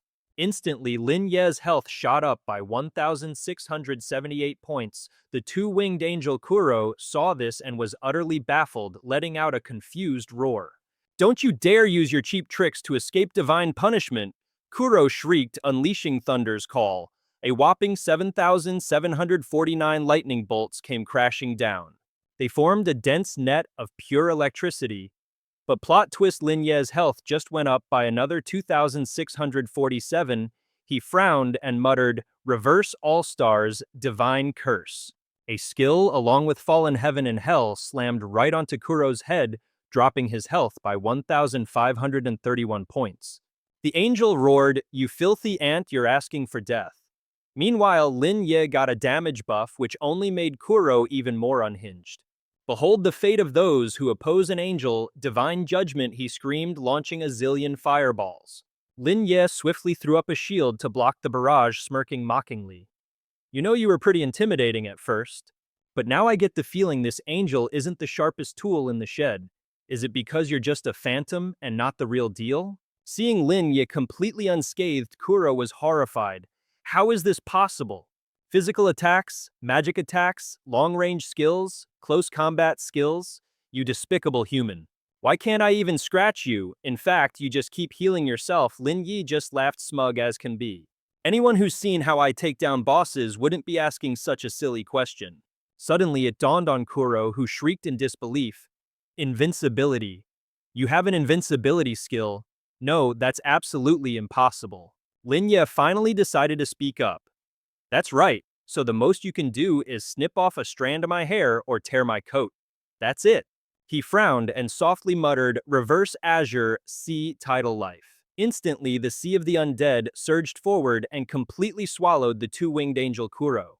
His health immediately plummeted by 2,352 points, and the angel's phantom was hit with a slow debuff.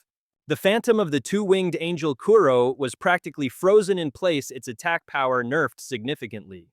Lin Ye lowered his hand casually, saying, "Reverse divine weapon healing. Calamity befalls the angel phantom." The words barely left his mouth before the angel took a massive critical hit, getting slapped with another slow debuff for good measure. Health down by another 2,077. Looking at the two-winged angel, Kuro, now a pancake in a crater, it could only stammer, You. Without missing a beat, Lin Ye used healing art combined with reverse plunder, art draining another 2,505 health points from the poor guy. And just like that, the two-winged angel Kuro vanished, leaving behind nothing but a single feather as the system notification popped up. "You have slain the phantom of the two-winged angel, Kuro. You have completed the Land of the Dead. Secret Dungeon, commencing reward distribution." Ding acquired 11 diamond-grade clearance chests, nailed all the secret objectives, and scored a jaw-dropping SSS rank evaluation. And thanks to a little smooch from the Goddess of Luck, a bonus 12th diamond-grade chest just popped into existence. One-time secret dungeon cleared. The final score: a mind-boggling Omega grade. The dungeon itself is starting to fade away, its power converging and materializing into a one-of-a-kind exclusive prize just for you, Lin Ye. He eyed the floating chest skeptically, a unique, exclusive reward just then. A sword materialized with a system pop-up. Congratulations, you've obtained a specialized growth-type weapon of unknown quality. The one and only Lin Ye. The second Lin Ye's fingers brushed against it, the blade hummed, resonating with his very soul. Blink, the item description popped up. Equipment, name Lin Ye, type unique weapon. This is a growth-type weapon currently at forging level 1 with an unknown quality. Equipment requirement. Must be a professional priest and specifically professional Lin Ye. Talk about exclusive equipment. Effect grants a +1 to all stats upon equipping. And it comes with some seriously cool abilities: Liberation Form, Destruction Form, and Moon Shadow Form. Oh, and a Devouring Form. Its evolutions are even wilder. See Moon's Vow, Moment of Annihilation, Moon Shadow's Rift, and Devouring Evolution. It has an inherent ability to absorb other priest-type weapons to improve its quality, enhance its own stats, and unlock brand new skills. Liberation Form transforms it into the Blade of Liberation, where every strike provides healing energy to the target it hits, excluding yourself, of course. It restores an ally's health and unlocks the ultimate skill, Sea Moon's Vow. Next up, Destruction Form. It morphs into the Blade of Destruction, dealing a nasty chunk of physical damage and a massive dose of magic damage. To any poor soul, it strikes again, not including the wielder. This form unlocks the right to use the epic-sounding Moment of Annihilation. Then there's Moon Shadow Form, its default state. It deals a decent amount of physical damage while also healing you for a portion of it, and it unlocks the skill Moon Shadow's Rift. Let's break down the skills. Sea Moon's Vow is an active skill that gathers moonlight to summon the Phantom Moon armor, and while it's active, it continuously heals all nearby allies, including our boy Lin Ye, and cleanses all their negative status effects. Yes, that includes himself. Moment of Annihilation is another active skill that concentrates the power of the moon, unleashing a devastatingly powerful new blade of destruction that inflicts massive damage to all enemies in the area, and it buffs all subsequent damage dealt. Finally, Moon Shadow's Rift is an active skill that lets him instantly enter a shadow state, making him untargetable, immune to all damage, and letting him blink to a designated spot. Talk about an escape button. This blade can save you or it can end you. Staring at the sword, Lin Ye's brow furrowed in thought before he equipped the Qianling. Yue Yin, 3 forms, 3 ultimate skills. This is a perfect match for my unique talents. It's like something straight out of a top-tier manhwa. What really gets me thinking is its quality. As a growth-type weapon just like this one-time dungeon, does this mean it can evolve to a rank even higher than Diamond he mused, popping open a diamond chest and snagging a cool 20 free attribute points. Scored some sweet diamond tier loot, the Frostbone Scepter, a diamond necklace, an ancient dragon necklace, and even a diamond tier skill. Not to mention an attack speed grand medal, some platinum tier gear, and a magic stone heart. Plus a star butterfly sword dance prop and some custom brewed rare potions. 12 items in total, staring at the glittering pile of loot before him. Lin Ye couldn't help but raise an eyebrow in awe. The ancient dragon necklace and the attack speed medal, one for perfect defense, and the other a god-tier strategic item, making him practically invincible on the battlefield. He muttered to himself while scrolling through his system window. Let's just dump all these points into intelligence. His current stats were already pushing pro level, something you'd see around level 20. Just then his status window popped up. Name Lin Ye, class priest, level 11, strength 15 plus 2 10 plus 50, constitution 15 plus 2, 10 plus 310 plus 310 plus 50, intelligence 95 plus 210 plus 310 plus 310 plus 50, spirit 15 plus 210 plus 310 plus 50, agility 15 plus 210 plus 210 plus 50. Active equipment. The 4-piece Magnificent Demon Emperor set Gale Shoes, a sparkling stone, the 6-gem Jade Ring, and the Flash Spirit Moon Shadow. And of course, the Ancient Dragon Necklace and the Whitebird Jade Pendant. Awakened Talent, Reversing Heaven and Earth, level 2. His single target skills were Heal and Plunder. Support skills included Netherworld Art and Dark Banishment Art. And for AoE, he had Divine Therapy, Calamity Descent, All-Stars Radiance, Fallen Heaven and Hell, Jade Sea, Tidal Life, and the Sea of the Undead. This guy's skill list reads like a top-tier manhwa protagonist's. With that sorted, Lin Ye teleported away. He frowned in thought, realizing that was just the first of his objectives. A moment later, he warped right back to where he started. As he walked, Lin Ye did some quick math. While Lady Luck's buff was still active, should he maybe go on a little plundering spree in a level 10 dungeon? Just then a growl erupted from a nearby bush. It was Cao Yuan. Lin Ye, I've finally been waiting for you. Lin Ye frowned. Who's there? With a roar, the guy leaped out for a sneak attack, screaming, Die Lin Ye! Today is the day you die. Cao Yuan shrieked, stabbing wildly at him. It was you, just die for me. Everyone wants me dead. They want me to disappear, all because you stole my achievements. My family. My friends, they've all abandoned me. They forced me to drop out of the exam, to give up my qualifications. This is all your fault. Lin Ye waited for him to finish his villain monologue before coolly asking, Are you done yet? He then effortlessly snatched the weapon from his hand. I already told those other students not to waste their time on petty grudges, and they promised they wouldn't get involved. My original plan was just to teach him a lesson and stop him from getting attribute points, but now he's throwing a tantrum and wants to drop out of school. Even if the Alliance and the school get involved, the worst that could happen is some punishment and detention. The more he thought about it, the more irritated he became. Lin Ye forcefully smacked Cao Yuan, sending him flying. You're accusing me of profiteering slander and stealing your achievements. Is that what this is about? Sent flying, Cao Yuan gritted his teeth in pure rage. Suddenly, he charged forward like a madman. Lin Ye was taken aback by the sight. That's demonic energy. He immediately leaped to the side, narrowly dodging Cao Yuan's demonic claw attack. He stared intently at the sinister red aura radiating from the guy's body, and wondered, this Cao Yuan, could he be? Cao Yuan's face was twisted with fury, his eyes blood red, looking like he'd completely lost his mind. A demonic presence coiled around him, whispering poison into his ear. I told you a long time ago, you're not even worthy of being his rival. You're just a clown, a pathetic side character that everyone looks down on. And with that, Cao Yuan got absolutely thrashed. Bullying, school violence. Nobody likes you.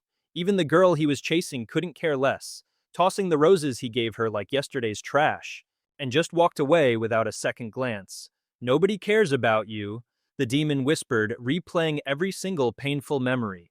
Every moment Cao Yuan was ostracized, pointed at, and treated like an outcast in the past. You're nothing but a stepping stone for the real geniuses, and if you dare to be anything more than that, they'll hate you even more. Completely mesmerized, Cao Yuan's fists clenched as he screamed, I have to kill him. The abyss demon at his side chimed in with glee, saying, Excellent. Do you want the power to defy the heavens and change your pathetic fate if you want to become a true powerhouse? To control the destinies of others, then embrace the abyss. Cao Yuan collapsed to the ground as the demonic presence swelled around him. Power surged from his very being as it declared, From now on, you can only rely on me, the great Lord Yu Mei. Cao Yuan slammed his head to the ground, prostrating himself and begging Lord Yu Mei, Please grant me the power of the abyss. And just like that, he shot to his feet, power erupting as his muscles bulged. And rippled with newfound strength, he growled out the classic villain line, I reject my humanity. Lin Ye's expression turned grim. Bringing two fingers together, he pointed and declared, Fallen one Cao Yuan, you've been corrupted by a demon of the abyss. It was official, Cao Yuan was fully corrupted. Demonic energy blazed across his body as he cackled maniacally. So this is the power of the abyss. It's incredible. My body feels invincible. Lin Ye, standing opposite him, issued a stern warning. Cao Yuan, it's not too late to turn back. If you push this any further, I'll have no choice but to kill you. This invoked rule number 11 of the Professional Alliance's code. When encountering a fallen one corrupted by an abyss demon, every professional is authorized to use any and all means of self-defense. To neutralize the threat, immediately preventing further loss of innocent life, Lin Ye stretched out his right hand. A blazing red vortex swirled into an orb in his palm. Meanwhile, Cao Yuan raised his hands to the sky, materializing a weapon of his own, and sneering. Kill me, you think you have what it takes, Lin Ye? This is your karma coming back to bite you. The weapon he summoned was the horizontal slash sword chi. The Abyss version, of course, he unleashed a devastating slash at Lin Ye, forcing our hero to leap backward to dodge. But he wasn't fast enough. A nasty gash opened on his left side, an alert immediately popped up. Health points decreased by 312. You are now afflicted by the Abyss's corruption. All stats have been severely debuffed. Damage taken has been amplified, and you are now suffering from a continuous bleed effect. But did that faze him? Not a chance, he got right back up. His face was unreadable, but Lin Ye coldly extended his hand to summon his own weapon, his voice like ice. If that's how you want to play it, then don't blame me for what comes next. The Shen Ling Yue Yin Bu Dao materialized in his hand, and Lin Ye gripped it tightly. Before charging straight at Cao Yuan, his face was a mask of cold fury, but his thoughts were racing. What a shame, even after choosing the power of the Abyss. You're still no match for me. He swung his blade, and Cao Yuan raised his own to parry. The attack Lin Ye thought with absolute confidence, he's nothing more than a level 10 boss, a classic trope in any good manhwa.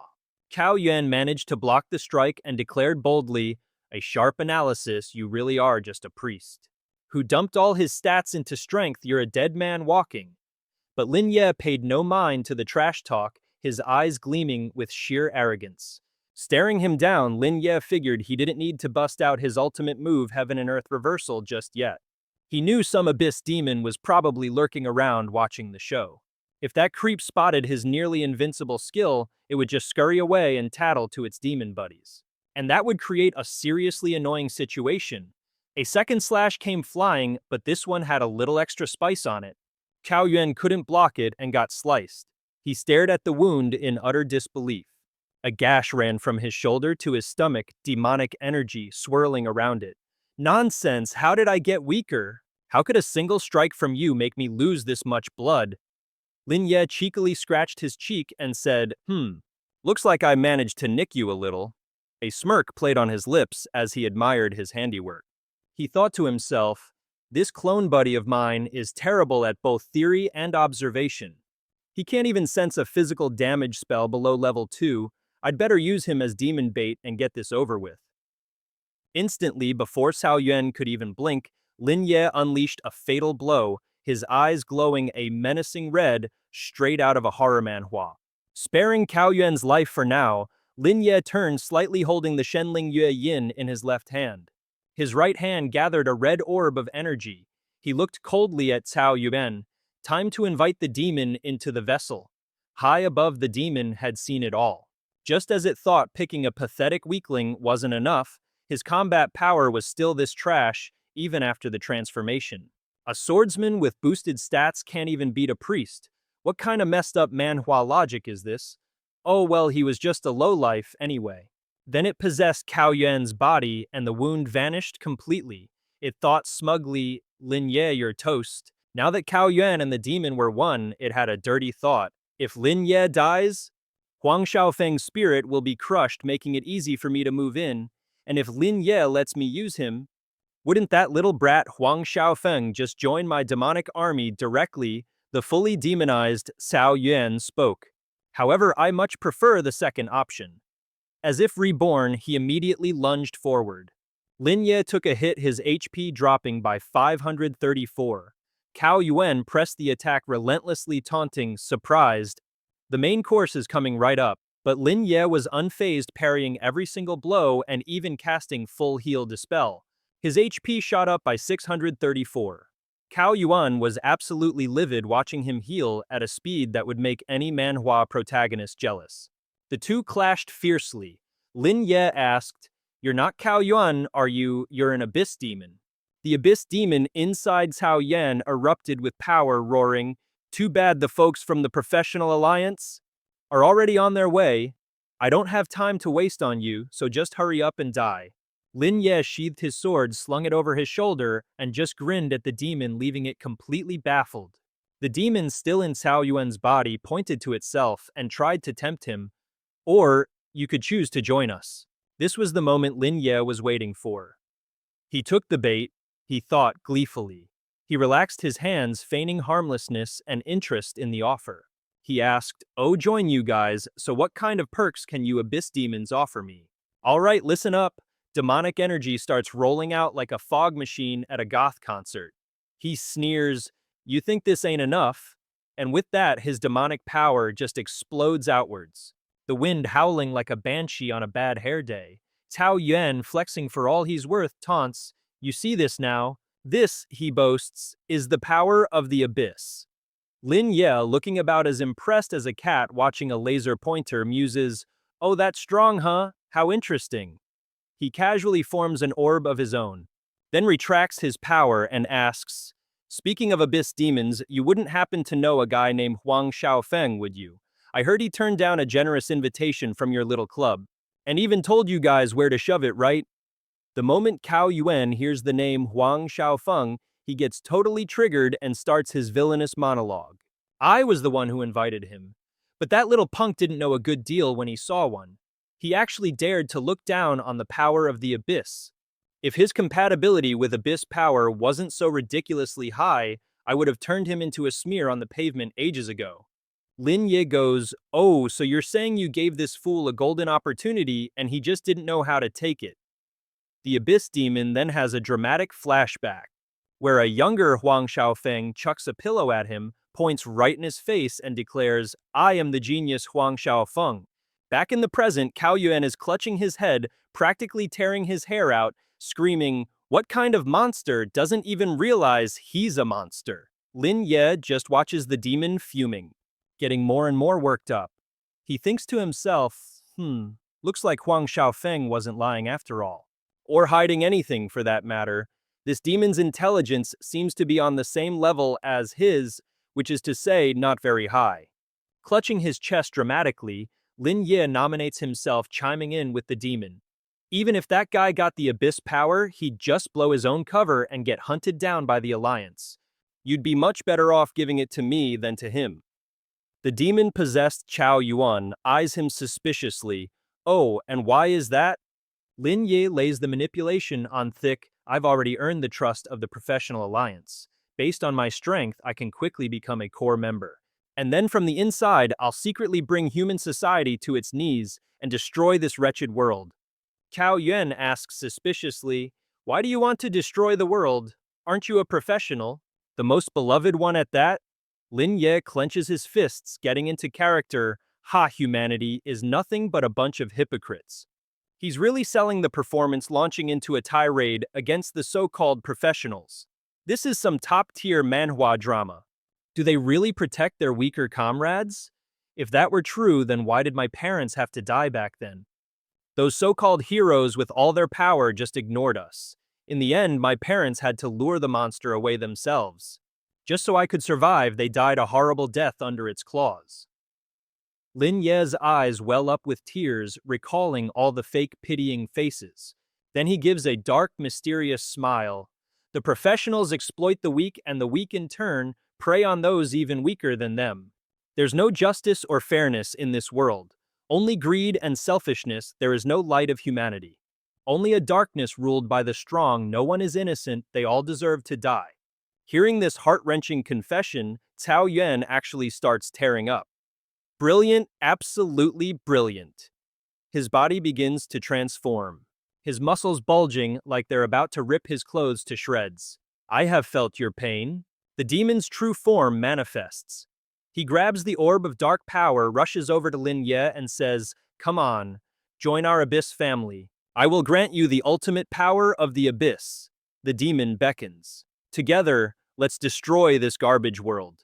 Lin Ye spreads his arms wide, looking like he's ready to accept this dark gift. Just as it seems the abyss power is about to surge into him, he summons his legendary blade, Yue Yin. His expression was unreadable as he whispered the magic words, "Activate destruction form," and just like that, a sword materialized in Lin Ye's hand. It was only then the abyss demon realized it had been played for a fool. You were toying with me," it shrieked. But it was too late. In a flash, Lin Ye, wielding his blade, Yue Yin sliced the demon clean in two with a devastating upward strike. By activating annihilation, he drew power from the moonlight itself. This sick power-up boosted all his damage for the next 10 seconds by a whopping 50%. The demon was launched sky high, and Lin Ye, radiating pure killing intent, unleashed his next move, reverse drunken stars, fall to hell, and 1,000 spectral arms filled the air. That last hit had already sliced the demon's health in half, which in turn activated Lin Ye's damage-boosting effect. Talk about a win-win. With his eyes glowing a menacing red, he launched his second skill, Split Azure Tide of the Undead Sea. A torrential gale erupted, battering the demon so relentlessly it couldn't even get a word out in protest. Its health plummeted by 4,000 points. The Abyss Demon was now afflicted with a burn status, and its attack power took a nosedive. The Abyss Demon struggled within the vortex of power. Lin Ye had created its body, slowly corroding away as it screamed, "What in the devil's name is this? Seriously, what the hell? Just what is this human? How can he possibly dish out this much insane damage? This is some next-level Manhwa protagonist power." Then bolts of lightning rained down from the heavens, striking the Abyss Demon dead on. Reverse Divine Calamity's descent. Lin Ye watched coldly from a distance as the Abyss Demon was being obliterated, trapped in his maelstrom of power and desperately trying to swim its way out. But it was no use. The demon panicked, thinking, no wonder that useless bum Cao Yuan couldn't do a thing even after getting Abyss power. He couldn't beat this guy. Nobody could. I gotta call for backup. I need to summon my minions. Lin Ye watched its pathetic attempt to escape and scoffed, running. You've already revealed your true form and entered combat mode. Guess you can't rely on your little shadow clones to zip around anymore, huh? The Abyss Demon shot him a stunned look. You knew about my abilities from the very start.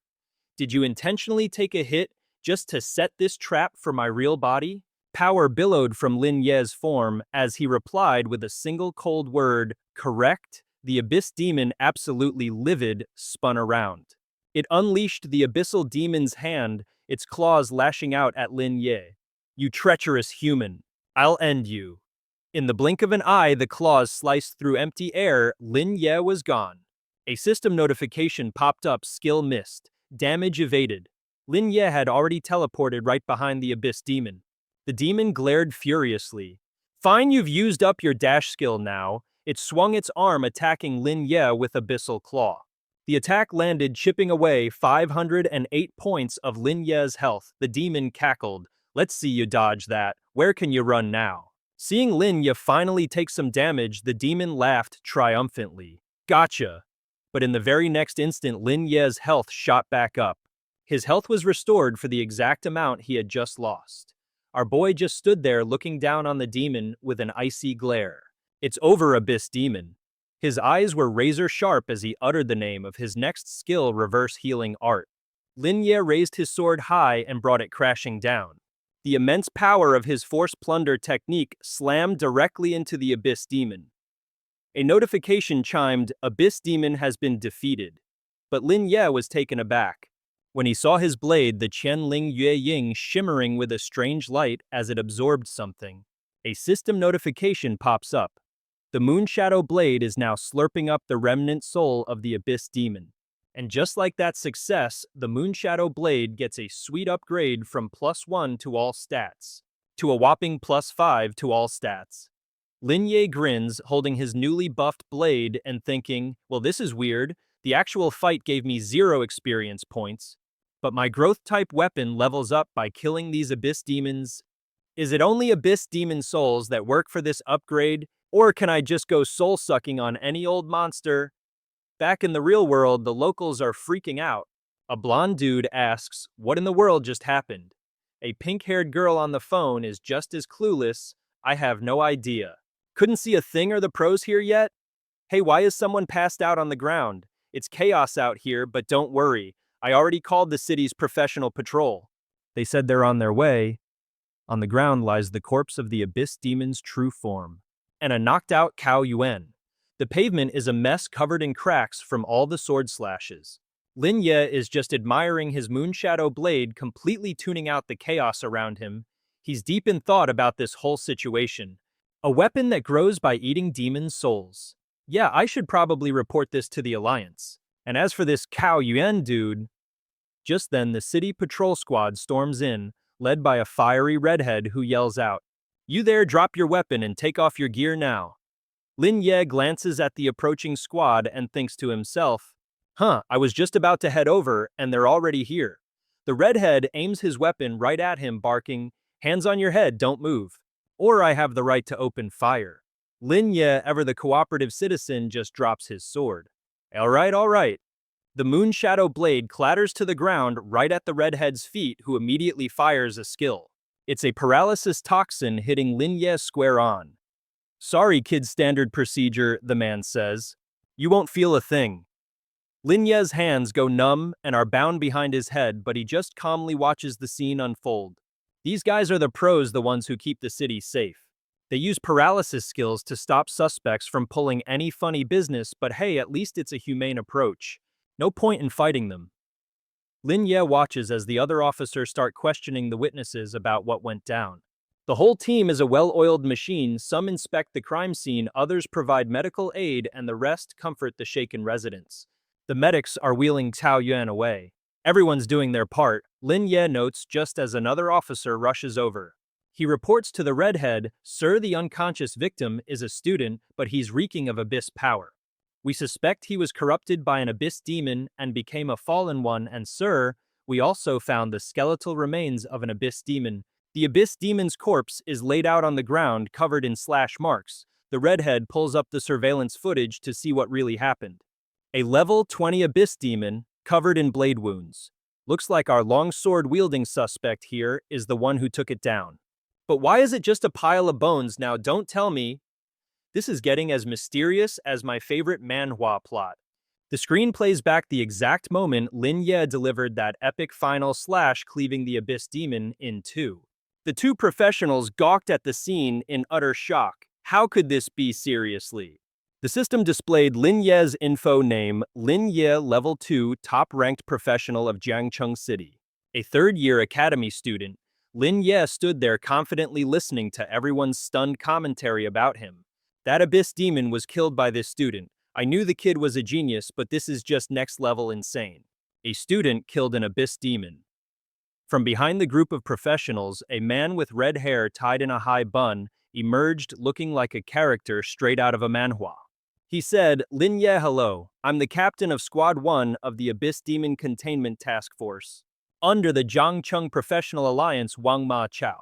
He dispelled the paralysis effect on Lin Ye and asked, excuse me, may I ask, was this abyss demon eliminated by you?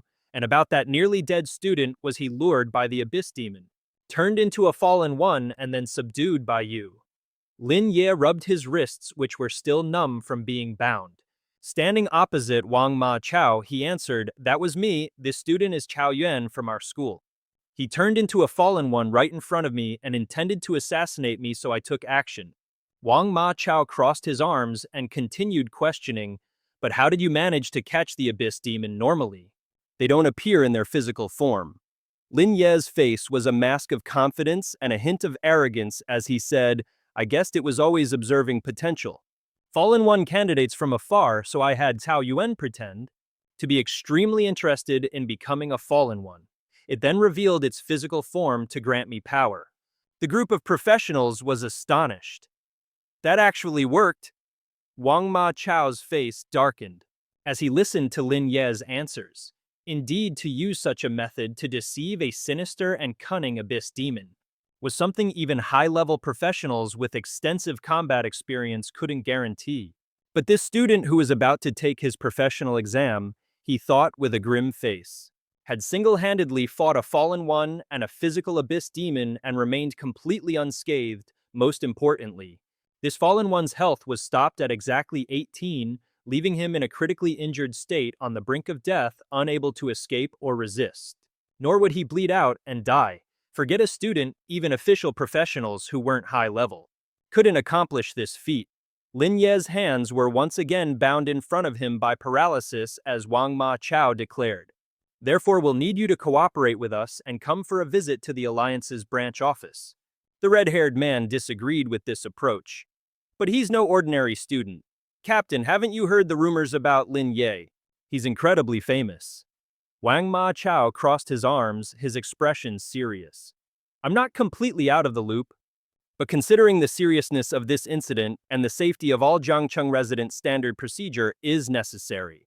Lin Ye, I hope you understand, although this may affect your plans for the upcoming professional exam. I can't make an exception for you. Lin Ye was silent for a moment, thinking it seemed the blessing from the goddess of luck. What a waste that would have been. But hey, based on the real-world damage test I just ran on that clueless demon, I've got a massive advantage in the class evaluation. The data hasn't even hit the target, but my damage output is already off the charts. He gave a casual shrug and a sigh. Rest assured, I unconditionally support you guys in the fight against the Abyss demons. Abyss. Suddenly, Wang Ma Chao's pocket started buzzing. He whipped out his phone. It was the commander of the Professional Alliance calling.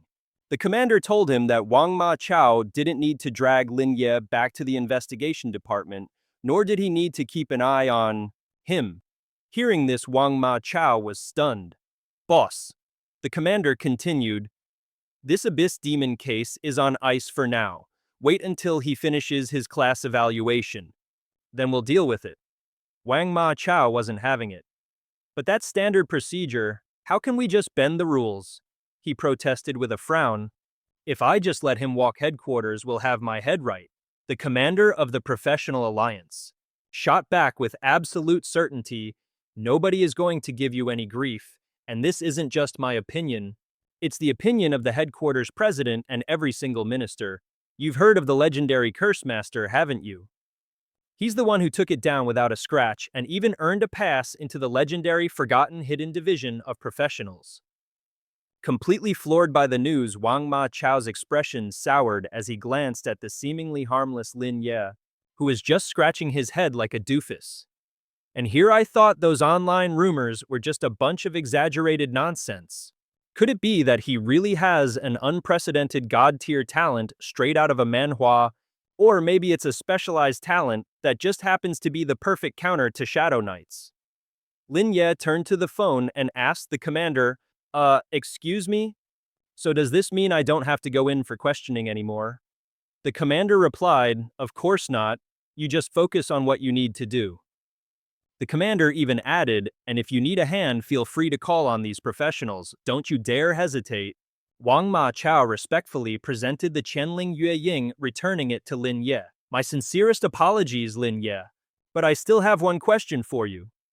Lin Ye took back his blade. Shoot. Wang Ma Chao began. This whole thing is connected to the case Huang Xiaofeng reported earlier, isn't it? Lin Ye confirmed. You got it.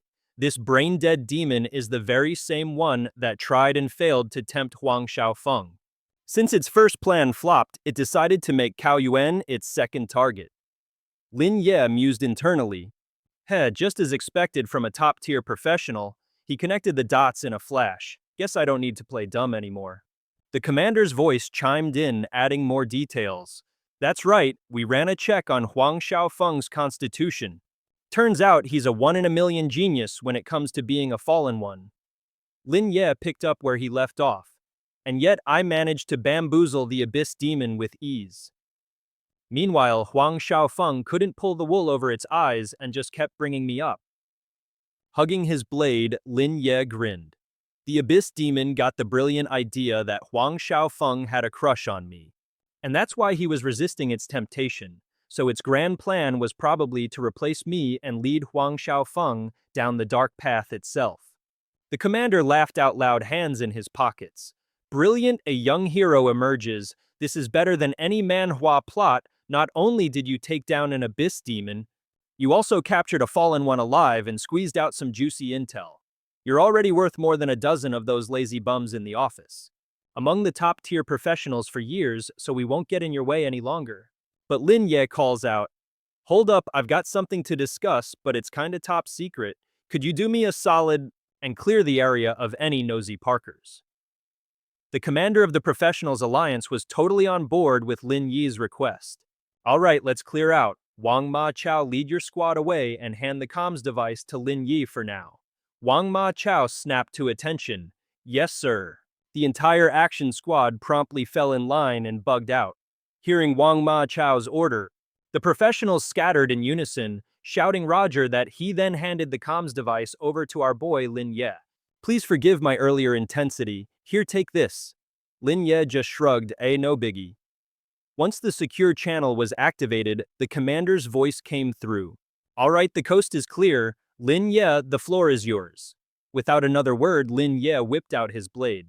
This is the Qianling Yue Yin, a growth-type weapon I scored after conquering the Land of Death trial.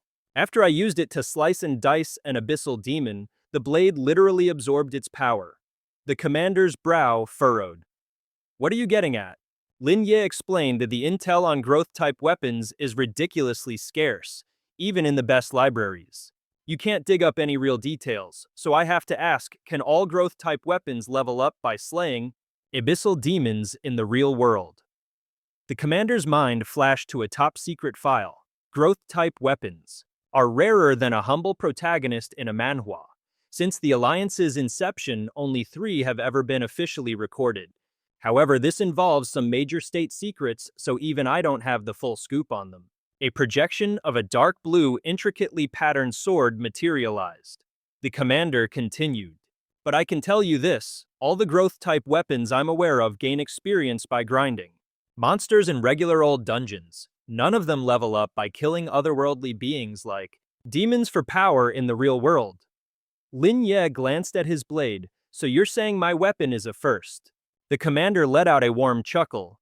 Yep. Lin Ye, I really appreciate you trusting me with something this critical. To the Alliance, a brilliant blue aura suddenly erupted from the Qianling Yue Yin. As it rested in Lin Ye's hand, he spoke up. If that's the case, then I'd like to share a theory of mine. I believe that even though the Qianling Yue Yin uses abyssal demons as EXP fodder, as far as we know where there's one, there's bound to be more. Lin Ye's theory was simple, this weapon wasn't unique. Down the line, we might see more weapons like this, or even items that are the perfect counter to abyssal demons. I think this could be a massive game changer for humanity. You know, the commander got serious. That's great news, but we need to keep this secret under wraps for now. You've got way too many eyes on you, Lin Ye. An innocent man is blameless, but his treasure makes him a target. A prize this rare will only breed jealousy and envy first. The commander mused, if only all the young folks had your foresight, things would be so much better. The Alliance would be stronger and more united than ever. He then cleared his throat a couple of times. All right, I'll report this up the chain. The Alliance will definitely take this seriously. He then reminded him, for now your main job is still to prep for that exam. As for your professional registration, the Alliance will hit you up after you're done with your most important exam. Lin Ye gave a quick, got it, before the screen went dark and then strolled back over to Wang Ma Chao with the phone. Here you go. He took the phone back and snapped a crisp military salute. Message received, Comrade Lin Ye. We're really hoping you'll join the Alliance and become one of the crew, and hey, if you're cool with it, just call me Old Wang. Lin Ye, ever the polite protagonist, replied, appreciate it, if that's all I'm gonna head out. Meanwhile, back at the Professional Alliance HQ, the commander turned to Tian Qi. So what's your take? Huang Tian Qi took off his glasses, a grin spreading across his face. This kid's the real deal. He's not just overwhelmingly powerful, but he's also got a calm head on his shoulders and thinks 10 steps ahead. In this entire generation, the only other one I've seen like him is Shangguan Yan. He continued, honestly, I always thought that young Shangguan Yan was destined to be the leader of this new era. The commander just took a sip of his tea, clearing his throat. That's a tough call. The young guns have their own way of doing things. Still, considering that Lin Ye managed to snag a growth-type weapon and even face down a demon in a dungeon, he's clearly a chosen one with a ridiculously bright future. Unseen by the 2 old-timers, a wisp of dark energy slithered out from under their table. It tore a hole in space-time to deliver a message. Mei Gao has been eliminated. Mei Gao is dead. An anomaly has appeared among the humans. In a land of pure darkness, countless glowing red eyes stirred their shadowy forms barely visible. The shadowy figures listened intently to the returning wisp's report. Back at Lin Ye's place, our hero was just opening the door, a bag of goodies in hand. The house seemed empty. I'm home, he called out. Little did he know, Sumu Mu was hiding behind the sofa, ready to pounce. Lin Ye played dumb, casually scratching his head. Just as Sumu Mu was about to leap out with a roar, Lin Ye shot a glance her way. He said, Sumu Mu, I can see you behind the sofa. Lin Ye walked over, a teasing smile on his face. Didn't you say you were going to grind hard, and here you are, lazing about with snacks? Sumu Mu puffed up her cheeks in frustration. Couldn't you at least pretend to be scared, and who says I was being lazy? She proudly pulled up her status window, showing off her brand new level 10. Look, I'm already level 10. Lin Ye was genuinely surprised. Whoa, that was fast. Perched on the arm of the sofa, Sumu Mu looked incredibly smug. So pretty impressive, right? Does this mean we can run a dungeon together tomorrow? Lin Ye couldn't resist pinching her cheeks. We'll have to see about that after I check your stats. You've been grinding pretty hard, haven't you? Pulling all-nighters, Sumu Mu huffed. Of course not. It was Xiao Mu Mu, she was grinding for me all night. Lin Ye blinked, completely lost. Xiao Mu Mu, munching on a snack. Sumu Mu swatted his hand away. You haven't figured it out yet, it's my bionic tears. She flopped onto the sofa, sipping her bubble tea. She explained, my bionic tears skill leveled up. Now as long as my clone clears a dungeon, I get all the rewards directly, including the secret dungeon's treasure chest, so I've been testing it out. Lin Ye scratched his head, trying to process this. So you're saying your bionic tears has no distance or time limits, can clear dungeons solo, and you don't even have to control it. That's some next-level Manhwa logic.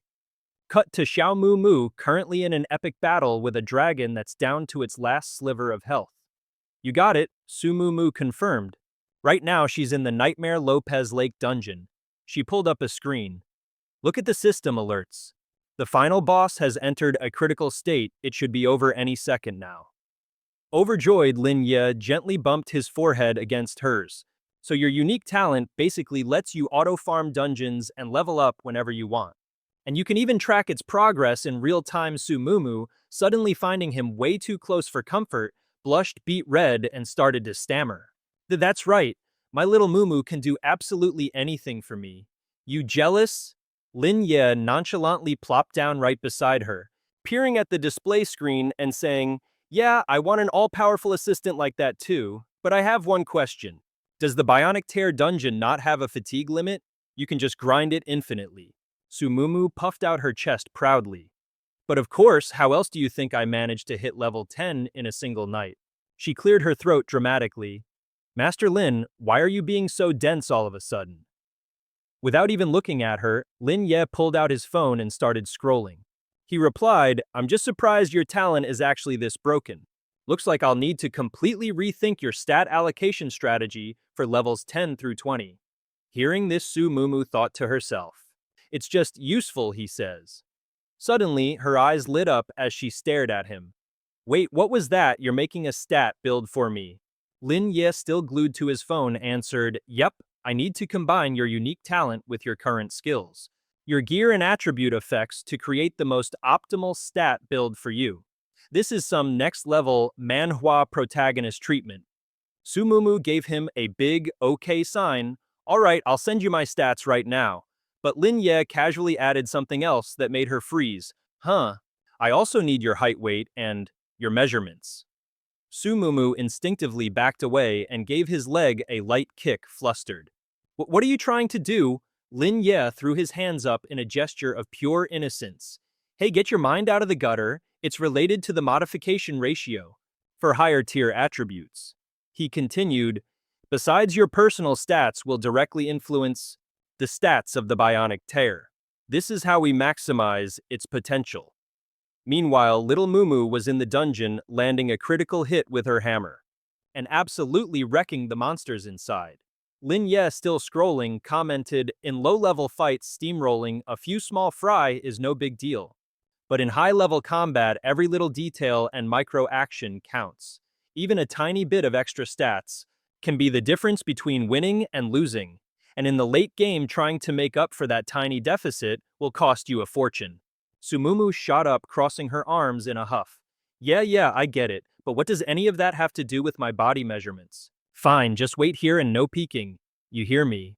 As she stormed off, Lin Ye called after her, oh right, what about Bai Zhi? Doesn't she want a class change too? Could you ask if she's willing to share her data? It wouldn't be appropriate for me to ask. Of course, it's her private information. so if she says no, that's totally fine. Su Mumu's face soured as she muttered under her breath, Hmm, now he wants other girls' data too. And with that, she slammed the door shut. Lin Ye clutched his head in despair. I'm just trying to give my teammates a strategic advantage. Inside her room, Su Mumu sat on her bed with a measuring tape trying to psych herself up. Come on, Su Mumu, it's just a few numbers, right? Her expression turned thoughtful. What's more important than getting stronger? Her mind drifted back to their childhood, to all the times they slept in the same bed and even bathed together. I mean, they grew up together, it's not like there's anything he hasn't seen before. Sumumu's cheeks flushed a little as she glanced down at her chest. Still, this is a bit awkward. Does it really have to be my exact measurements? She grumpily tossed aside 2 padding inserts with a sigh. As Sumumu measured her bust, she thought glumly, still an 80B, and after all that milk I've been drinking too, not even a tiny bit of growth. A fire of pure indignation raged within her, which led her to spiral about Lin Ye's potential reaction. Wait a second, that guy Lin Ye isn't going to use this to roast me for the rest of my life, is he? Her world came crashing down as she buried her face in her hands, groaning. All her previous physicals were padded up to an 80C. What if he finds out the truth? How could she possibly maintain her flawless image now? But then a light bulb went off in her head. Wait a minute, there's still Xiao Mumu. Her mood instantly brightened as she chirped, I can just use her stats, can't I? Problem solved. Her stats are my stats. Who's gonna know the difference anyway? It's the perfect crime. So Sumumu used her Tears of Release talent to summon Xiao Mumu, who should be just about done with her dungeon grinding for the day. Xiao Mumu appeared looking utterly bewildered. Huh, where am I? Her only answer was Sumumu's mischievous grin and a menacingly brandished measuring tape. Before she could react, the tape was whipped around her chest. Sumumu barked, Hold still so I can get your measurements. Meanwhile, Lin Ye stared at the closed door from which a suspicious amount of commotion was erupting. He propped his chin on his hand, thinking, what in the world are they up to? 10 minutes later, Su Mumu emerged proudly presenting a slip of paper with 80C scrawled on it to Lin Ye. She cleared her throat and announced, I'm done with the measurements. See for yourself, but don't you dare show anyone else. He took the note, a skeptical look on his face. Something felt off. Are you sure about these numbers? He asked. Lin Ye scratched his head. 80C. Are you absolutely positive? That doesn't seem quite right. Su Mumu's face turned beet red as she defensively crossed her arms. Of course it is. My last checkup said the same thing, she insisted. Lin Ye just sighed, reminding her, if the data isn't accurate, then the whole strategy is pointless. Su Mumu snatched the paper back furiously, scribbling out 80C and replacing it with 80B. She declared, all right, fine, this is the real number. I swear. Lin Ye gave her a sharp flick on the forehead. That's more like it. Then he asked, also, did you ask Bai Zhi? What did she say? Su Mumu rubbed her sore forehead. Oh yeah, she turned me down.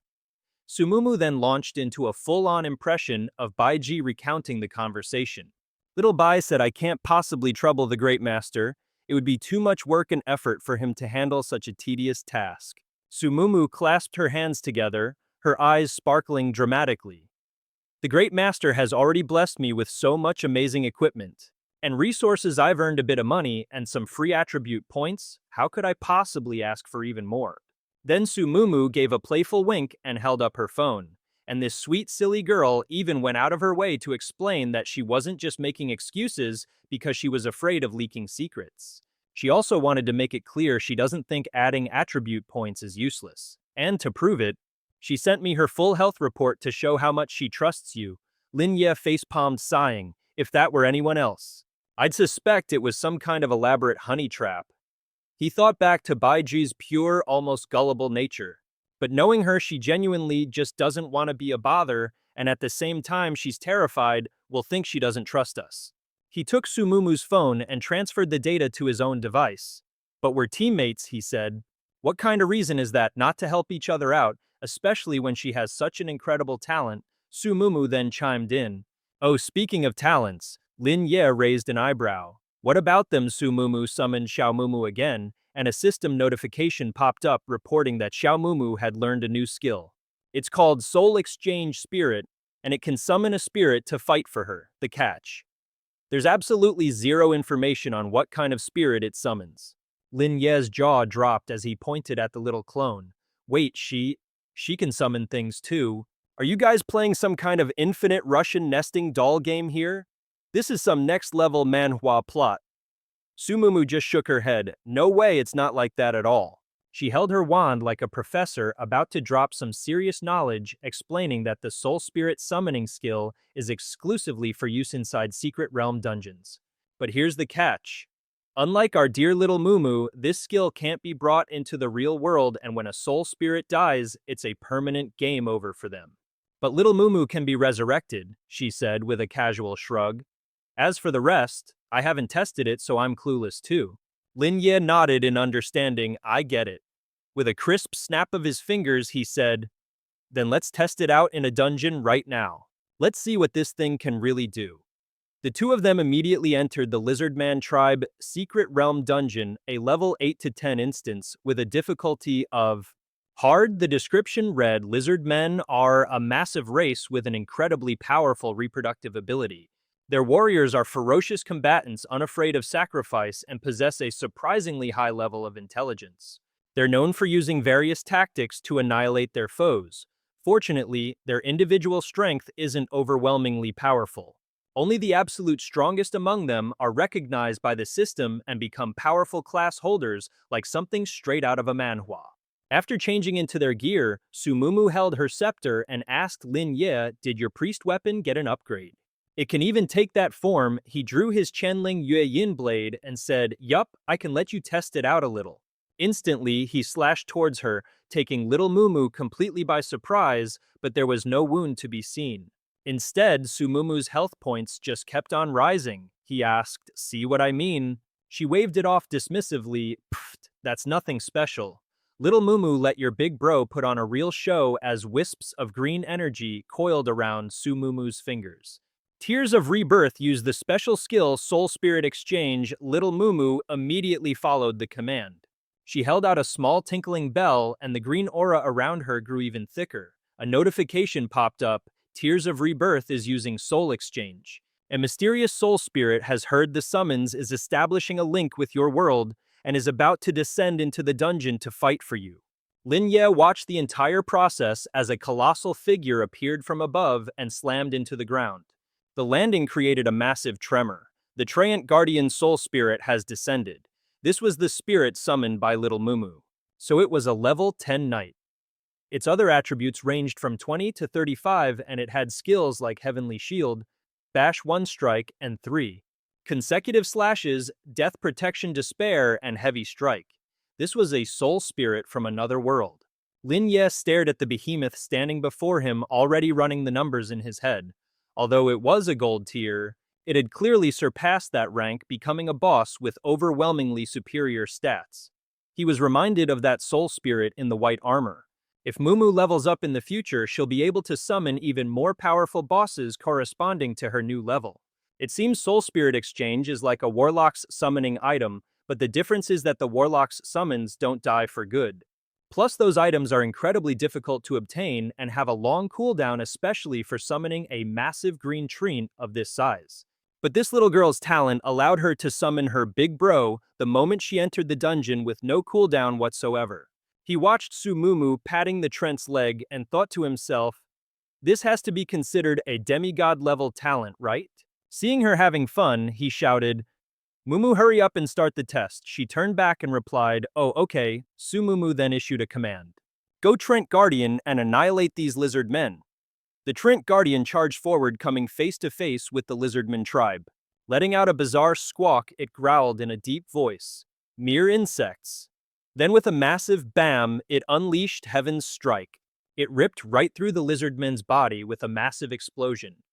Heaven's Strike is the signature move of the Guardian Trent, using the sheer force of its battle axe to pulverize enemies. It deals a massive amount of physical damage and creates a shockwave at the same time. This causes a bit of splash damage too. Any enemy unlucky enough to get hit first is immediately slammed into a knockdown state. Its eyes glowed an eerie green as it coldly declared, rest in peace. Lin Ye watched the majestic Guardian Trent, and thought with a sharp gaze. That Heaven Strike move looks a little familiar, kinda like the Goblin King's special attack, but the range and damage are on a whole other level compared to that puny Goblin King. He turned to Sumumu and asked, "Mumu, can I try sparring with it?" Sumumu immediately shot him down, "Absolutely not. It's our ally now. Can't you just enjoy watching it smash monsters and do the quest? We still have another boss to deal with." This is a perfect chance to see the Guardian Trant's solo capabilities. Lin Ye replied, "No, I was talking about Fang Sheng Zhilei." Sumumu jumped in surprise. Sumumu spread her arms protectively in front of her friend. "I refuse." Lin Ye then asked, "Can't she be revived?" But he decided not to push the matter. The Qianling Yue Yin in his hand transformed into the Ring of Destruction, a thick red aura enveloping the blade. He said, "Never mind. Let the Guardian Trent take care of the next area with Captain Lisa up front. I can get a first-hand look at my namesake's power. Leave this to me." Lin Ye leaped into action. He vaulted over the Guardian Trant's head, his eyes glinting as he slashed a lizard man. The basic attack took a huge chunk out of its health. But it wasn't a one-hit kill. He was surprised since it wasn't a critical hit or a strike on a weak point. A regular attack couldn't finish it off. Lin Ye followed up with another swift slash. The system notification popped up. "You have defeated the estranged guard." Sumumu, watching from the side, couldn't help but praise him. "Wow, your basic attack damage is insane now." Lin Ye just kept dashing through the horde of lizard men. He left a trail of deep slashes in his wake. Looks like this Qianling Yue Yin weapon was a seriously good investment. He thought to himself, running a hand along the blade, "I used to be a purely ranged fighter, relying only on my reverse heal technique for offense." The Qianling Yue Yin glowed an even deeper shade of red, a detail Lin Ye didn't miss. But the main perk of the Qianling Yue Yin is that the faster you attack, the more you gain, of course. That's only when dealing with regular sacred items. If he were up against something like the Phantom Angel that can ignore physical damage, it'd be a different story. He'd still need to rely on skills like reverse heal that deal direct health damage to quickly take down powerful foes, a classic Manhwa power system dilemma. Lin Ye zipped past another lizard man, his eyes now glowing a menacing purple. The Qianling Yue Yin in his hand shifted from blue to a blood-red hue, time of annihilation. This one was a massive area of effect attack. Notifications about the lizard men's plummeting health bars started popping up like crazy. In a flash, he'd wiped out the entire mob of monsters. Seeing this, Sumumu thought with renewed determination, "Lin Ye is getting stronger. I can't fall behind." She then leaped onto the Guardian Trent's arm, ordering it to protect her. The Trent Guardian rumbled, "Let's keep paving the way and crush all our enemies." And it got a resounding, "You got it, boss." The spirit moon, hidden in Lin Ye's hand, began to glow.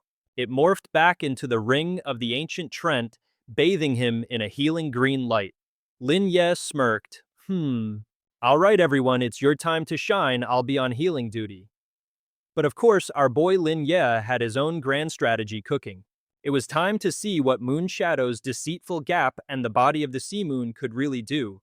The trio soon arrived in the land of the lizardmen. A notification popped up. "You have entered the Lysaman tribe. 300 Lysaman warriors will fight you to the death to protect their fortress and their chief." Sumumu gasped. 300 level 10 lizard men? That's a serious amount of damage. Lin Ye just gripped his sword confidently. "Leave the healing to me. I'll make sure our big wooden buddy stays in one piece." Little Mumu waved her hand, issuing a command. Trent Guardian smashed through that wall. The Trent Guardian charged forward with the fury of 1,000 suns. A system alert followed. The Trent Guardian has entered a charge state and is now on a rampage. Its movement speed and impact force went through the roof. Lin Ye stuck close to its side, activating his Moonshadow form. Sumumu and her spirit companion leaped into action, unleashing streams of sharp white energy that tore through the lizard men. The spirit moon. Hidden changed its shape, its scythe-like fragments now trailing Lin Ye. Moonshadow's deceitful gap, Lin Ye calculated internally. Immunity to all damage for 3 seconds plus a speed boost after using it. This is some top-tier Manhwa protagonist power right here. Plus it can teleport you up to 100 meters instantly. This is a certified god-tier skill with a 2-for-1 deal. It's perfect for both escaping danger and chasing down enemies. The system chimed in again, summoning illusory moon jellyfish. All negative status effects on you and your designated target will be cleansed. Ethereal octopus-like illusions began to materialize. A swirling vortex of blue energy flew towards them. System announcement. The illusory moon jellyfish is gathering the power of the moonlight. You and your designated target will now recover 521 health points every half second. This effect lasts for 15 seconds. The Treant Guardian receiving constant heals looked utterly bewildered. Just then a mighty roar echoed as the Lysaman chief finally appeared. Little Mumu seized the opportunity and immediately gave the order, Treant Guardian, unleash your full power. Show them what you're made of. The Treant Guardian obeyed, slamming a massive fist down on the Lysaman chief's head. Perfect. Lin Ye stood back and watched impressed. Sumumu and the Treant Guardian were fighting in perfect sync like a well-oiled machine. Her spirit Ji Li possessed its own consciousness and incredible power, so it didn't need any pointers from Lin Ye. Besides, only she could fully command it. The Treant Guardian's attack power was insane, but its weakness was just as obvious. It had too many close combat skills, meaning it would be easily countered by fast-range classes in the future. A classic weakness. Lin Ye decided to switch gears, transforming his weapon into the Ring of Destruction form. His eyes glowed a menacing red.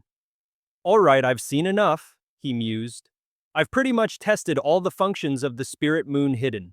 In an instant, a cataclysmic wave of destructive power crashed down upon the Lysaman chief. Reverse all stars, God's illumination, fallen to hell. Lin Ye hovered in midair as the system announced Secret Realm boss Lysaman chief has been slain. But then the Treant Guardian seemed to notice something. I can confirm it now. Why does this great lord possess an aura that feels so familiar? Could it be? Lin Ye looked up at the colossal Treant. In a shocking twist worthy of any Manhwa, its massive knees hit the ground as it knelt before him. It leaned in close, bridging the gap between them, and whispered, "My lord, before I peace out back to the spirit realm, I need to ask you for a big favor." Lin Ye gave a nod. Shoot. Then it hit him like a truck kun. Wait a minute. Does this mean this thing is actually sentient? Summoned from another dimension and a real living being? He stared at it, his brain doing a full system reboot. No wonder they say a Guardian Treant can't be revived once it kicks the bucket. This was a one-and-done single-use summon. Lin Ye's mind flashed back to the old master trying to spot the difference. Just like that old geezer, even with some smarts and memories. He was just a phantom projection from a summoning tool. You could kill him 1,000,000 times and he'd just respawn like a video game character. He asked, "So what's this favor you need?" All while casually placing a hand behind his back, ready to counter any funny business from this spirit. These intelligent otherworldly beings, much like demons from the abyss, are always a wild card. Or even the angels they'd run into before. He eyed it cautiously, wondering if this thing was truly harmless to humans. The Guardian Treant spoke up, "The Forgotten Lair. I hope you can take my master to the Forgotten Lair." It looked him dead in the eye and continued, "I know you carry a special mark. It gives you the authority to enter that place. My master has this authority too, so you can take her along." Lin Ye's gaze turned icy as he enunciated every word. "Who is your master and who are you, the Guardian?" Treant glanced over at Xiao Mu Mu. "It's her." Its eyes glowed with a green light. "As for me, I'm just a nameless run-of-the-mill guard." The three of them stood there and Lin Ye finally said, "Get up first." A system notification popped up. Dungeon Lizardman Tribe cleared, tallying up the loot now. You've received 1 silver chest clearing with a full party, means no bonus hidden chests for you. Sorry? Open the chest, yes or no. As the prompt appeared, the giant beast's form began to fade away into a cloud of green mist. Just before it vanished completely, Lin Ye called out, "I'll need to check some things before I can give you an answer on that." His expression grew serious. "Mumu, let's head out first." Su Mumu quietly agreed. "Okay." She wondered anxiously, what's gotten into Lin Ye?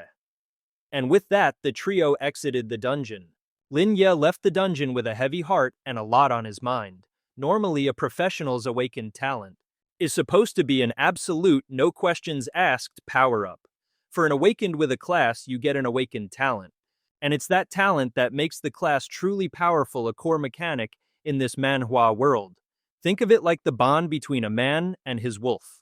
It's symbolic, a symbiotic relationship. If the class holder dies in combat, no matter how OP their awakened talent is, it gets wiped from existence along with them. Even if it's a summoned creature, one with its own biology and intelligence, its primary directive is still to protect its master. But Lin Ye replayed the recent events in his head. He thought about Xiao Mu Mu, how her tears of life could summon a being from another dimension, and have it call her master. Those big round eyes with golden irises, adorned with intricate patterns, appeared in his mind's eye, and she even had a VIP pass to the Forgotten Lair. Lin Ye stroked his chin deep in thought. What in the world is she just thinking about? The projection of the angel? Kuro gave him a headache. I've got a really bad feeling about this. I can't help but suspect that Su Mumu and the rest of humanity are about to be in deep trouble. With Su Mumu trapped among those soul spirits, I can't let a single entity that wishes harm upon the human world slip by. Even one loose end is too many. This has to be handled immediately. And with that, the three of them began to fade out of the dungeon. Before vanishing completely, Lin Ye said, I've got something to take care of. You can head back first or run some other dungeons. Su Mumu simply replied, okay. Lin Ye stared intently at little Mumu. Noticing his gaze, she asked, what's wrong? Lin Ye pulled out his phone and said, it's nothing. I might just take a bit longer, so I wanted to give you a heads up. Back in his room, Lin Ye immediately made a call. Hey uncle, you free right now?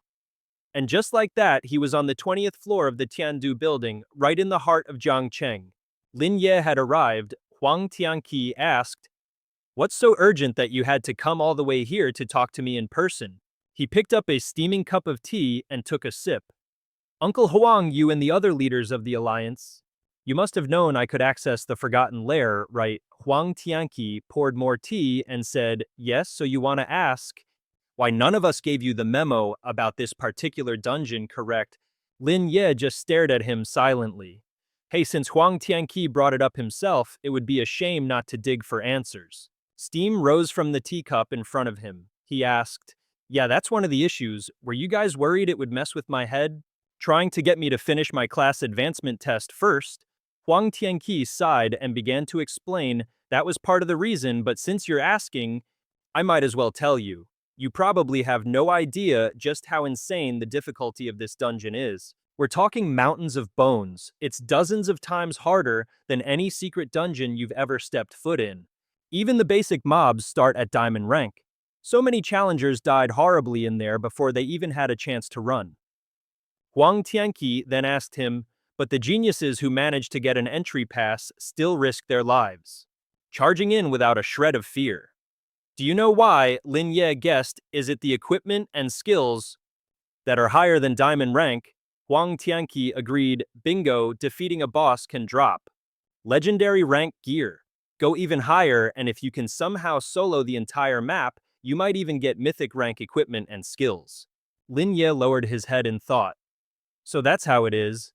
You were afraid I'd get too cocky thinking I could just face roll any monster. That if I were someone like Huang Xiaofeng thinking my talent and power made me the invincible protagonist of some manhwa, and recklessly charged in without a plan, I'd get squashed like a bug instantly. He laced his fingers, resting his chin on them, as he asked, so what level do I need to be to get in? Huang Tianqi replied, level 15. That's the absolute minimum, but I'd advise you to wait until you're level 20. And fully geared up with the best skills before you even consider trying. Lin Ye replied coolly, don't worry, uncle, I'm not that reckless. Since this dungeon is such a big deal, I'll definitely prepare for it as meticulously as I did for my class advancement test. Huang Tianqi gazed out the building's massive window and said, good, actually there's one more important reason I need to tell you. Recently, most of the Alliance's forces have been focused on hunting down the Abyss demons and their corrupted followers. These sewer rats have been getting way too bold lately, and you almost got caught up in their mess. Down below, the building tents are pitched and flags are waving as Huang Tianqi's voice booms over the crowd. He's giving them the lowdown on the current crisis, and it's not just about that nasty mutant Bai Xiaoqiu who popped up recently. Apparently, we've got intel that the demons from the Abyss have planted a whole bunch of spies right here in the Jiangcheng Alliance. They're definitely planning something big. A masked face appears, reminding everyone that the professionals absolutely cannot let a past tragedy happen all over again.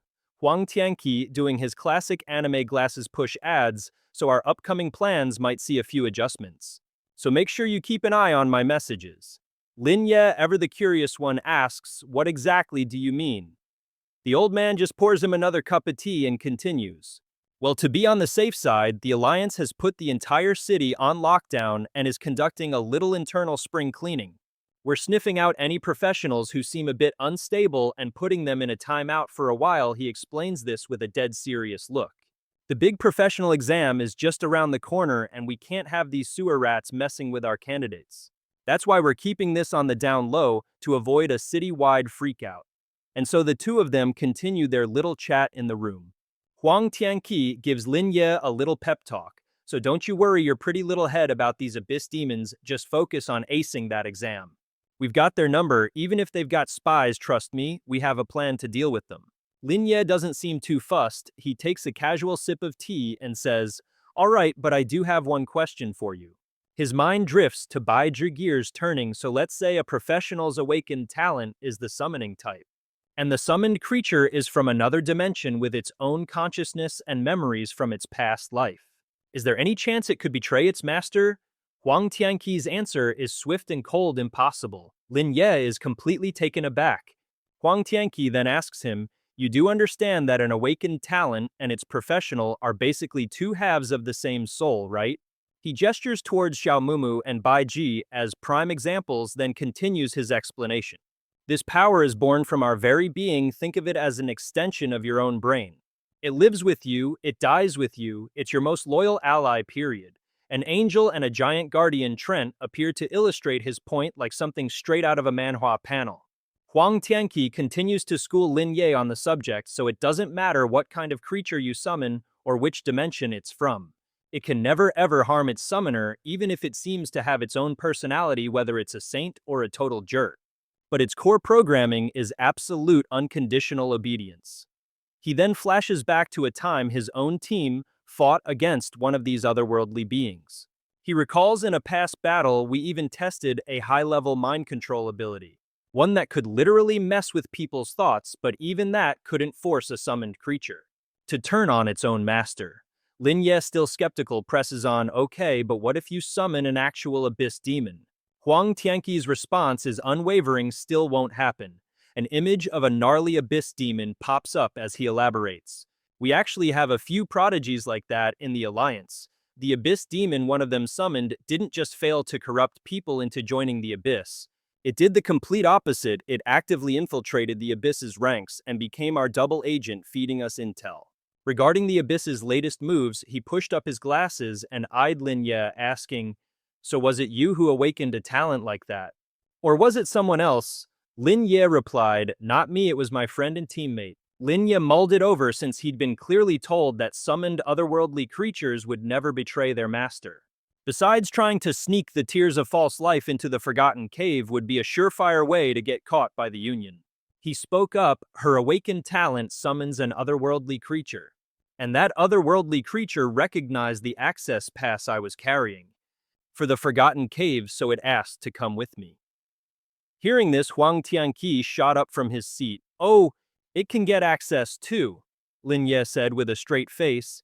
"Yes, but I can't be sure if it's true." Huang Tianqi stood up and walked to the glass door, stuffing his hands in his pockets as he looked out and said, "If it wouldn't deceive your friend, then it won't deceive you either. You can bring it in, but remember to give the Union a heads up first." As if picturing little Xiaomumu locked in a cage for research, Huang Tianqi gave Lin Ye a knowing look. "It seems your friend is a character with limitless potential. You can rest easy. As long as the Union confirms it's an otherworldly creature from an awakened talent and not from some summoning ritual or dark powers, they won't restrict its movements in human cities. This isn't some grimdark manhwa plot. Don't worry, the Union won't investigate your friend.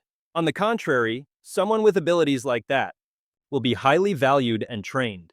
Resources, coaching, top-tier equipment. Specialized training and all future perks, you have nothing to worry about.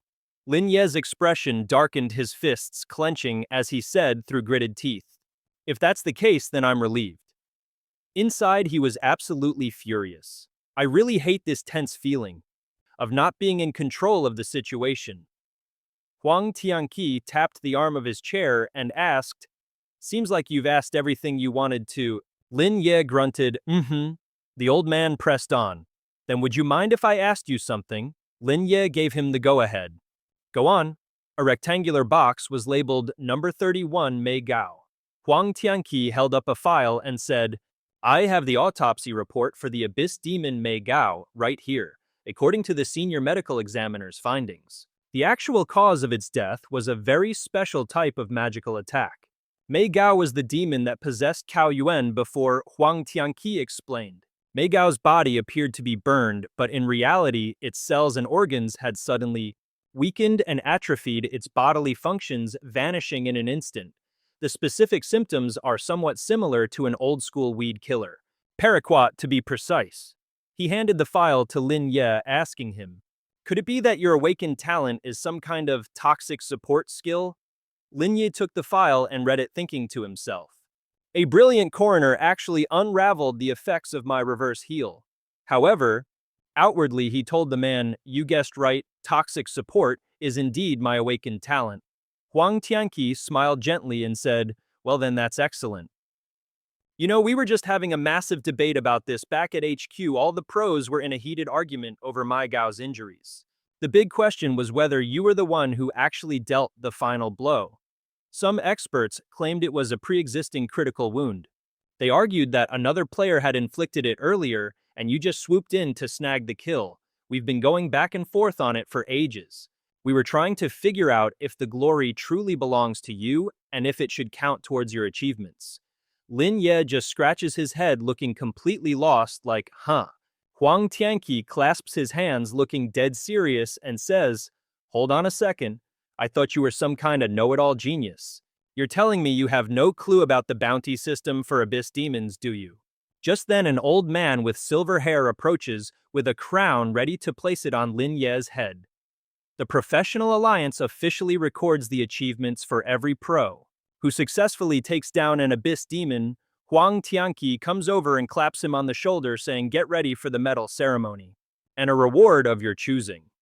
We're talking a platinum-grade item of your choice, a platinum-grade skill book, plus a bunch of rare materials and other goodies. You can even specify the exact type of reward you want." Lin Ye's eyes light up. "All right, once I've made up my mind, I'll send you my list." Huang Tianqi just grins, but of course. Lin Ye slowly gets to his feet and says, "Well, I'd better head back. I've got a team to lead through a dungeon." "Run." Huang Tianqi waves him off. "Go on then." The two of them stand there sharing a serious look as the old man places a hand on his shoulder. "Good luck with your class advancement test." He then makes a fist pump, flashing a brilliant smile at him. "Go get that top rank. Make all of Zhangcheng proud." Lin Ye gives a slight nod. "All right, I'll definitely do my best." Then, stuffing his hands in his pockets, he asks, "You placed a bet on me, didn't you?" Huang Tianqi just clears his throat awkwardly. And then he doesn't answer. He just lets out a hearty laugh instead. Later that afternoon, back in the city, Lin Ye casually strolls to a meeting spot. Bai Zhi is already there, anxiously looking left and right for him. The moment he arrives, he keeps his voice low. "Xiao Bai. What's the emergency?" Hearing his voice, Bai Zhi whips her head around, and the second she sees him, she dashes over and hands him a folder full of papers, speaking a bit shyly.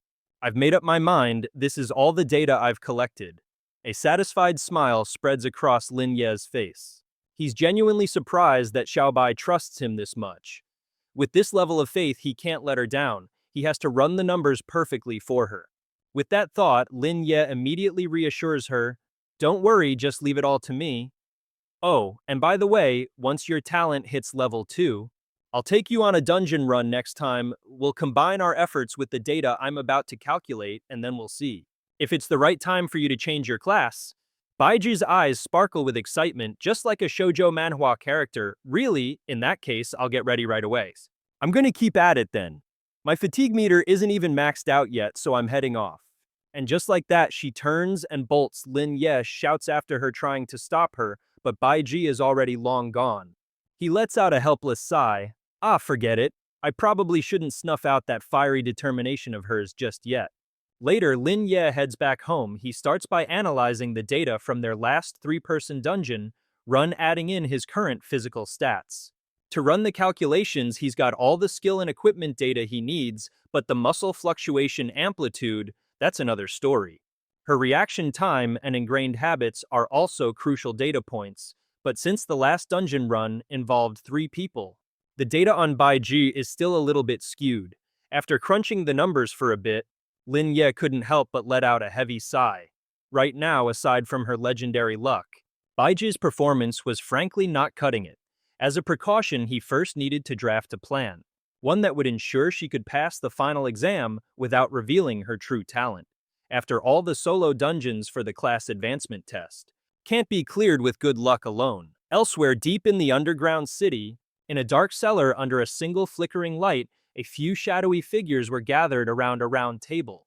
A man ground out his cigarette on the table. This was Yan Gui, one of the fallen, who spoke with a chilling tone. Lord Mai Gao has been taken down. The man beside him, He Quan, gave a slight nod in response. I'm aware. Let's go kill the one who offed Lord Mai Gao. As soon as the words left his mouth, a guy shuffling cards in the corner let out a cold snort. Kill him! He Quan immediately shot him a look. This man was La Bai, another one of the fallen. He smirked and said, the professional union's eyes and ears are everywhere these days. It's like a spy manhwa out there. The moment you reveal your abyss power, the suppression squad will swarm you in less than a few minutes. There'll be nowhere left for you to hide. Saying this, La Bai sauntered over and tipped up the chin of a woman sitting in the corner. He said with a teasing laugh, especially for big clueless oafs like you, even wings wouldn't help you escape, right? This woman was Hu Li. She gently pushed La Bai's hand away, pouting with a smile. Lord Mai Gao is dead. What I'm more interested in is who the master will send to be our next commander. And what about that assassination plot from before? Are we still supposed to carry it out? Of course we are, Yan Gui affirmed without a shred of hesitation. He Quan seemed to agree, adding in a deep voice, regardless, we need to handle it ourselves. It just requires a little meddling. There's no need to stop just because of Lord Mai Gao's death. Yan Gui chimed in to agree. We just need to add a little something extra to the final exam, and it won't matter if the original target is Shangguan Yan or some new student who just showed up. That thing will take care of them for us. He Quan eyed the object Yan Gui had just produced, clicking his tongue with a sigh. I don't understand why the master is using such a precious item. If we could use it to get ourselves some diamond-grade equipment or skill books. But before he could even finish his thought, something zipped right past his face, giving him a proper scare. Yang Gui beside him was just as baffled. The one who'd acted was La Bai, who was now glaring at He Quan and speaking in an icy tone. You idiot. Do you think the Union is a bunch of fools who'll just let you assassinate a protected target? Are you trying to get yourself killed? Seeing him so worked up, Hu Li couldn't help but pout and try to placate him. Hey, ya little La Bai, don't be so angry. Have some sympathy for the big dummy. Then she shot a mocking look at He Quan. It's not like his IQ was ever particularly high. So he just prefers being direct. Why must you always tease him for it? Hearing those scathing insults, He Quan's face went darker than the bottom of a burnt pot, yet he didn't say a single word. The card was still fuming, huffing coldly. I despise idiots, especially when they're on my team. If Gao brings this bald-headed donkey onto the team tomorrow, it's only a matter of time before disaster strikes. With that, he turned to leave. Just then, He Quan shot to his feet, bowing his head and muttering in a low voice, I am truly sorry. Seeing this, Yan Gui immediately tried to console him. You don't need to apologize, He Quan. Remember, you're stronger than him. You can achieve so much more as long as you never give up right at that moment. A plume of black smoke suddenly materialized in the basement, spreading rapidly. The card saw it and froze mid-stride. Yan Gui and He Quan were also stunned. In the blink of an eye, that smoke coalesced into the figures of four people, looking like they stepped right out of a manhwa panel. Seeing them, the group immediately bowed in reverence. Greetings, our lord. We welcome our lord. The Lord slowly began to speak. Mei Gao is dead. I will send a new abyss demon to take command and another fallen one to assist you all. They had heard of this fallen one's name before it was none other than Bai Xiaoqiu. The moment they heard that name, Yang Gui immediately nodded. Of course we've heard of him. That guy didn't just take out over 10 high-level professionals. He also wiped out a whole club full of civilians. The body count is at least over 1,000 people. His rap sheet is longer than a CVS receipt. The Lord listened and then asked with a hint of suspicion, "What is it? Are you not pleased with my choice?" Yang Gui hesitated for a moment before replying, "My lord, I acknowledge Bai Xiaoqiu's power, but if he is coming to Zhang City, I will refuse to participate in any operations. Either Bai Xiaoqiu leaves or he gets taken out." The air instantly turned ice cold. A heavy silence fell over the room. Yang Gui felt a knot of anxiety tighten in his stomach, but it wasn't long before the Lord suddenly threw his head back and roared with laughter. "Ha ha ha! Excellent! I like your thinking. Rest easy, my dear little ones. You have every right to defy me." He explained that Bai Xiaoqiu would have no authority over them, nor would he be part of their operations. He's coming to Zhang City to take over your original mission, the assassination of Guan Yan. Furthermore, the Abyss Lord added that Bai Xiaoqiu would provide cover for them to complete their new mission. That mission is to bring Xiaofeng into the dungeon. He's a 1 in a million fallen genius, the kind of overpowered character you'd find in a top-tier manhwa who will become a powerful new ally for them. After completing these two tasks, they can finally deal with Lin Ye, the man who killed Mei Gao. The Lord sternly reminded them to never reveal their identities or existence. Then, using a similar method, they are to lure the enchanting descender into the final trial's secret realm, causing the boss to get a massive buff and go berserk. This will allow them to eliminate Lin Ye without a single soul knowing leaving the professional alliance, to stew in their own regret. After hearing the plan, Yang Gui frowned and asked, "My lord, I know this Lin Ye fellow killed Lord Mei Gao, but is he really worth all this trouble?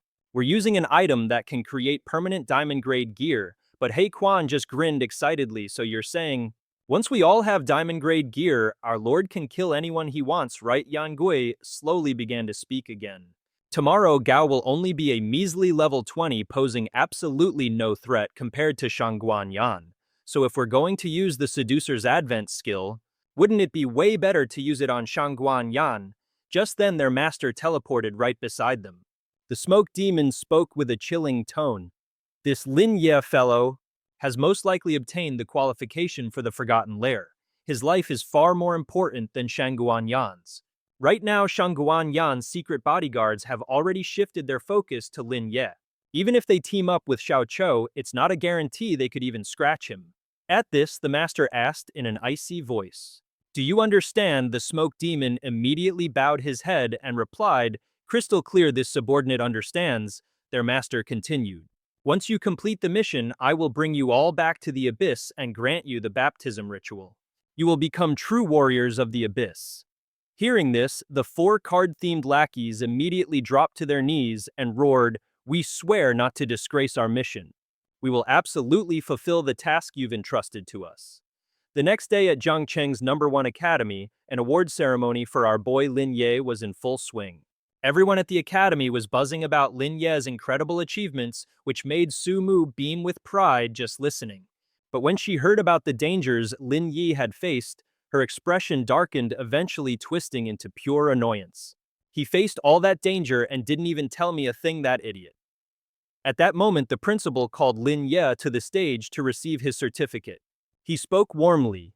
"Lin Ye, you are our school's most outstanding student and the hope for the future of the Alliance." Lin Ye reached out to take it, saying politely, "Thank you, principal, but you're giving me too much credit. Because every single professional is a hope for the Alliance in our fight to wipe out the power of the Abyss." Hearing these humble words, the principal couldn't help but laugh before pulling out a whole stash of goodies for him. "This here is all gold-grade equipment and skill books. You can choose a few things to take with you." "You don't have to, there's a lot here I can't use." Lin Ye glanced over the loot and shook his head, declining the offer. "To break up my current 4-piece set, I'd need to find 4 identical replacement items and get another item with an equally overpowered special effect before I could even think about swapping anything out." The platinum ring the Alliance gave me has good stats and abilities, but it's missing the one core attribute I desperately need. Cooldown reduction, and my current gear is missing a flash ability. Thinking this over, Lin Ye let out a helpless sigh. It's not that he's being picky, but they really don't offer any improvement, a classic manhwa protagonist problem. It's just a shame because this platinum gear is worth a fortune. It's also tempting. Just then Lin Ye suddenly noticed something and he immediately spoke up. I've made my choice, it's these three items. He chose the level 1, Spirit Visage, the level 1, Boots of Swiftness, both platinum grade, and the Holy Radiant skill book, also platinum grade. Lin Ye was ecstatic about them. Isn't this the skill of the Bai Zhi Ling Knight? Once this skill is reversed, it can cause all of the enemy's attributes to plummet or even send them into a berserk rage. With that thought, Lin Ye immediately activated the skill book. As for the Boots of Swiftness, when used with the Ancient Dragon Necklace, they'll reduce slowing and weakening effects by 50%, a perfect counter for those agile bosses. And to patch up his attribute weaknesses. Once Lin Ye made his choice, the principal wasted no time speaking up. The awards ceremony is officially over, folks, show's over. Now scram and hit the books for your upcoming evaluations. With that, he clapped Lin Ye on the shoulder and dropped a little secret. The Alliance has already dispatched some Secret Service agents to be your personal bodyguards. Today's whole spectacle was designed to thrust you into the spotlight. It's a lot harder for the Abyss goons to make a move when everyone's watching you like the main character of a hit manhwa. Lin Ye caught on immediately and gave a knowing nod. Got it. The principal then pressed on with another question. The final class advancement test is in just 3 days. Got any grand plans? For a split second, Lin Ye seemed to hesitate. But before he could even get a word out, the principal's bracelet suddenly flashed and the old man's face soured instantly. The principal turned to Lin Ye and asked, "Can you tell me who's on your team? Come with me for a moment. There's something important we need to discuss." A short while later, they were in the principal's office. Lin Ye handed over his teammates' info. The principal glanced at it, his brow furrowing. Su Mu and Bai Zhi. These 2 girls are your squad. With a cool nod, Lin Ye replied nonchalantly, "That's right. Sumu is a sure thing, but I'm a bit concerned about Bai Zhi." He explained that her talent wasn't being used to its full potential, and she was even thinking about a class change. The principal mulled it over for a second before chuckling. If you picked her to be on your team, she must have some hidden ace up her sleeve, as long as she can pass the test.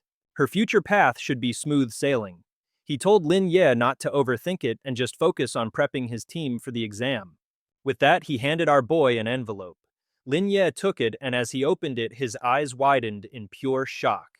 The principal explained slowly, "This is your real reward, but it's also part of a grand plan by the Professional Alliance." A few days later, we find Bai Zhi at the Lizardman dungeon grinding away day and night like a true pro. Lin Ye was on the sidelines, cool as a cucumber, giving pointers. Your attack range is fine. Trust your instincts, but your reaction time could be a tad faster. And just like that, Bai Zhi followed his every command. As she battled the lizard monsters, she deftly dodged the nasty goo the lizards were spitting. But just then, one of the scaly freaks charged at her with a vengeance, aiming for a direct hit on Bai Zhi. Seeing this, Lin Ye chimed in again. "Don't hesitate, don't just dodge. The angle of your attack needs to be perfect." Bai Zhi gave a slight nod, then swung her sword in a clean arc, slicing the lizard monster clean in 2. The look in her eyes was razor sharp. Before long, she had cleared the dungeon and even unlocked a new skill. Bai Zhi's eyes instantly sparkled with excitement. Standing nearby, Lin Ye couldn't help but crack a satisfied smile. This was Bai Zhi's brand new ability after hitting Tier 2 talent. It's super practical, basically like reducing the number of pulls you need for the grand prize in a gacha game, seriously boosting her money-making potential. Plus, it helps her avoid getting stuck with the useless class. On top of that, this lucky hand is a skill. That's a personal passive, meaning nobody else can use it but her. Talk about exclusive content.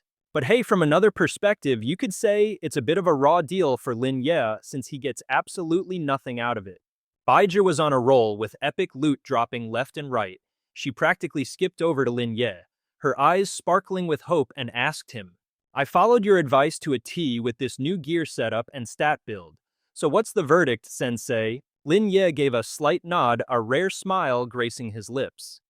Now this is what I call a massive improvement. As long as you don't hesitate and just follow the guide, you won't have to worry anymore. About flunking the final exam, that is. Hearing this, Bai Zhi let out a happy giggle, though she discreetly tried to massage her aching hand. She was subtle, but nothing escapes our protagonist's eagle eyes. Lin Ye sighed, realizing she was still pushing herself way too hard. He'd initially assumed she was a natural for the Great Sword class, blessed with some kind of superhuman strength from birth. With that thought, his tone turned serious. Bai Zhi, have you ever considered a class change? She immediately panicked, rushing to defend herself. Whoa, no way, I don't need to. I absolutely love being a great sword wielder. Did I mess something up? Seeing her on the verge of a breakdown, Lin Ye quickly held up his hands. No, it's not that at all. He then pointed to her wrist to explain. I know you've maxed out your strength stats, but becoming a top-tier greatsword master isn't just about practice. It takes an insane amount of raw effort and dedication. This was about her entire future, so Lin Ye didn't beat around the bush. The hard truth was, Bai Zhi's body just wasn't built for the great sword class. If she kept forcing it, she could end up with permanent career-ending injuries. He could help her for a while, sure, but eventually she'd be forced to retire from the life of a professional hunter altogether. Bai Zhi was completely stunned into silence. Lin Ye sighed and continued, but listen, a class change isn't a walk in the park either. The solo trial dungeon is brutally difficult and you have to face it alone. You could get seriously hurt. Or worse, suffer damage that can't be healed. But if you succeed, the payoff is a whole new experience. It will completely change how you fight from now on. Of course, this was just his suggestion, not some manhwa where the MC makes all the choices. No matter what she decided, she'd always have a place on their team. Bai Zhi fell silent, her brow furrowed in thought. Even though she felt like a total noob and often felt alone, she knew deep down that Lin Ye and Sumu genuinely had her back. Seeing her lost in thought, Lin Ye sighed and tried to change the subject. All right, let's just finish this boss and then we can take a break. But just then, Bai Zhi's voice rang out, filled with new resolve. I've made up my mind, I'm going for the class change. A huge grin spread across Lin Ye's face. A short while later, the two of them finally exited the dungeon, but Bai Zhi looked like she'd gone 10 rounds with a troll. Her head was pounding and she was staggering around on the verge of puking. Sumu, who had been waiting outside, rushed over the moment she saw them. She pouted dramatically. I've been waiting for ages. Tomorrow's our final team exam, you know? And here I am, unable to find my own teammates. Lin Ye just chuckled. Relax, I've got some good news that'll make up for it. Take a look at this. Ring any bells? He handed a slip of paper to Sumu, whose jaw promptly hit the floor. Fast forward a few days to the professional hunter examination hall, and the place was absolutely packed. The air buzzed with excited chatter, and right in the middle of it all were our trio, Lin Ye, Bai Zhi, and Sumu. Sumu ruffled Bai Zhi's hair with a grin, asking, You all set, my little Bai? She gave a tiny, determined nod, ready as I'll ever be. Just then, a booming voice from behind shattered the moment. Mumu Xiaoye. The two whipped their heads around, startled only to find Sumu's parents holding a massive banner ready to cheer on the whole squad. Lin Ye, looking utterly baffled, asked, Wait, your folks are still in the dark about this? Sumu just nodded grimly. And they're staying that way, I can't tell them. Lin Ye's brow furrowed as he muttered under his breath, I've got a feeling they'll find out from somewhere else anyway. Looks like the secrecy on this operation is tighter than a drum. Just then a figure appeared on the city walls and the crowd erupted. It's the city lord. The city lord is here. Indeed, it was the big boss of Jiang City himself. He swept his gaze over the crowd, his voice booming with authority. Good morning, my dear students. I have an announcement to make today. Due to some unforeseen circumstances, this year's class advancement exam will be postponed for 3 days. A hush fell over the crowd below, but the city lord, completely unfazed, just kept on talking. I've gathered you all here today for another more pressing matter. This little bombshell sent ripples of confusion through the audience. Nobody had a clue what was going on, but Lin Ye was quietly observing the crowd as they began to murmur amongst themselves. You could see the unease on everyone's faces, but the city lord acted as if he couldn't hear the growing buzz of chatter. He carried on, "Today marks the first day that our specially selected students to make their grand debut here in Jiang City. As per the newest regulations from the class alliance from this day forward, every special rookie, before their final class advancement test, will be required to challenge a solo secret dungeon with a team of their choosing. Furthermore, this dungeon challenge will serve as their official class examination. It will be live streamed and recorded for all students to watch and learn from." At this point, the city lord dramatically pointed down into the crowd. He declared with a booming voice, "And the very first special rookie in Jiang City is none other than the #1 student from the Jiang City Class Academy, Lin Ye." As soon as the name dropped, hundreds of pairs of eyes instantly locked onto our boy Lin Ye, just like in a dramatic manhwa panel. Meanwhile, in a shady corner of the city, a figure named Bai leaned against a wall, muttering slowly, "Lin Ye has suddenly been declared the special rookie of Jiang City, and the dungeon he's set to challenge is the final advancement test."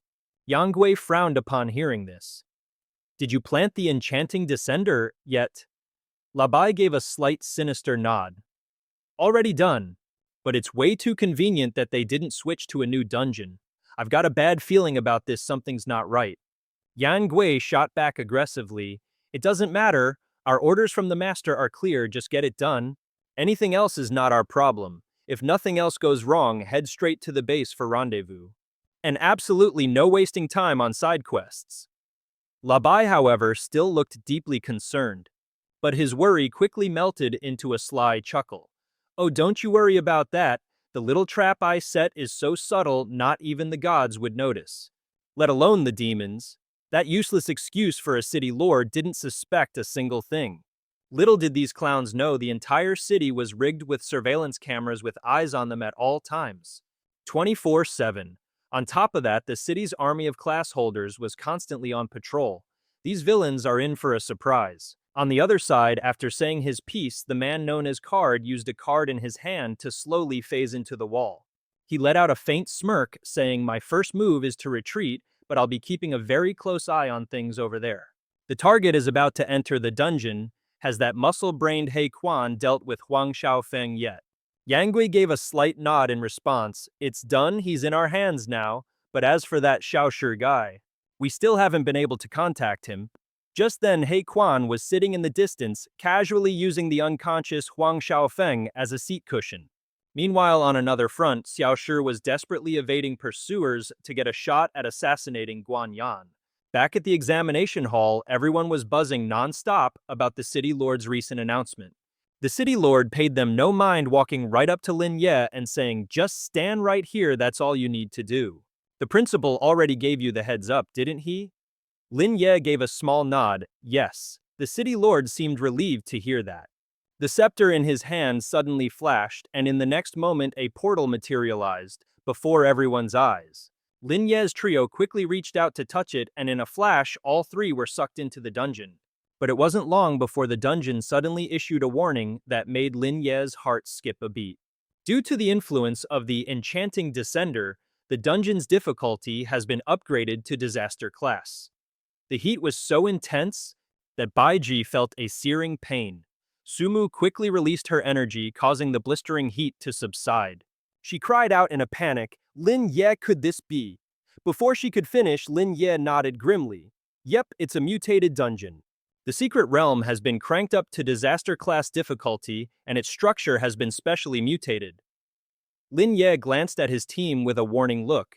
Just like in the simulations, everyone form a defensive formation. The biggest hurdle will be dealing with the concentrated firepower and being surrounded by 3 bosses at once. The main point of this test is also the time it takes to clear the stage and the fine details of our combat performance if any mistakes are made. We could waste skills and lose health unnecessarily. Hearing this, Bai Zhi frowned and muttered, "To be honest, if those fallen scumbags hadn't stuck their noses in this, I feel like this dungeon wouldn't be nearly this hard to beat."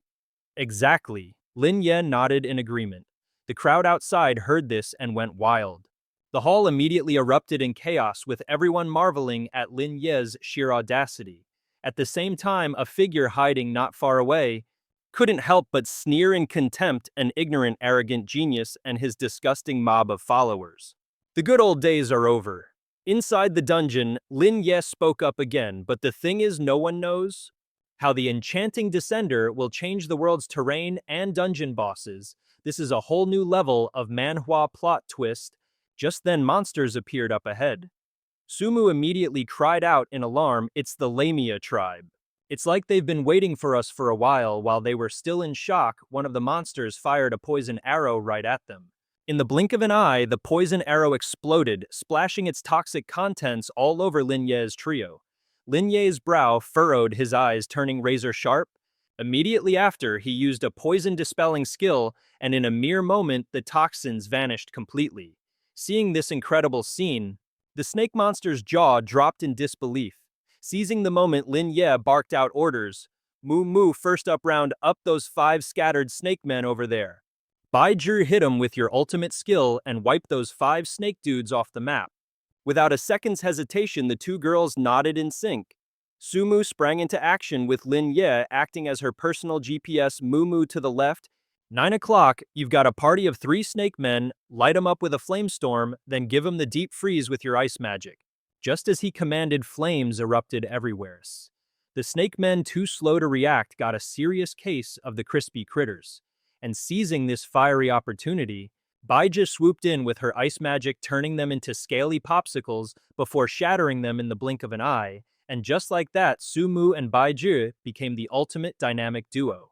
Bai Zhi provided cover fire from below for Sumu, summoning a massive fireball and launching it straight at the snake men. Kaboom! The fireball detonated in a glorious explosion, and our boy Lin Ye, he just stood on the sidelines the whole time looking cool and not lifting a finger. But wait. A sneaky monster tried to pull a fast one, creeping up behind him. Too bad for it, Lin Ye's danger senses were tingling. His eyes flashed a menacing red. In a heartbeat, his blade became a crimson blur, unleashing a deadly slash of bloody light, sending that poor monster on a one-way trip to the afterlife. After that little interruption, Lin Ye turned back to the girls. "Mumu, Bai Zhi, let's keep moving forward.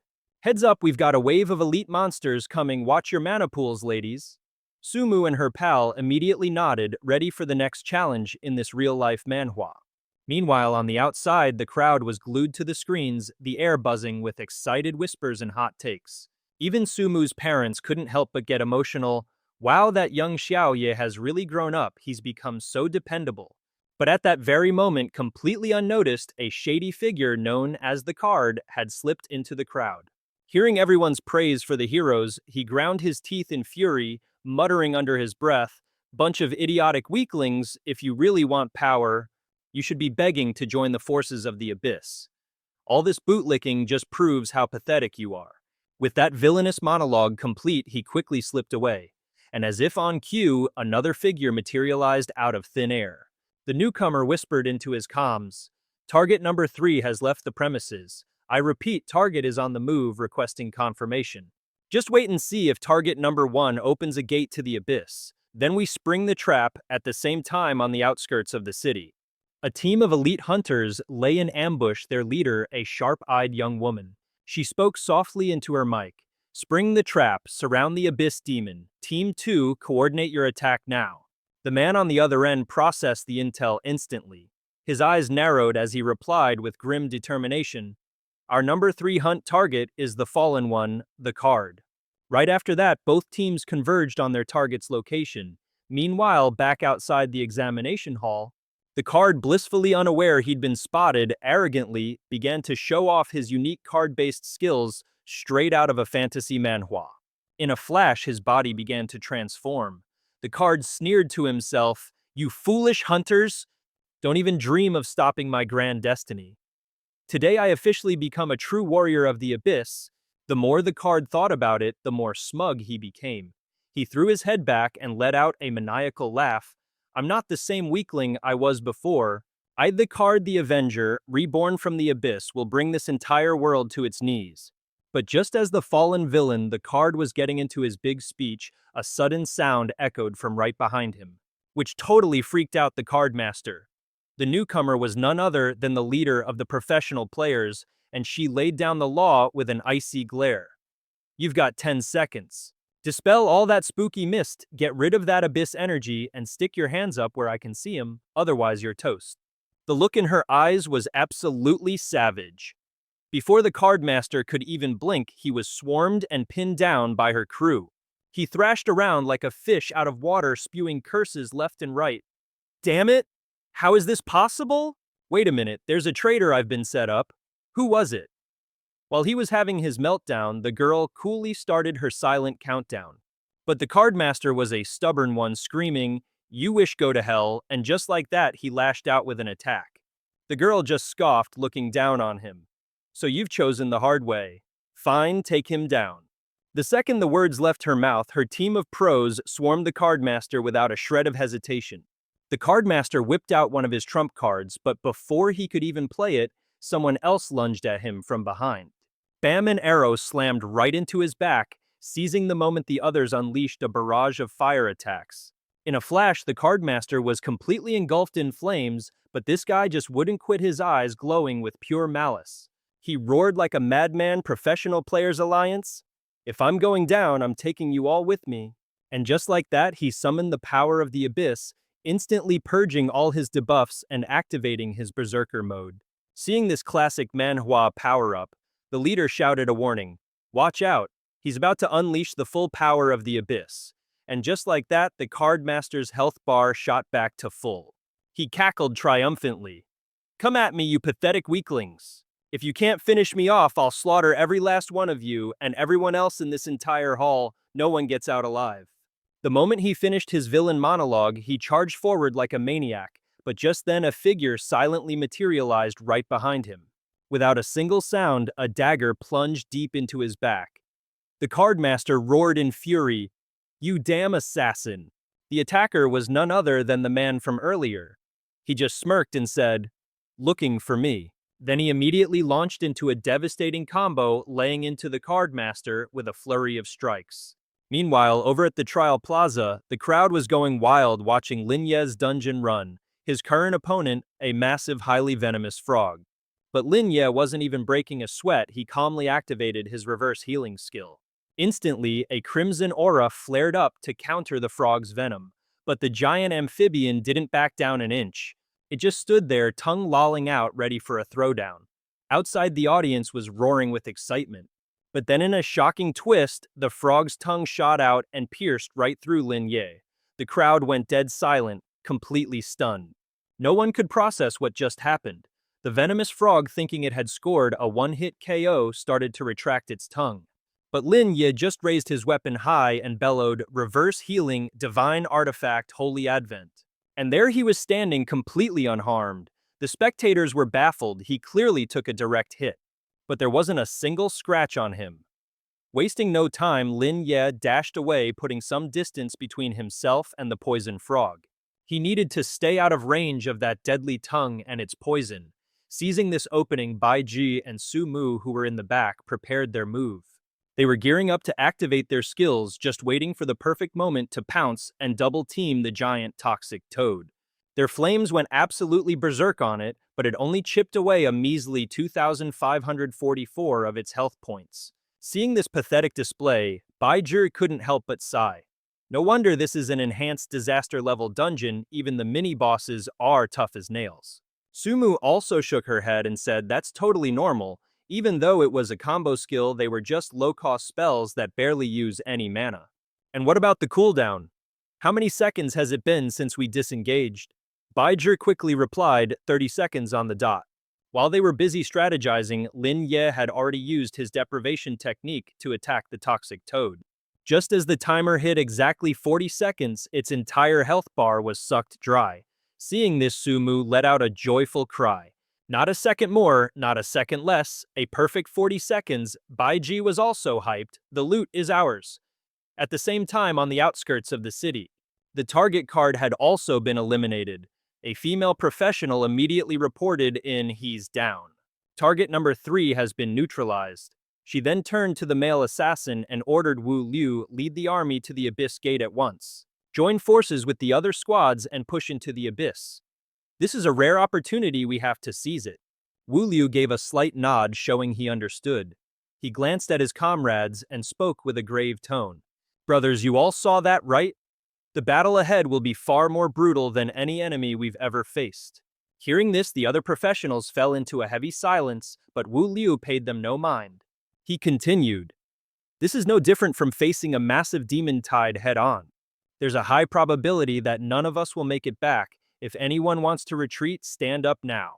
He wouldn't stop or blame them. Wu Liu only hoped they would continue to protect the people of the city, even after their comrades had fallen in battle. A speech this righteous and moving feels like it was pulled straight from a heroic manhwa. It left everyone completely silent. Wu Liu scanned their faces for a long moment before speaking again. "So have you all made your decision?" Without a shred of hesitation, they replied, "We've decided." Wu Liu asked again, "You won't regret this, no regrets," they all roared in unison. This made Wu Liu extremely satisfied. He raised his hand high and shouted with all his might, "Then follow me and let's carve a path into the abyss. We're taking the Abyss King's head." In this battle, humanity will be victorious while a massive war was brewing outside.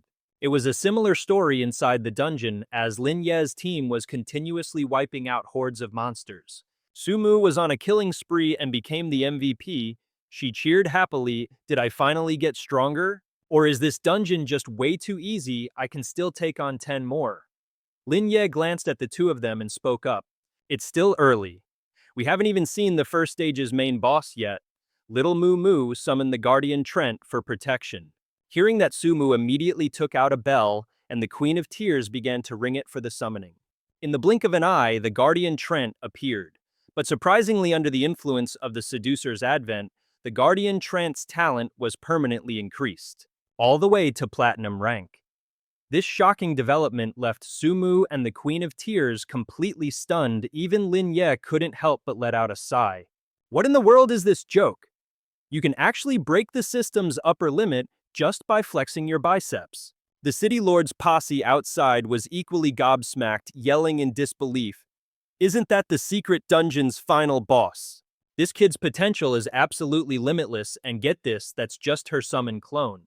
Back inside the instance dungeon, a warning alert blares out. "The Asura Shadow has detected your presence." Hearing this, Lin Ye's brow furrows as he mutters, "They're here." And just like a classic manhwa trope, a mob of monsters instantly materializes before them. 3 Level 20.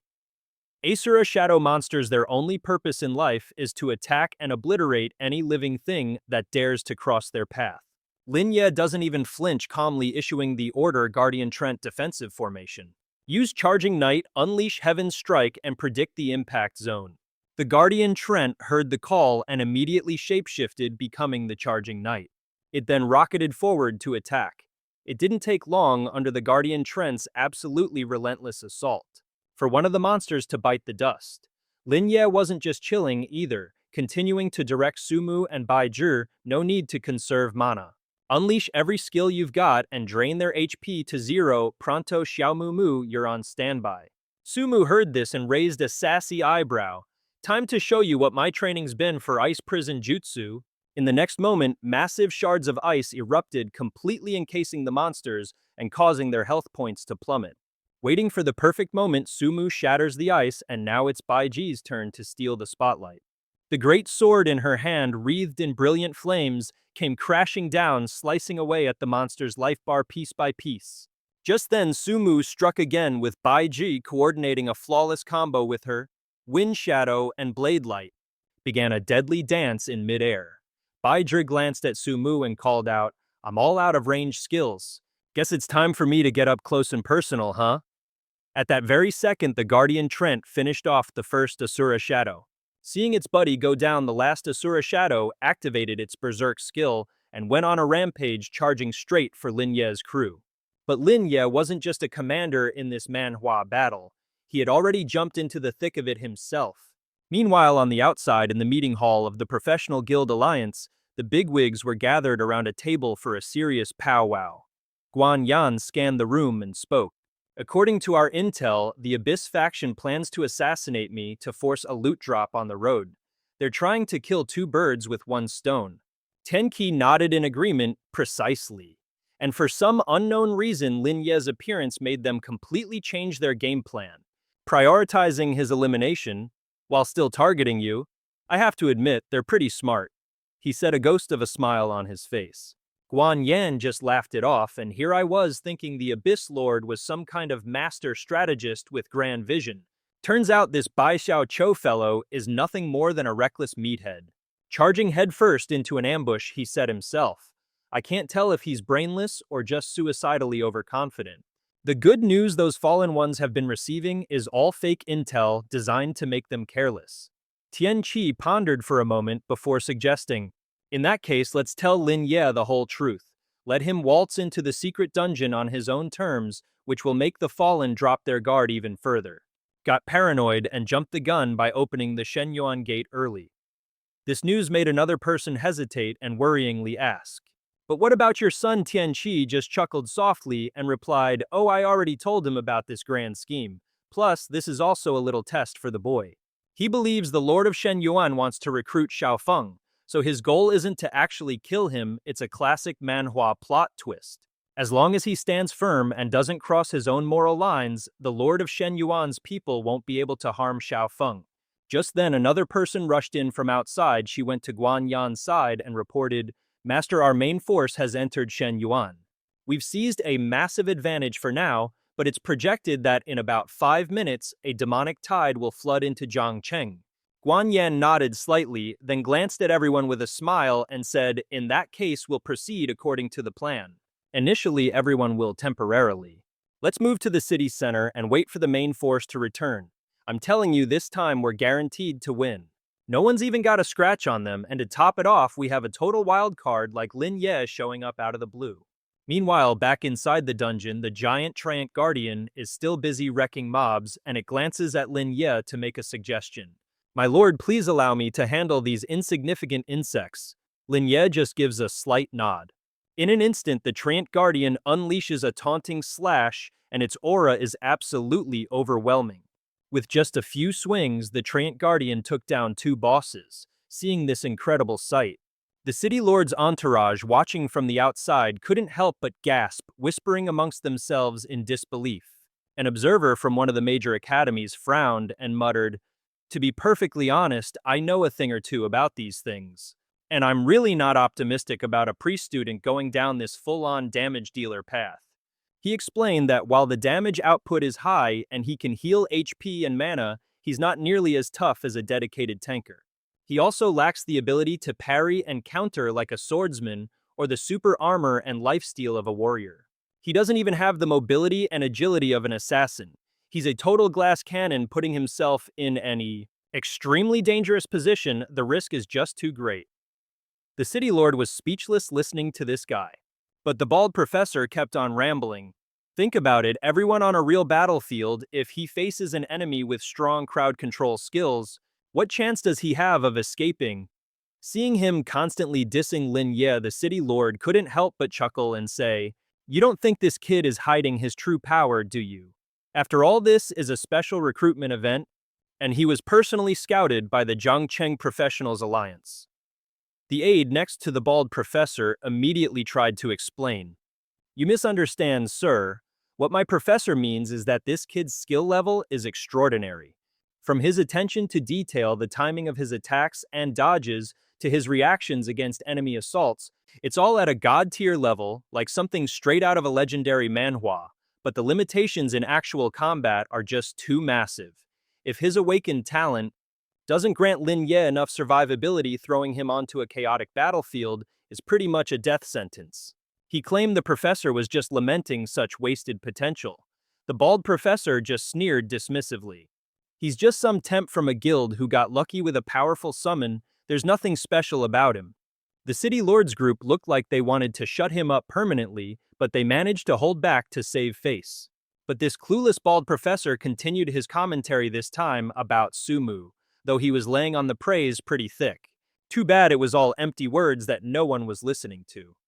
Just then someone rushed in from outside, his face grim. The man leaned in to whisper a report to the city lord, who listened and simply nodded, okay, I understand. Seeing his reaction, everyone in the room grew anxious and started muttering, what happened? The city lord scanned the crowd and announced, ladies and gentlemen, we've just received word from the front lines. A monster tide will invade in 5 minutes. The moment he finished speaking, the people below erupted into absolute chaos. But the city lord was quick to calm everyone down, saying, "Don't you worry, our defenses are top-notch, and we've got high-level job-class heroes stationed everywhere." Hearing this, Sumu's parents were understandably freaking out. His mom muttered anxiously, "A demon tide. Oh dear, is everything going to be all right?" But Sumu's dad, ever the cool cucumber, shook his head and said, "It'll be fine, honey. From what I've heard, the professional alliance is super confident about this one. Let's get a move on, we can't be a burden to the kids." While the outside world was descending into chaos, inside the dungeon, Lin Ye's crew had just mopped the floor with the boss of the Anamchi realm. And just then, Lin Ye whipped out a mysterious map. Everyone stared at it, completely baffled. Lin Ye calmly explained, "This little beauty is a special gift from the Alliance just for us." The moment the new map was unfurled, he could feel the danger level in the air spike, so he warned everyone to be on their guard. He figured if they didn't need it now, it would be a handy ace up their sleeve for later. Sumu nodded, "Got it, so our next move is to—" But before she could even finish her sentence, Lin Ye cut her off. "Nope, you guys stay put," he declared. "Leave Xiao Mu Mu here with the group. The Guardian Trent and I will handle this." The path ahead was just too risky, and he wasn't about to let his friends walk into a death trap. With that thought, Lin Ye shot a meaningful look at Sumu and Bai Zhi. The dangers up ahead are a total unknown and way beyond the scope of this test. You guys have already performed brilliantly. Besides, he had his trusty giant guardian Trent right hearing his solo mission plan. Sumu and Bai Zhi exchanged a look, and after a brief silent conversation, they spoke in perfect unison, "Then you're taking our summons with you." And just like that, they started unloading a mountain of gear and even summoned the Queen of Tears. Lin Ye was utterly speechless. But what could he do? He gathered up the armful of supplies, let out a long-suffering sigh, and said, all right, I can't win with you people." With that, he unceremoniously stuffed all the gear into the Guardian Trent's mouth, activated its speed boost, and zoomed off. And just like that, they plunged deep into the unknown territory. The moment they were in, they were swarmed by a horde of puppet monsters, but Lin Ye didn't even flinch. He just sicked the Guardian Trent on them, turning the puppets into firewood. Once the small fry were cleared, the main boss made its grand entrance. The Trent glanced at Lin Ye and asked, "Master Lin Ye, shall I go and obliterate it? I'm pretty sure I can wrap this up in under 1 minute." But Lin Ye's brow furrowed as he muttered, "Hold on, something's not right up there. I sense hidden enemies lurking in the shadows. I need to flush them out first." And no sooner had the words left his mouth than he unleashed his reverse skill. With a deafening crash, a storm of lightning rained down from the heavens, zapping the hidden lurkers to a crisp. When the electrifying light show faded, a ninja puppet stood revealed. Lin Ye narrowed his eyes, studying the new foe intently. So it's a tag-team battle, a classic Manhwa setup, he realized. He immediately barked out orders, "Xiao Mu Mu, fall back for now. Brother Tree, you lock down that swordsman, I'll take on the ninja. Once we've cleared out this first wave of mobs, find a way to drag it over to the ninja's position." The plan was set, and with that, Lin Ye and the Guardian Trent charged into the fray. The Guardian Trent let out a cold snort, scoffing, "A pathetic gnat like you dares to stand in my way," at that very moment. The swordsman puppet activated its skill, summoning a massive ball of lightning that came crashing down. Lin Ye knew better than to underestimate it, and instantly activated his annihilation skill, boosting his damage by a whopping 50%. In the next second, he unleashed a devastating slash. The mob of monsters in front of him was sliced and diced in an instant, making the ninja puppet absolutely grind its gears in fury. Seething with rage, it dashed forward, tossing out smoke bombs to completely obscure Lin Ye's vision. But Lin Ye was cool as a cucumber, calmly giving his order to the Tier Queen, "Xiao Mu Mu, it's your time to shine." The Tier Queen immediately got the memo and unleashed her butterfly hurricane, summoning a swarm of wind phantoms. They swarmed the ninja puppet, and in the blink of an eye, it was torn to shreds. Over on the other side of the battlefield, the Great Guardian Tree was still duking it out with the swordsman puppet, whose health bar was critically low as it found itself in a hopeless situation. It entered its final desperation mode, a classic Manhwa trope, but Lin Ye spotted it instantly and activated his reversal skill, Kaboom. The dungeon boss, the swordsman puppet, was spectacularly blown to bits by our boy. At that very moment in the temporary underground shelter, everyone was still watching Lin Ye's battle live. The moment they saw him obliterate the boss with a single move, the room erupted in stunned disbelief and chaotic chatter. As for that bald teacher who was just dissing Lin Ye for being nothing special, his face was now a delightful kaleidoscope of pale and paler. He discreetly wiped the sweat from his forehead, not daring to utter another peep, but just then a hand landed firmly on his shoulder. The city lord walked up, raising a quizzical eyebrow. "Are you feeling unwell, sir? Perhaps you need to lie down." The teacher frantically shook his head. "Ah, no, I'm fine. It's just, my apologies, I was out of line earlier." The crowd, however, was still reeling in astonishment. They couldn't stop praising Lin Ye's incredible talent, hyping him up to the heavens. At the same time, back inside the instant's dungeon, Sumu and Bai Zhi spotted the rising smoke and fire from a distance. Sumu urged, "That's in Lin Ye's direction. Let's get over there fast." Meanwhile, Lin Ye's expression had suddenly turned grim. The great guardian tree sensed something as well, its voice low and grave. "Master Lin Ye, the approaching presence is extremely powerful." And just as predicted, a figure silently emerged from the smoke. It was none other than Queen Yan Mi, and due to the rising temperature from the alluring figure, her power level had been significantly buffed. Upon seeing her, the great guardian tree couldn't help but cry out, "The Yan Mi demoness." Lin Ye was completely stunned. It recognizes this boss. But this is just a clone and a boss with absolutely zero available data. It seems she was summoned by some item, not to mention the system info already confirmed that Queen Yan Mi is a clone. He'd fought opponents like this before, and thinking about it, Lin Ye couldn't help but click his tongue in annoyance. This was going to be a tough fight. At that moment, Queen Yan Mi let out a cold smirk, her lips curling as she spoke. "Heh heh, how amusing. The pass to the Forgotten Lair and the soul-swapping bell. The great guardian tree, the protector of releasing tears. No wonder she received a warning." Hearing these words, the great guardian tree immediately went on high alert. Even the Tear Queen was preparing to summon her wind butterflies. Seeing this, Lin Ye quickly interjected, "Brother Tree, Xiaomu, don't let your guard down. Do you guys know her?" The Tear Queen gently shook her head, indicating she had no idea who this was. The great guardian tree, however, replied calmly, "I do not know her, but she feels strangely familiar. Master Lin Ye, she bears a mark on her person that is identical to yours." Lin Ye was stunned. A mark that must be the pass to the Forgotten Lair. Just then, the Queen of Annihilation let out a chuckle and said, "Easy there, little brother.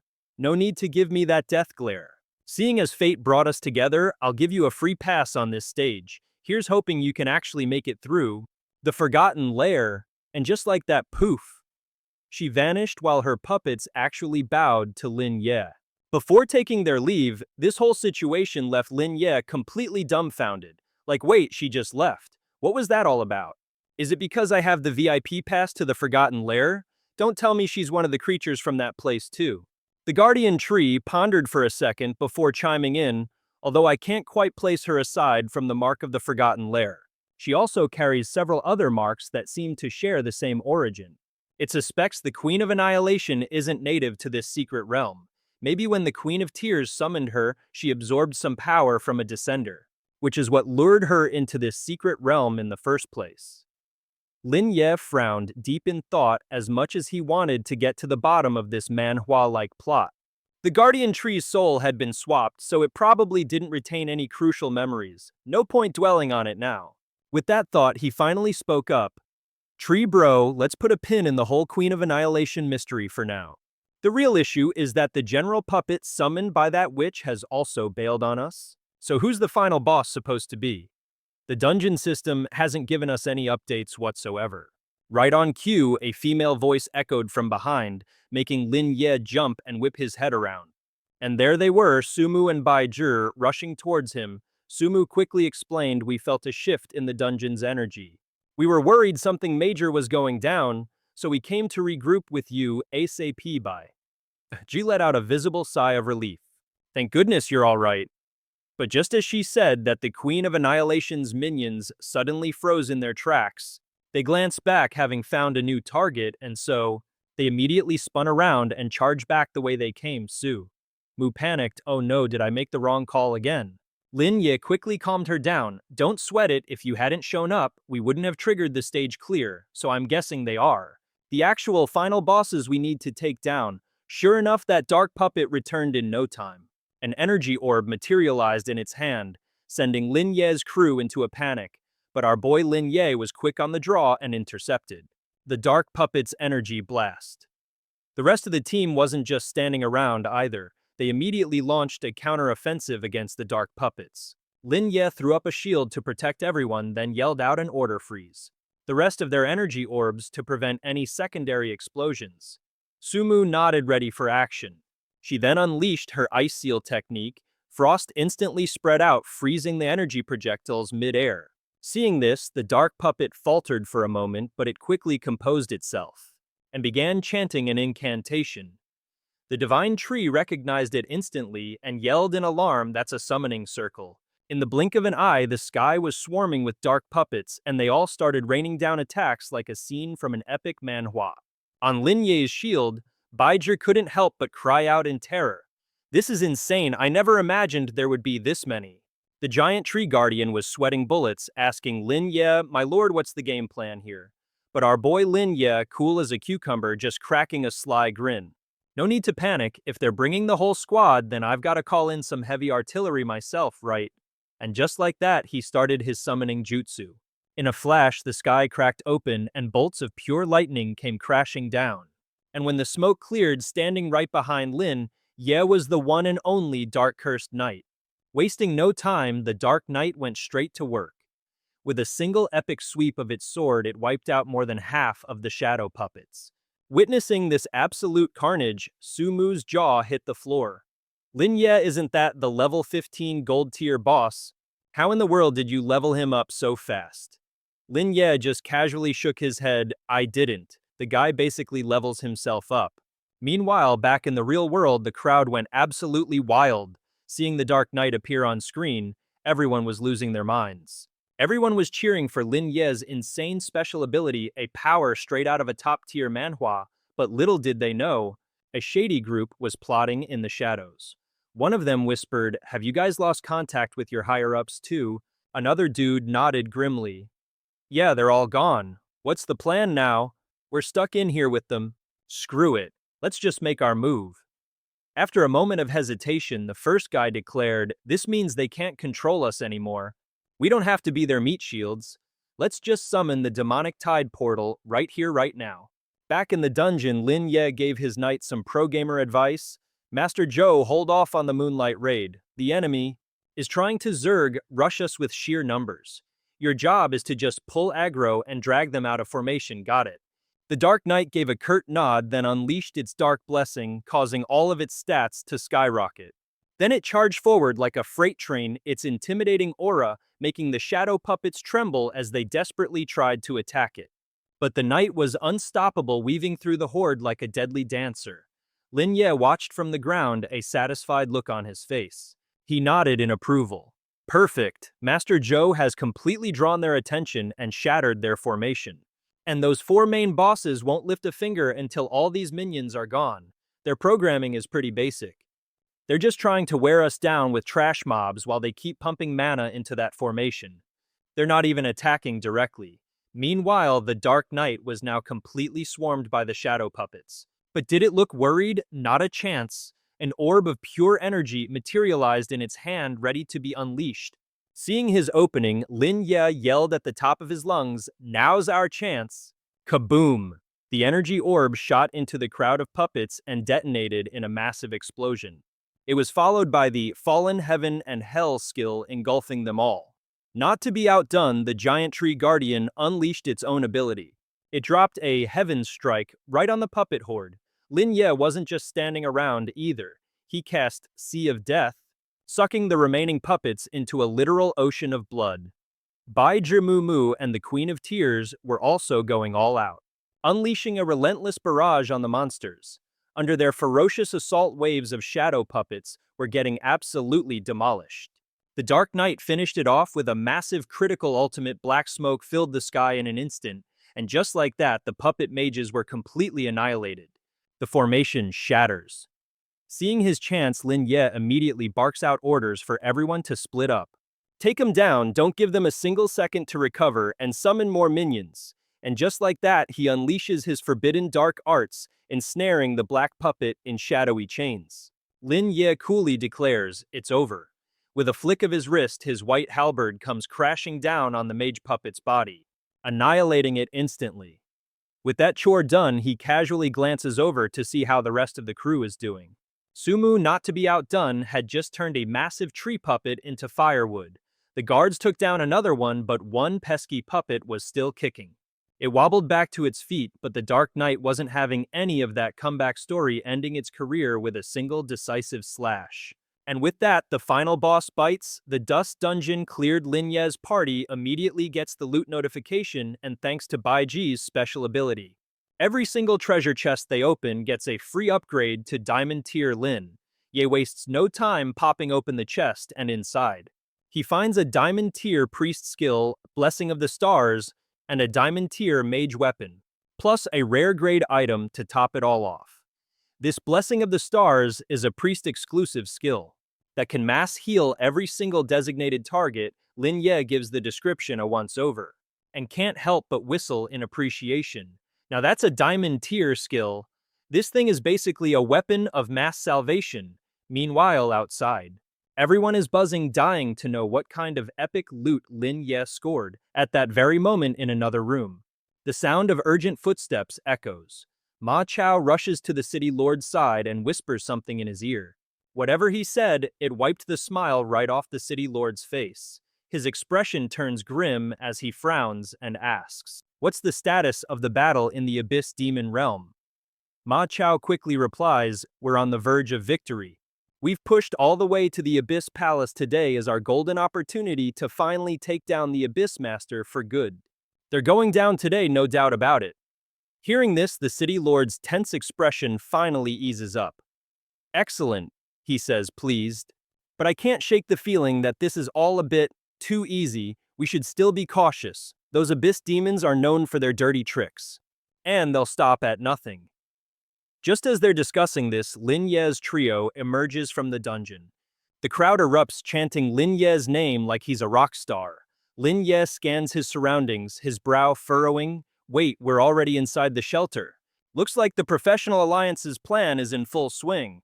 I wonder how far along they are, he thinks to himself, spotting the city lord in the distance. He narrows his eyes and the two share a knowing nod from across the room. But Lin Ye can't shake a nagging feeling that something is off, like a crucial detail is missing from this whole Manhwa plot. Meanwhile, Sumu spots her parents the moment she's out.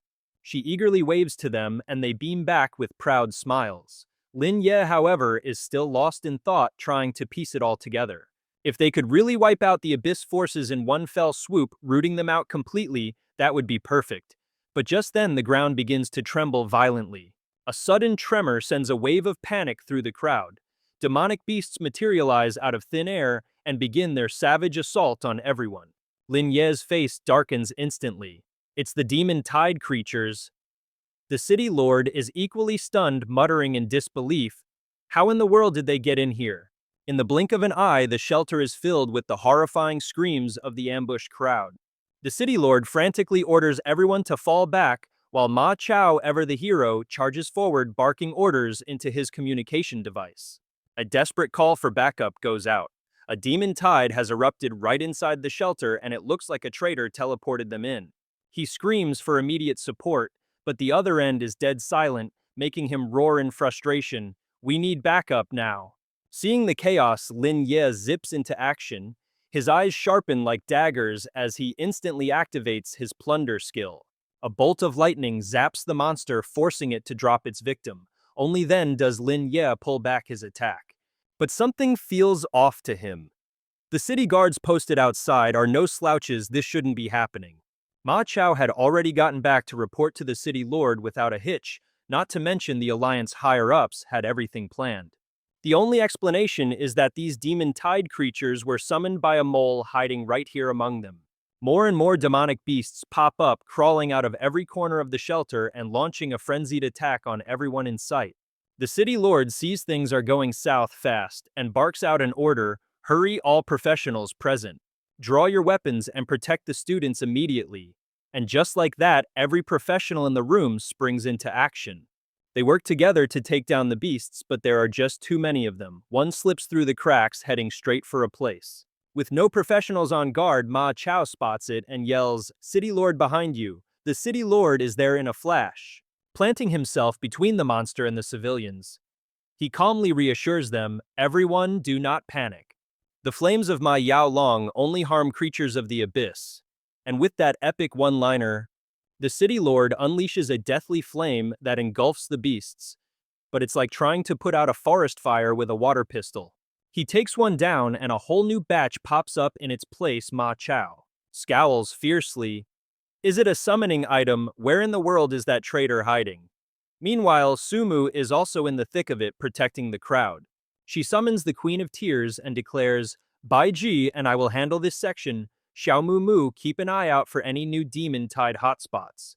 Of course, with his insane power level, Lin Ye isn't just standing around, he's mowing down monsters one after another like a true Manhwa protagonist. He's weighing his options: evacuate the shelter first, or prioritize hunting down the traitor pulling the strings. The mole has to still be here. This shelter is deep within the inner city, a far cry from that open hall from before. Security is tight, so there's no escape, but if they don't catch this snake in the grass, the demon tide will never end. Just then the doors burst open and someone stumbles in screaming, "This is bad." Demon tides have erupted all over the inner city, and on the surface above the shelter, we're dispatching squads to contain them. All professionals are to engage in emergency combat. Hearing this, the city lord's face darkens as he turns and grills Wang Ma Chao. Why are the inner city guards being so sluggish? He then asks the other professionals, "What's the status of the refugee zone?" Before Ma Chao can even answer, another professional chimes in, "Around the inner city's refugee zone, multiple demon-tied portals have opened up. Not only that, the number of creatures on the streets is way beyond what we anticipated. The monsters pouring out of these portals are high-level threats. The guard teams are stretched thin, they can't send any backup." Listening from a distance, Lin Ye gets a sinking feeling that this whole situation is spiraling out of control. If this keeps up, the demon tide outside and the one spawning inside will form a pincer attack, trapping them completely. They'll be surrounded and wiped out, a total party kill. Meanwhile, Sumu has a breakthrough and shouts, "Hey, I just realized my attacks are actually effective. On these creepy crawlies." Bai Zhi nods sagely, so they must have low magic resistance. Sumu immediately zips over to Lin. "Yeah, you got enough mana?" Lin Ye, cool as a cucumber, replies, "I'm good for now, you just watch your own mana consumption. Let little Moo Moo do more of the heavy lifting." But even with that said, if this demon tide keeps swarming in endlessly, they're all going to need a truckload of recovery potions. Thankfully, it's not just him, Sumu, and Bai Zhi holding the line, they've also got the city lord, observers from prestigious academies, and even a few pros in the audience. With that in mind, Lin Ye dashes over to the City Lord. "City Lord, the monsters here are around level 10 to 20, I'm guessing the higher level portals have probably popped up somewhere else. He says they have low magic resistance, but their physical defense is sky high. We're talking at least a 2-to-1 ratio.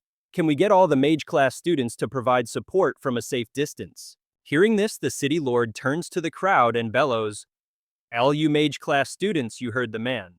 Step up and lend us your power." Just like that, the student mages start casting, while our boy Lin Ye is definitely not slacking off. He activates Blessing of the Stars, then unleashes a devastating slash that buries a whole swarm of monsters under a wave of magic. Witnessing this epic scene straight out of a top-tier manhwa, everyone else can only gasp in awe. Boss Lin Ye is an absolute legend. That's the new diamond-grade skill he just got from the dungeon. Who knew it would double as a massive debuff and damage dealer? Inspired, a female student suddenly raises her hand and yells, "We can follow Big Brother's lead." Lin Ye and do our part. She then rallies the others to act as support, healing and restoring mana for the frontliners. Lin Ye knows that if this one skill isn't enough to hold the line until reinforcements arrive, and they hit their limit without finding the source of this demon tide, everyone here is toast. So he turns back to the city. Lord sir, how many days' worth of supplies does the shelter have? The city lord hastily replies. The shelter was only meant to be temporary. Supplies have to be brought in by the city guard. Lin Ye's brow furrows at the news. This is bad. Most of the city's elite forces are already out on the campaign against the abyss. That means both the inner and outer city are critically short on manpower. And just as he thinks that it clicks, he gasps. Wait a second. Something's not right. We've been played. This is a classic lure. The tiger from the mountain ploy. The moment the words leave his mouth, a voice comes from behind him. Calm down. A hand reaches out to touch his shoulder. Lin Ye, already on edge, snaps irritably. Back off, don't bother me right now. But the newcomer is none other than Guan Yan, who just smiles and says, Lin Ye, it's me. I know what you're thinking. Lin Ye is stunned to see him. Why are you here? Guan Yan casually removes his cloak as he begins to explain. Wasn't it because I didn't get a chance to spill the beans on the plan? I've been secretly watching your little show, and man, you are seriously strong. That's why I'm dead certain we need to team up. I'm betting we can break through this siege, wipe out this entire demon tide, and pinpoint where the heck they're coming from. Lin Ye, hearing this grand plan, hesitated for a second. You sure about that? And what's the ETA on this little adventure? If we dilly-dally here for too long, people are going to start dropping like flies. But with a soft chuckle, Guan Yan spoke with pure confidence. All right then, let me give you a little sneak peek of my talent. The moment the words left his mouth, he activated his skill, and Lin Ye was instantly zapped with some kind of power boost from the guy. Guan Yan explained with a smirk, this, my friend, is my awakened talent. It's called Soul Link. I can basically piggyback my soul onto your body, and it's good for a solid hour. Oh, and of course, that's not its only party trick. Lin Ye's eyebrow shot up suspiciously. All right, what's the catch? What's the fine print? Is this gonna mess me up? An awakened talent, this OP has to be at least legendary tier, straight out of a top-tier manhwa. So you're assuming there's a downside. Guan Yan waved it off with a laugh. Relax the side effects of this little gift. Only hit me. After the hour is up, I'll be taking a week-long nap. So you'll have to protect this delicate, fragile flower, okay? The guy barely finished his sentence before Lin Ye grabbed his hand and started dragging him. He urged, then what are we waiting for? Lead the way pronto. And just like that, they were off. It wasn't long before they spotted a monster and Guan Yan yelped in shock. It's a cockroach, man. Don't let it shoot its goo. Without a moment's hesitation, Lin Ye charged in blade first and obliterated that creepy crawly in a single glorious strike. Meanwhile, his trusty blade started slurping up the leftover soul, getting an instant quality upgrade. All its stats shot through the roof. Right after that, Lin Ye and Guan Yan were back on the move. So you've already figured out who's behind this? Lin Ye asked on the run. The words barely left his mouth before he swung his blade again effortlessly, mowing down a whole pack of demon beasts. Guan Yan nodded slightly. You bet. There's always hidden surveillance around here, and these clowns had the audacity to perform the summoning ritual right in the security room. I can't tell if that's genius or just plain stupid. I mean, a security room literally has security cameras. Meanwhile, outside the walls of Zhang City, the demon beasts were going absolutely berserk on the city, but a couple of figures were busy trying to send them packing, and one of them was none other than Xiao Feng. He was cursing up a storm. You trashy abyssal freaks, you garbage-tier evildoers, you useless dregs of society, just die for me. And with that, he brought his sword down, tearing a demon beast to shreds. As Xiao Feng continued his rampage, he couldn't help but recall his earlier predicament. He seethed. How dare they try to capture me? What a complete waste of this young master's precious time. And they made me look this pathetic. Just stop following me already. That last part was directed at the person trailing him, who was, of course, He Quan. Hearing Xiao Feng's little tantrum, he immediately spoke up. Huang Xiao Feng, I actually can't follow you any further. You're on your own from here on out. I've got another mission to tackle. With that, He Quan pointed to Xiao Feng's hand and warned, listen up. Right now, the creatures from the demon tide won't attack you. But every other professional out there will see you as one of the bad guys. Hearing this, Xiao Feng yanked his hand back in alarm, but He Quan wasn't finished. If you run into them, your best bet is to immediately drop your weapon and surrender, or find a good hiding spot first, and wait until this whole demon tide invasion blows over. Then you can come out hand over the abyss mark and explain the whole crazy story to them. Xiao Feng ever. The drama king scoffed at the plan, you idiot. Isn't there a cooler way to do this? He Quan just shook his head. Nope, I've got other missions to attend to, so I'm out. But before he could make his grand exit, a sultry voice purred from the shadows. Oh, you're really here. Yan Gui trailing right behind her shot, daggers at He Quan. What's the meaning of this? Are you betraying us? Unfazed He Quan shot back. I was always a mole, you stinking spider. It's not too late for you to walk away from this. That was the wrong thing to say. Yan Gui exploded. Go to hell, I'll end you myself, you traitor to the abyss. And just like that, he lunged. While casually dodging the attack, He Quan tried to reason with him. Haven't you ever stopped to think? You were human once too. Yan Gui just sneered, human. And what did they treat me like? That whole talent thing is just a lottery, isn't it? Why couldn't I be one of the lucky ones? He Quan calmly stated, your original desire wasn't wrong. But no matter what, you can't climb to the top by siding with the abyss. Famous last words, Yan Gui landed a solid hit, sending He Quan coughing up blood. Meanwhile, Hu Li sauntered over to Xiao Feng with a wicked grin. Well, hello there, handsome, we meet again. Xiao Feng was having none of it and yelled, get lost, you look like a sewer rat. Oh, that definitely struck a nerve. Hu Li's smile vanished as she hissed through gritted teeth. What did you just say? In a flash, she was on him, grabbing his arm, twisting it, and slamming him against the wall.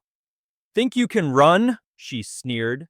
With the power gap between us, did you really think you could escape? Xiao Feng tried to swing back, but Hu Li easily blocked it. She let out a mocking laugh. Oh, is the little pretty boy all bark and no bite? Pinned to the wall again, Xiao Feng wasn't about to shut up, spitting, you useless bunch of corrupted trash. My mouth is nothing compared to the garbage powers you freaks use. He then turned his insults directly on Hu Li and take off that ugly makeup. You don't even meet basic beauty standards. Oof, that one hit right where it hurts. And just like that, a magical cord materialized and tightened around Xiao Feng's neck, choking him. He thought, crap, this psycho is actually trying to kill me. Aren't you guys supposed to not kill me?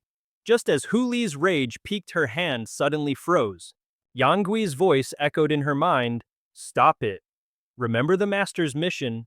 This little punk is just trying to get a rise out of you. Xiao Feng's potential as a corrupted is even higher than Mei Gao's initial assessment. He could literally become the next corrupted king like a main character in a dark manhwa. He's a 1 in a million talent. They have to bring him back in one piece so they can brainwash him into becoming the Abyss's ultimate weapon. Hearing this, Hu Li's eyes went wide and she finally released her grip. She pouted, talk about losing your cool. Weren't you just getting wrecked by He Quan? Yan Gui shot back instantly, shut up and stop talking nonsense.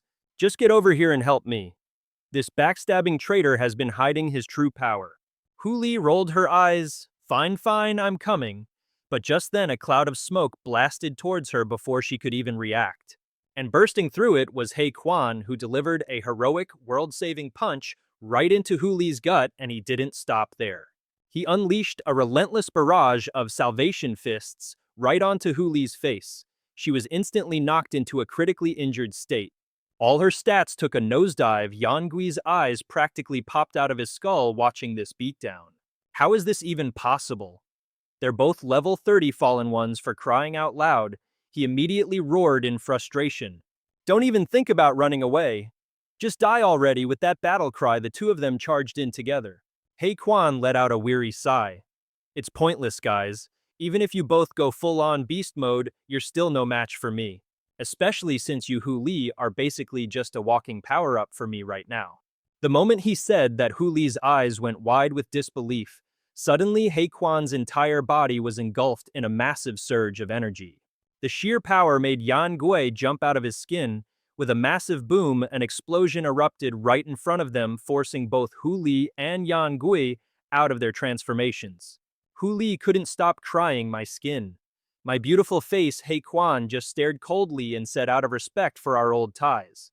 I was going to give you a chance, but even now you're still completely lost and refuse to see the light. Well then, I guess there's no helping it.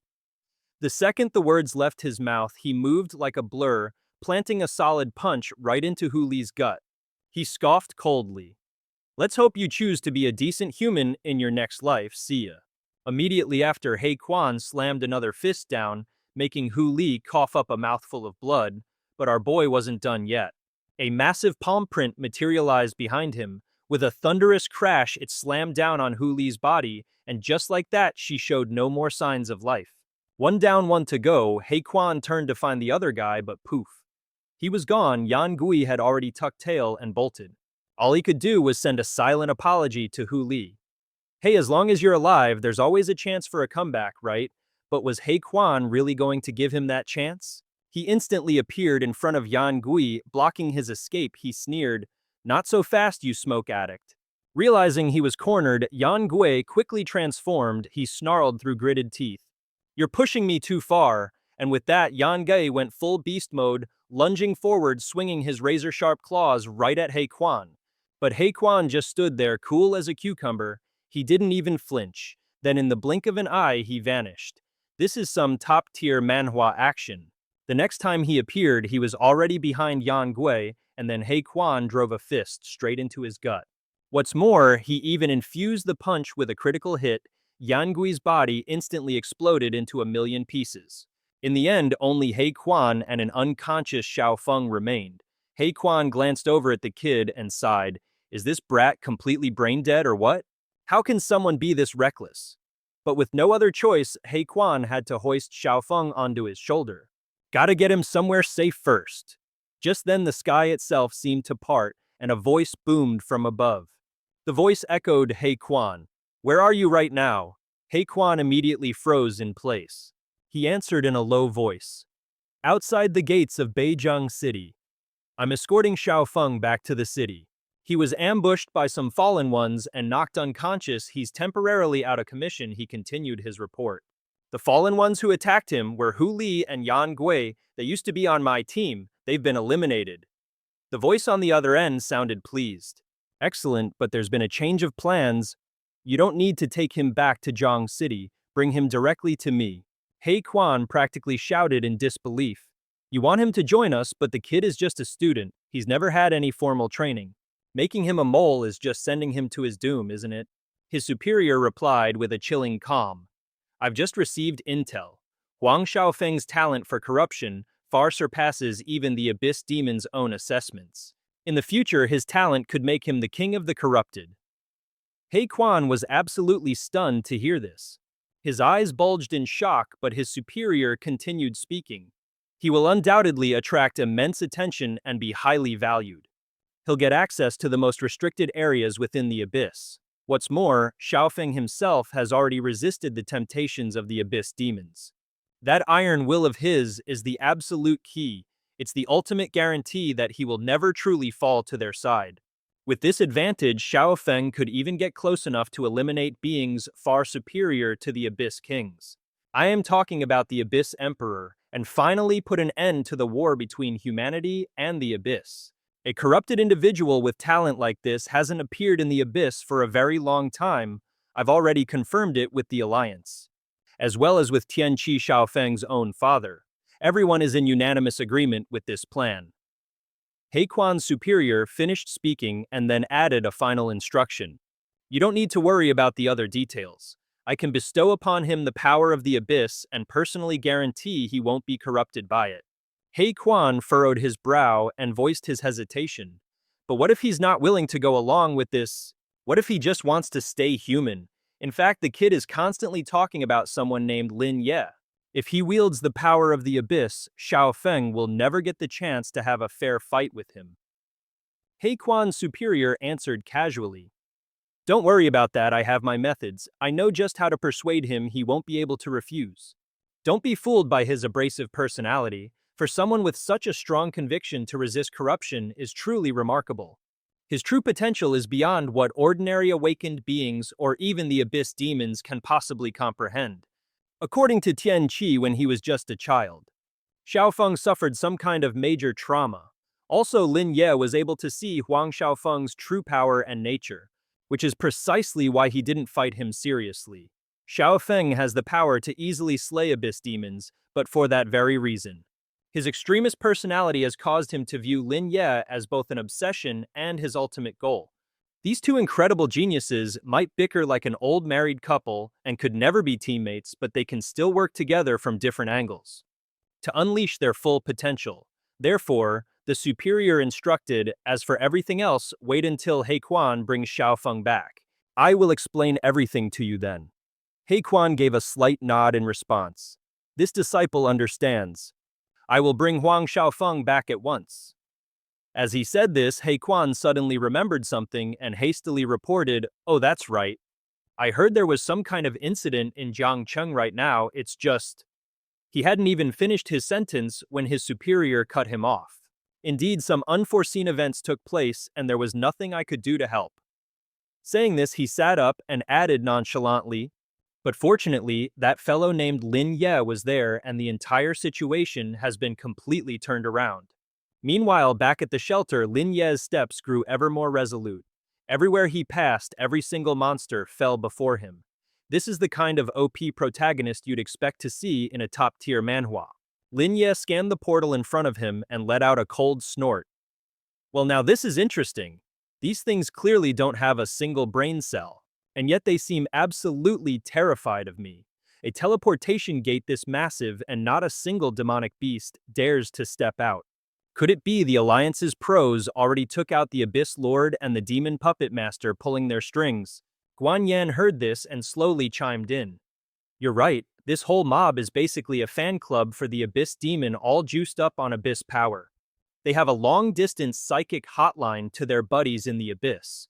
A moment ago, they were charging in like they had a death wish. Not because they actually wanted to die, but because the Abyss Demon was spamming the charge command in their heads. Now that their commander is toast, their survival instincts have finally kicked in, and they're too scared to make a move. As Guan Yan tied up the traitors, he muttered, I just don't get how these clowns managed to get themselves into this state. Even the Fallen shouldn't just pass out the moment they're free from the Abyss's control and fall into a coma, right? In a flash, he had the three stooges all tied up and dusted off his hands. Guan Yan smirked. Ah, whatever, it's not important. What matters is that not a single one of these guys is getting away. They're all going to face some serious judgment. Lin Ye glanced at him, asking quizzically, so what's the plan for this scroll? It's gotta be a summoning item. I tried my usual tricks, but it seems I can't even put a dent in it. Guan Yan's brow furrowed at that. Indestructible. Now that's a pickle. Lin Ye nodded grimly. Yep, not only is it indestructible, it doesn't even have a scratch. As they were talking, a whole new batch of demonic beasts just dropped out of the sky, leaving our two heroes completely baffled. But the moment the beasts laid eyes on Lin Ye, they started shaking in their boots. Lin Ye couldn't help but raise an eyebrow. Are these things even from the demon dimension anymore? Perfect timing? Let's just clean house. And with that, he swung his blade, unleashing a devastating skill. The horde of beasts was instantly swallowed by a sea of blood. Guan Yan watched this epic manhwa scene unfold and asked Lin Ye, You're not gonna accidentally drown those fallen guys in there, are you? We kinda need them alive for questioning. Lin Ye just shook his head. Nah, my attacks are only targeting the demon dimension creatures. And then, he activated the Blessing of the Stars skill, and in a flash of brilliant light the remaining beasts were sliced to ribbons. Guan Yan, watching from the sidelines, couldn't help but be amazed. This dude is a walking cheat code. In the blink of an eye, he can deal damage, debuff, control strip defenses, and even heal. Is there anything he can't do? The blade in Lin Ye's hand began to absorb the lingering souls of the slain beasts as he spoke coolly. The coast is pretty much clear now. The most important thing to do next is... He trailed off, noticing Guan Yan was just staring into space. Lin Ye had to call his name to snap him out of it. It's nothing, man. You were saying, not thinking much of it. Lin Ye continued. The top priority now is to shut down this portal for good, but since we can't destroy the summoning scroll, I'm guessing it's directly linked to this massive gate. So if we can't destroy the summon item directly, we'll just have to destroy the gate instead. Without another word, he raised his blade, activated his destruction mode, and in an instant began relentlessly hacking away at the portal. This is the kind of action we live for in a manhwa. But our boy Lin Ye wasn't about to stop. He cranked his blade up to destruction mode and slammed it right back into the portal with a vengeance. The blade started slurping up all that abyssal energy like a cosmic smoothie, making the very ground tremble in fear. Outside, everyone was freaking out. The city lord had to play dad, telling them all to chill. Don't panic. This panic room is specially reinforced. It's not going to collapse that easily, not on my watch. And just like that, poof, he threw up a massive shield to protect the crowd. Ma Chao, ever the thinker in the crowd, frowned in silence. Could this be Lin Ye's doing? And you bet your sweet bippy it was. Back with Lin Ye, the portal was now letting out a high-pitched screech that could curdle milk, prompting Guan Yan to mutter in sheer amazement. Can a portal actually scream like a person? Seriously, that's a first for me. But Lin Ye, he couldn't care less. He just kept that blade jammed in there, completely ignoring the portal's tantrum while casually reaching into his pocket for something. Guan Yang gave him a bewildered look, so Lin Ye calmly explained, "Oh, these they're earplugs, Moo gave them to me earlier." Perfect timing, right? A moment later, that scroll from before started shaking violently, and Guan Yan yelled, "The summon is reacting." And right on cue, a panicked voice screamed from the scroll, I'll close it, just spare me already." In a flash, it was gone. Lin Ye frowned, muttering, "It ran away." The words had barely left his lips when the scroll started to tear itself apart before exploding right in front of Lin Ye and Guan Yan's faces. Lin Ye was quiet for a beat, then mumbled, "So, is it over?" Guan Yan gave a small nod and replied, "It's over. No more monster waves should be popping up now. The tables have completely turned and our heroes are back in the driver's seat." Back in the city, the main portal was finally closing, and seeing this, the other job class heroes roared in triumph. "All right, everyone, the portal's closing. Let's mop up these remaining mobs." But before they could even lift a finger, their eyes went wide with shock as the sky was suddenly filled with strange jellyfish-like things. But instead of attacking, they received a blessing. This was the Sea Moon's Vow, a massive healing spell cast by none other than Lin Ye. In the blink of an eye, every single hero in the entire Zhang City area had their health points completely restored. The sight left everyone absolutely stunned, their faces, a mask of disbelief as they cried out, "Is this what the new top-tier students can do? A massive area of effect buff that instantly maxes out everyone's HP in half a second. This is some next-level manhwa protagonist stuff," but it wasn't just Lin Ye. He had Guan Yan backing him up. As the dynamic duo descended, the crowd below finally recognized their savior. The crowd went wild. It's Lin Ye, the legendary Lin Ye, the battle priest. But Lin Ye, ever the cool customer, paid them no mind. He was too busy chanting his next incantation, All-Star Spirit Spell, Blessing of the Constellations. Instantly, a blinding light filled the skies over Zhang City. After his Shan Ling Ye absorbed that summon, its power shot up to a whole new level, and even though Lin Ye had only used one active skill, it somehow triggered an automatic purification effect, unleashing the Sea Moon's Vow on a massive scale. The skill blanketed the entire inner city, causing everyone's health bars to skyrocket like crazy. The city lord and his crew were just as gobsmacked, and Ma Chao couldn't help but shout in glee, "That healing range is insane!" And it covered the entire inner city area. This was a literal gift from the gods, a true blessing in the nick of time. While everyone was still bewildered, wondering who their mystery savior was, they looked up and saw Lin Ye, his solitary figure, looking epic against the sky. He was so dazzling, it was almost blinding. Sumu stared, completely mesmerized, her eyes filled with nothing but pure admiration. In just a flash, everyone's wounds began to heal, and a wave of pure joy washed over the crowd. Excited shouts echoed from every corner. "Me too, my stomach and legs don't hurt anymore. I can totally take on those demonic tide creatures for another round. Make that 300 more rounds." Sumu glanced happily at Bai Zhi, who beamed right back at her with a cheerful laugh. "This is awesome, we've won." Right on cue, the city lord stepped out with his entourage, and the sight of them sent the other class holders into a frenzy of cheers. But our boy Lin Ye wasn't taking a breather. He once again changed the form of his weapon, Shan Ling Ye, and went right back to relentlessly mowing down demonic beasts.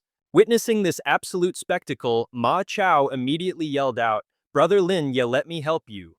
But the city lord held him back. "Whoa, hold your horses, can't you see his weapon is literally getting longer?" Mei Chao was stumped, muttering in confusion. His blade is absorbing the power of the abyss. Basically, Lin Ye's Shanling Yue is designed to slay demonic beasts, and then it stockpiles and absorbs their energy. The city lord observed for a moment before it dawned on him, and he spoke with a grim look. No, it's purifying itself while simultaneously absorbing the remnant souls of its enemies to level up its grade and quality. Just then, Lin Ye let go of his blade. Shanling Ye had successfully finished its power-up, evolving to a whole new quality level. It morphed into a new form, its protective state, and unlocked a new skill called Zhentian Wan Xiang. This bad boy can inflict massive magic damage on any enemy within its protective radius, and that's not all. It also has the Yuzhang shield to cover his allies. Su Mu and Bai Zhi were instantly enveloped by it, and the city lord couldn't help but sigh in amazement at Lin Ye. This one kid is single-handedly rewriting the future and status of an entire character class, like something straight out of a legendary manhwa. The new generation of players is going to have a newfound respect for the priest class. Meanwhile, outside the city, the main army from Zhang City had returned to handle the mop-up operation. In a remarkably short time, the entire outer city area was restored. The signal tower was even rebooted. Tianqi listened to the report and asked with a puzzled expression, "So what's the situation in the inner city?" The person on the other end immediately responded, reporting the First Legion has taken over the defense of the walls of the central district and has begun cleanup operations, while the Second Legion is assessing the losses at the shelters. Tianqi frowned in silence after hearing the report. They had considered every possibility, but they never imagined that a group of the fallen had snuck inside. How in the world did they manage to infiltrate the student group? Plus, they had also completely underestimated the sheer scale of the potential demonic tide. Why didn't anyone notice this was coming? The area outside the city is massive, and the numerous demonic tide portals that appeared just made the situation a whole lot worse. The number of remaining class holders was critically low, and even the original examination site was almost completely obliterated. They had to abandon their observation posts to rush reinforcements to the outer city, and while no civilians died, many were severely injured and would need long-term treatment. And as for the inner city, well, they had Lin Ye. Guan Yan and the city lord were there too. Tianqi was really hoping his gut feeling wasn't wrong, because when you thought about it, who in their right mind made the call to send the bulk of their main forces to go poke the abyss's nest? He suddenly drew a complete blank. Just then someone burst in to report Teacher Huang. "The communication and surveillance systems are back online. We've confirmed it, sir. 0 fatalities inside the city. And no serious injuries either." A collective sigh of relief swept through the room as everyone started buzzing with chatter. Someone piped up, feeling relieved. "Well, what did you expect? We still had the city lord and Guan Yan, right? Besides, the enemies were just a bunch of overgrown bugs." Hearing this, Tianqi's lips thinned into a line. After a long, tense moment, he shot back coldly. "No, if Lin Ye hadn't been there, there's no way in hell we would have gotten away with 0 casualties." Meanwhile, in a shadowy corner of the city, 2 mysterious figures materialized out of nowhere, completely hidden under white cloaks. You couldn't tell whose side they were on. Back to the main plot, every last creature from the demon tide, both inside and outside the city, had been wiped clean. The source of the demon tide was also dealt with, and the city began its post-disaster recovery in an impressively orderly fashion. All the teachers, students, parents, and every professional who jumped into the fray were escorted to a separate waiting area.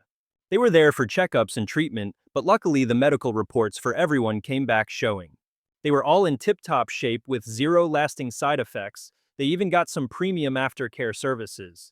We're talking top-tier healing completely on the house. The one who got the worst of it was Guan Yan, thanks to the nasty side effects of his soul link.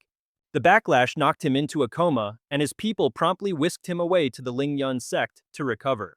As for the traitor, they were handed over to a special task force from the Alliance for processing. What's more, the Alliance used the intel from these rats to launch a full-blown investigation and hunt down the fallen who unleashed the demon tide in the first place. They were rounded up in one fell swoop and heads started to roll for the lack of security. The security failure in the inner city and shelters led to the deaths of nearly 10,000 people. A number of officials in charge of the city's defense also got caught in the crossfire and were fired for gross negligence. But despite all this, Lin Ye couldn't shake the feeling that there were still some massive unresolved plot holes. According to the principal, the Alliance already knew about the traitors' plan. They'd even planned a counteroffensive, which was why the inner city and the exam site were supposed to be under Fort Knox-level security. Lin Ye had also asked Guan Yan why the Alliance decided to send literally every main force unit to attack the Abyss. But Guan Yan's memory was frustratingly hazy. He just frowned and mumbled, "Wait, I didn't go attack the Abyss, did I? I was in the central control room. The moment I realized something was wrong, I rushed over." Hearing this, Lin Ye initially thought the side effect of his talent was a massive IQ drop. But just as quickly, something clicked in Guan Yan's memory. He gasped, "I remember now. At the time, we were absolutely certain we could annihilate the Abyss's forces with a single decisive strike. That's why I mobilized every single primary support unit in the city." Lin Ye listened and just shook his head. "That's not right. Something is still seriously off here. It's like everyone has a case of collective amnesia, like a weird plot device in a manhwa. The entire group is suffering from collective amnesia." Guan Yan's eyes practically bugged out of his head in shock, but Lin Ye, cool as a cucumber, just kept on talking. "Even if that were the case and everyone collectively lost their cool and forgot about basic defense, there's no way you'd move the entire main force away. Are you all a bunch of morons or something?" Plenty of the elite suppression squad members returned to the city to handle security after taking down the trump card. But then they suddenly got orders to join the Abyss raid and not a single person raised an objection. Seriously. So Lin Ye's conclusion is that unless everyone's an idiot, nobody would just go along with that. Guan Yan, hearing this, had to admit the guy had a point. Nodding along like a bobblehead, he said, "You're right, we all completely blanked on the original orders and defense plans. It's just so bizarre if someone could actually control people's minds like that. Their power would be off the charts, strong enough to wipe out both the city and the Abyss forces whenever they pleased, so why go through all this trouble just to make both sides beat each other to a pulp?" Hearing this, Lin Ye let out a classic manhwa protagonist smirk, raising an eyebrow. "Well, that just proves they don't want us to end up like that Ni Tian fellow." Meanwhile, over in the Jiangcheng City Lord's office, the big boss himself glanced around the room. "Our original plan was crystal clear." He stated, "We were supposed to deploy protection teams for full area security, and we also had to account for the possibility that the Abyss demons would plant their corrupted agents among the civilians." Tian Qi gave a slight nod. "Exactly. There's a fair number of them, a real mixed bag of backgrounds. Most aren't that strong, and many haven't even received power from the Abyss yet. Since they're basically non-powered and don't get involved in any major activities, their main job is just one-way communication with the Abyss demons, which makes gathering evidence a real pain." The city lord chimed in, agreeing. "You're not wrong. To deal with the instability caused by these low-level corrupted agents, we had countermeasures all planned out. We had a solid defense strategy from the get-go, but for some reason not a single person actually followed through with it." The moment Tian Qi heard this, the penny dropped and he started muttering in a panic. "So there's still a high-level corrupted agent hiding among us, and now our memories have been wiped clean. But if their cover wasn't blown, why didn't they just tell the Abyss forces to pull back earlier? Why would they just stand by and watch their own master get decapitated, unless the Abyss is having a civil war?" The city lord frowned, sinking into deep thought. After a long pause, he finally spoke. "There's another possibility. What if their original target was the Abyss King all along? Could it be a rival Abyss King from another region trying to take over Jiangcheng, or perhaps..." He trailed off, his eyes widening with a sudden realization. He quickly turned to Tian Qi. "Get on the line with the other city alliances now. The professional guilds in the other cities. This enemy might be even trickier to handle than the Abyss demons themselves. They definitely have a different agenda, a whole other conspiracy brewing. To figure out who the hell they are, we need to know what methods and tools were used to wipe our memories." The city lord then ordered his staff to initiate a full-scale investigation. And in a shadowy corner of Jiangcheng, two figures in white who clearly knew more than they were letting on shared a smug little smile. Whoops, looks like we've been busted, but the other guy just scoffs totally unbothered, saying, so what? We weren't exactly subtle about it, so getting caught was bound to happen. Besides, the main prize is secured, we've got all of Lin Ye's combat data. Speaking of which, the dude flashes a smug grin and adds, you really gotta hand it to him. That kid's talent and power are off the charts, no wonder he could take down the Dark Knight without a single scratch. He even got official recognition for it. Hearing this, his female companion raises an eyebrow, asking, are you getting a little soft for this human kid? Aren't you worried those abyss demons will just snuff out humanity's new shining star? The guy just shrugs it off with a smirk. What's to be scared of? Our little lure, the tiger from the mountain scheme, was never meant to actually endanger him. It was just a glorified stress test for his abilities.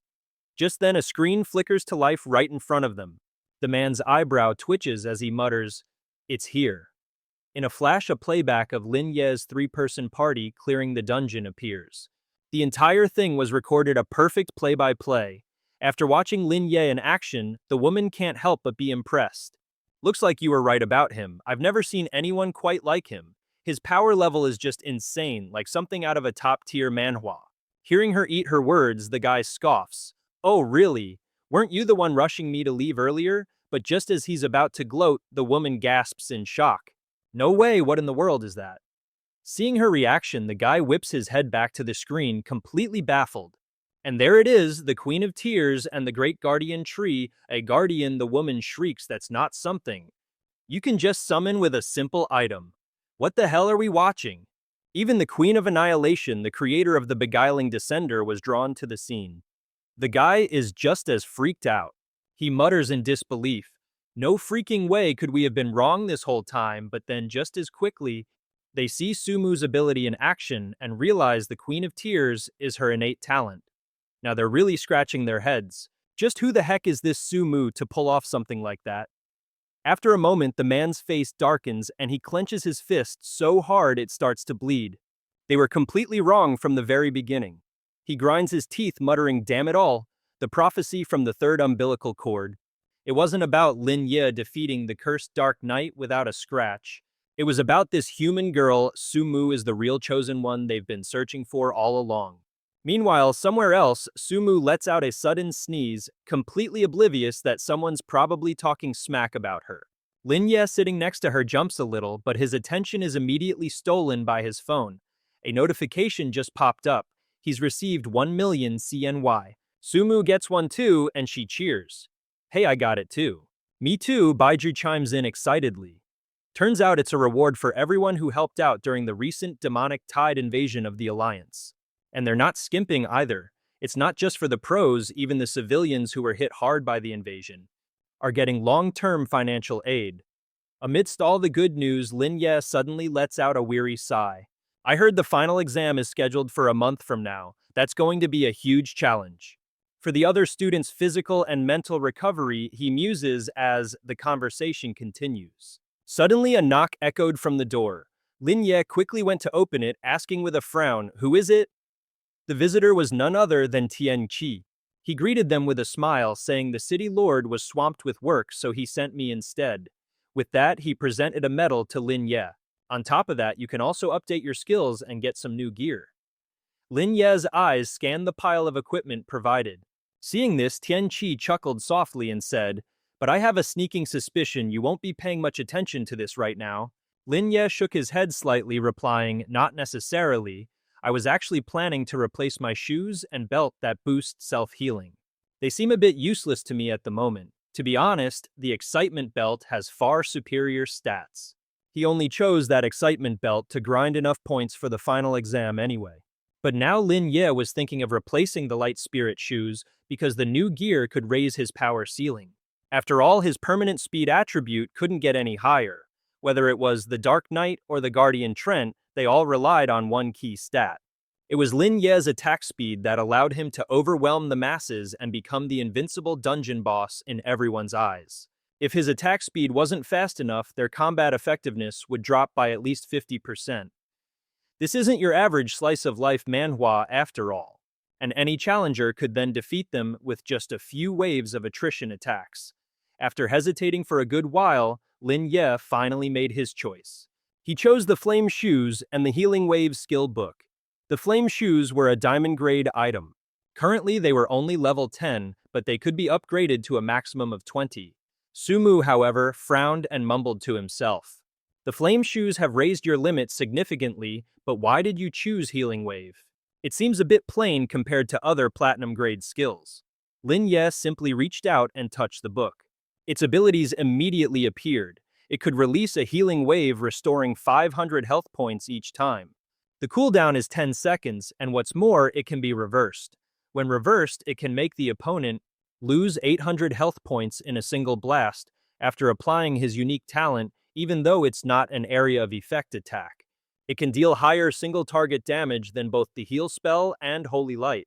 The only requirement is that there must be 2 or more enemies. Seeing them busy, Tianqi quickly spoke up.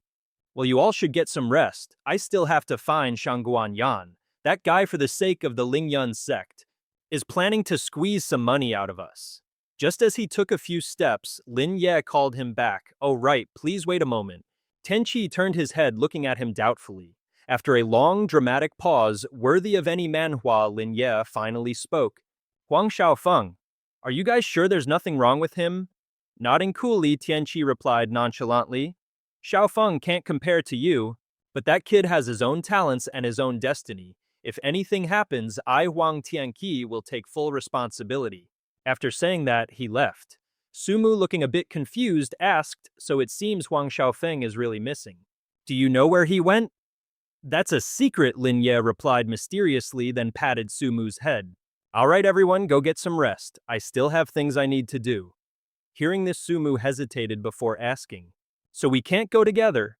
Bai Zhi also nodded in agreement. That's right, Captain, if you need us. But before the poor girl could even finish her sentence, Lin Ye, our resident ice prince, cut her off cold. Don't bother, this won't do you any good. This is a solo mission for me and me alone, all for the sake of upgrading my ridiculously epic Heaven and Earth reversal skill. The conditions are simple yet insane. Lin Ye has to hit level 20 all by himself and use his teleportation skill to wipe out a whopping 10,000 creatures in a secret realm. Fast forward a few days, and the school grounds are buzzing with more drama than a high school manhwa. Turns out recruiters from all the big shot universities have descended upon Zhangcheng's #1 academy, and they're all here for one person, our boy Lin Ye. After a bit of searching, they finally track down his room and knock, but it's not Lin Ye who answers. It's Sumu, looking rather apologetic. She explains that Lin Ye is currently busy in a dungeon and they could wait, but the recruiter in front of her immediately launches into a full-blown, aggressive lecture. Listen here, she starts. I know you kids are the hotshot rookies every university's dying to get their hands on. But let me make one thing crystal clear. Your futures depend on getting into one of the top 3 elite universities. Long story short, she's trying to strong-arm Lin Ye's entire squad into joining her university, leaving poor Sumu completely bewildered by this sudden sermon. Seeing her confusion, the lecturer smirks condescendingly. Oh, you haven't heard, your dear Captain Lin Ye has already made his choice. He's going to Tianqi University, the one ranked 10th, and do you know why? Because only they were willing to make an exception. And accept his little tag-along teammates. The reason she's so salty is because Lin Ye had already turned her down flat. He rejected her prestigious offer specifically so he could bring both Sumu and Bai Zhi with him to Tianqi University. It was the only school that would agree to his terms, and just hearing the name Tianqi seems to make this lecturer even more furious. But Lin Ye couldn't care less about her or her rankings. He had coolly told her, university rankings don't mean anything to me. They're just a number. What I'm looking for is a school that's the right fit for me. And with that mic drop, Lin Ye just turned and walked away, completely ignoring the lecturer's screeching behind him, but even then she didn't give up and kept pressing him. She even warned him that today was the absolute last day of the recruitment period. The woman just wouldn't shut up. It was all a bit much for Sumu to handle, but she finally managed to get rid of them, closing the door and letting out a massive sigh of relief. She thought to herself, that Lin Ye, I know he's confident in his decisions, but he can't just go around making enemies like that. But Lin Ye hadn't answered her texts in 2 days, and the reason for his radio silence, he was deep in the grind. He was busy clearing that dungeon ever since he unlocked the upgrade condition he's been living in there, slaying monsters non-stop like a true manhwa protagonist. Right now his kill count is at a respectable 1,500, but with a target of 10,000 he's still got a long way to go, so Lin Ye simply hops into another dungeon. And so the massacre continues. Everywhere he goes, monsters fall before him like dominoes, and before long Lin Ye's kill count hits 3,000. He pops out of the dungeon for a breather. Thank goodness the quest didn't ask for 10,000 bosses, but at his current pace. He should be able to hit his target number of monsters before the break is over. The only downside is that his actual leveling speed has taken a bit of a hit. Meanwhile, back in the real world, Guanyan and Tianqi have already had a little chat with the headmaster of Tianqi University. The school has plenty of dungeon resources, so that's not an issue, but more importantly, it's the perfect place for our trio to grow. After all, the 10 major academies in the entire professional system are the breeding grounds for the world's absolute top-tier talent. Among them, students had to be the cream of the crop with both insane talent and a hefty family backing. If it weren't for Guan Yan and Huang Tianqi giving Lin Ye the inside scoop, it's likely that even Tianqi University ranked 10th would have slammed the door on his request for a permanent party. Goes to show, it's not what you know, it's who you know. This time, he'd basically pulled some serious strings. As Lin Ye was lost in thought, a hand suddenly clapped him on the shoulder, scaring the living daylights out of him. But when he turned around, it was just Sumu. She shot him an annoyed glare. Lin Ye, we finally found you. It's like you were lost in your own personal dungeon. Bai Zhi was there too, asking with a worried look. Captain, how's the grind going? Lin Ye just shrugged nonchalantly. It's going great. I'll hit my quota long before the break is over. With time to spare, plus we're all definitely getting into Tianqi University together, so we'll stay a permanent party. And keep conquering dungeons together, just like in a classic adventure, Manhwa hearing. This Bai Zhi cheered excitedly. Yes, absolutely, no problem. Sumu, on the other hand, grabbed Lin Ye's hand tightly and said with a serious tone, "That's great, now everything is falling into place. But that also means you have a lot more on your plate, so you need to take a break." Lin Ye looked a little baffled by her sudden concern. Sumu snapped angrily, "Have you been grinding dungeons so hard you've completely lost track of time? Our final exams are over and our graduation trip is about to start. Are you even going to come?" This graduation trip is a semi-recreational event organized by the professional federation, and everyone pays their own way. In this new era, the appearance of the demon tides forced humanity to build fortified cities and territories to keep everyone safe inside, and ordinary folks aren't allowed to just wander into the world beyond the city walls. So yeah, the outside is basically code for danger zone. After all, even when a major demon tide ends, there are always some stray monsters that slip through the cracks, roaming the wilds and causing smaller-scale demon tides.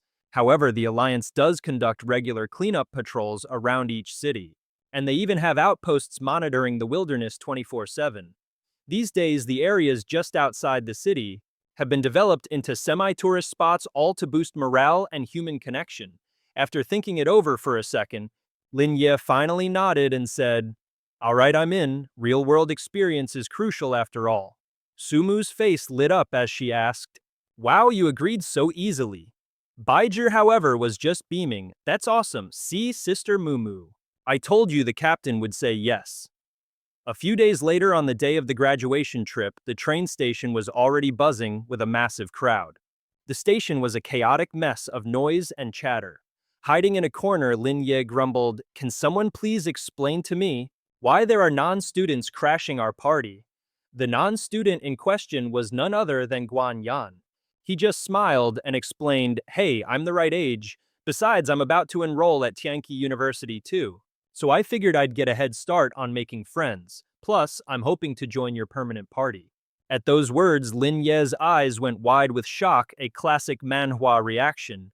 Meanwhile, a shadowy figure lurked in the distance, secretly keeping a close eye on Lin Ye and his crew.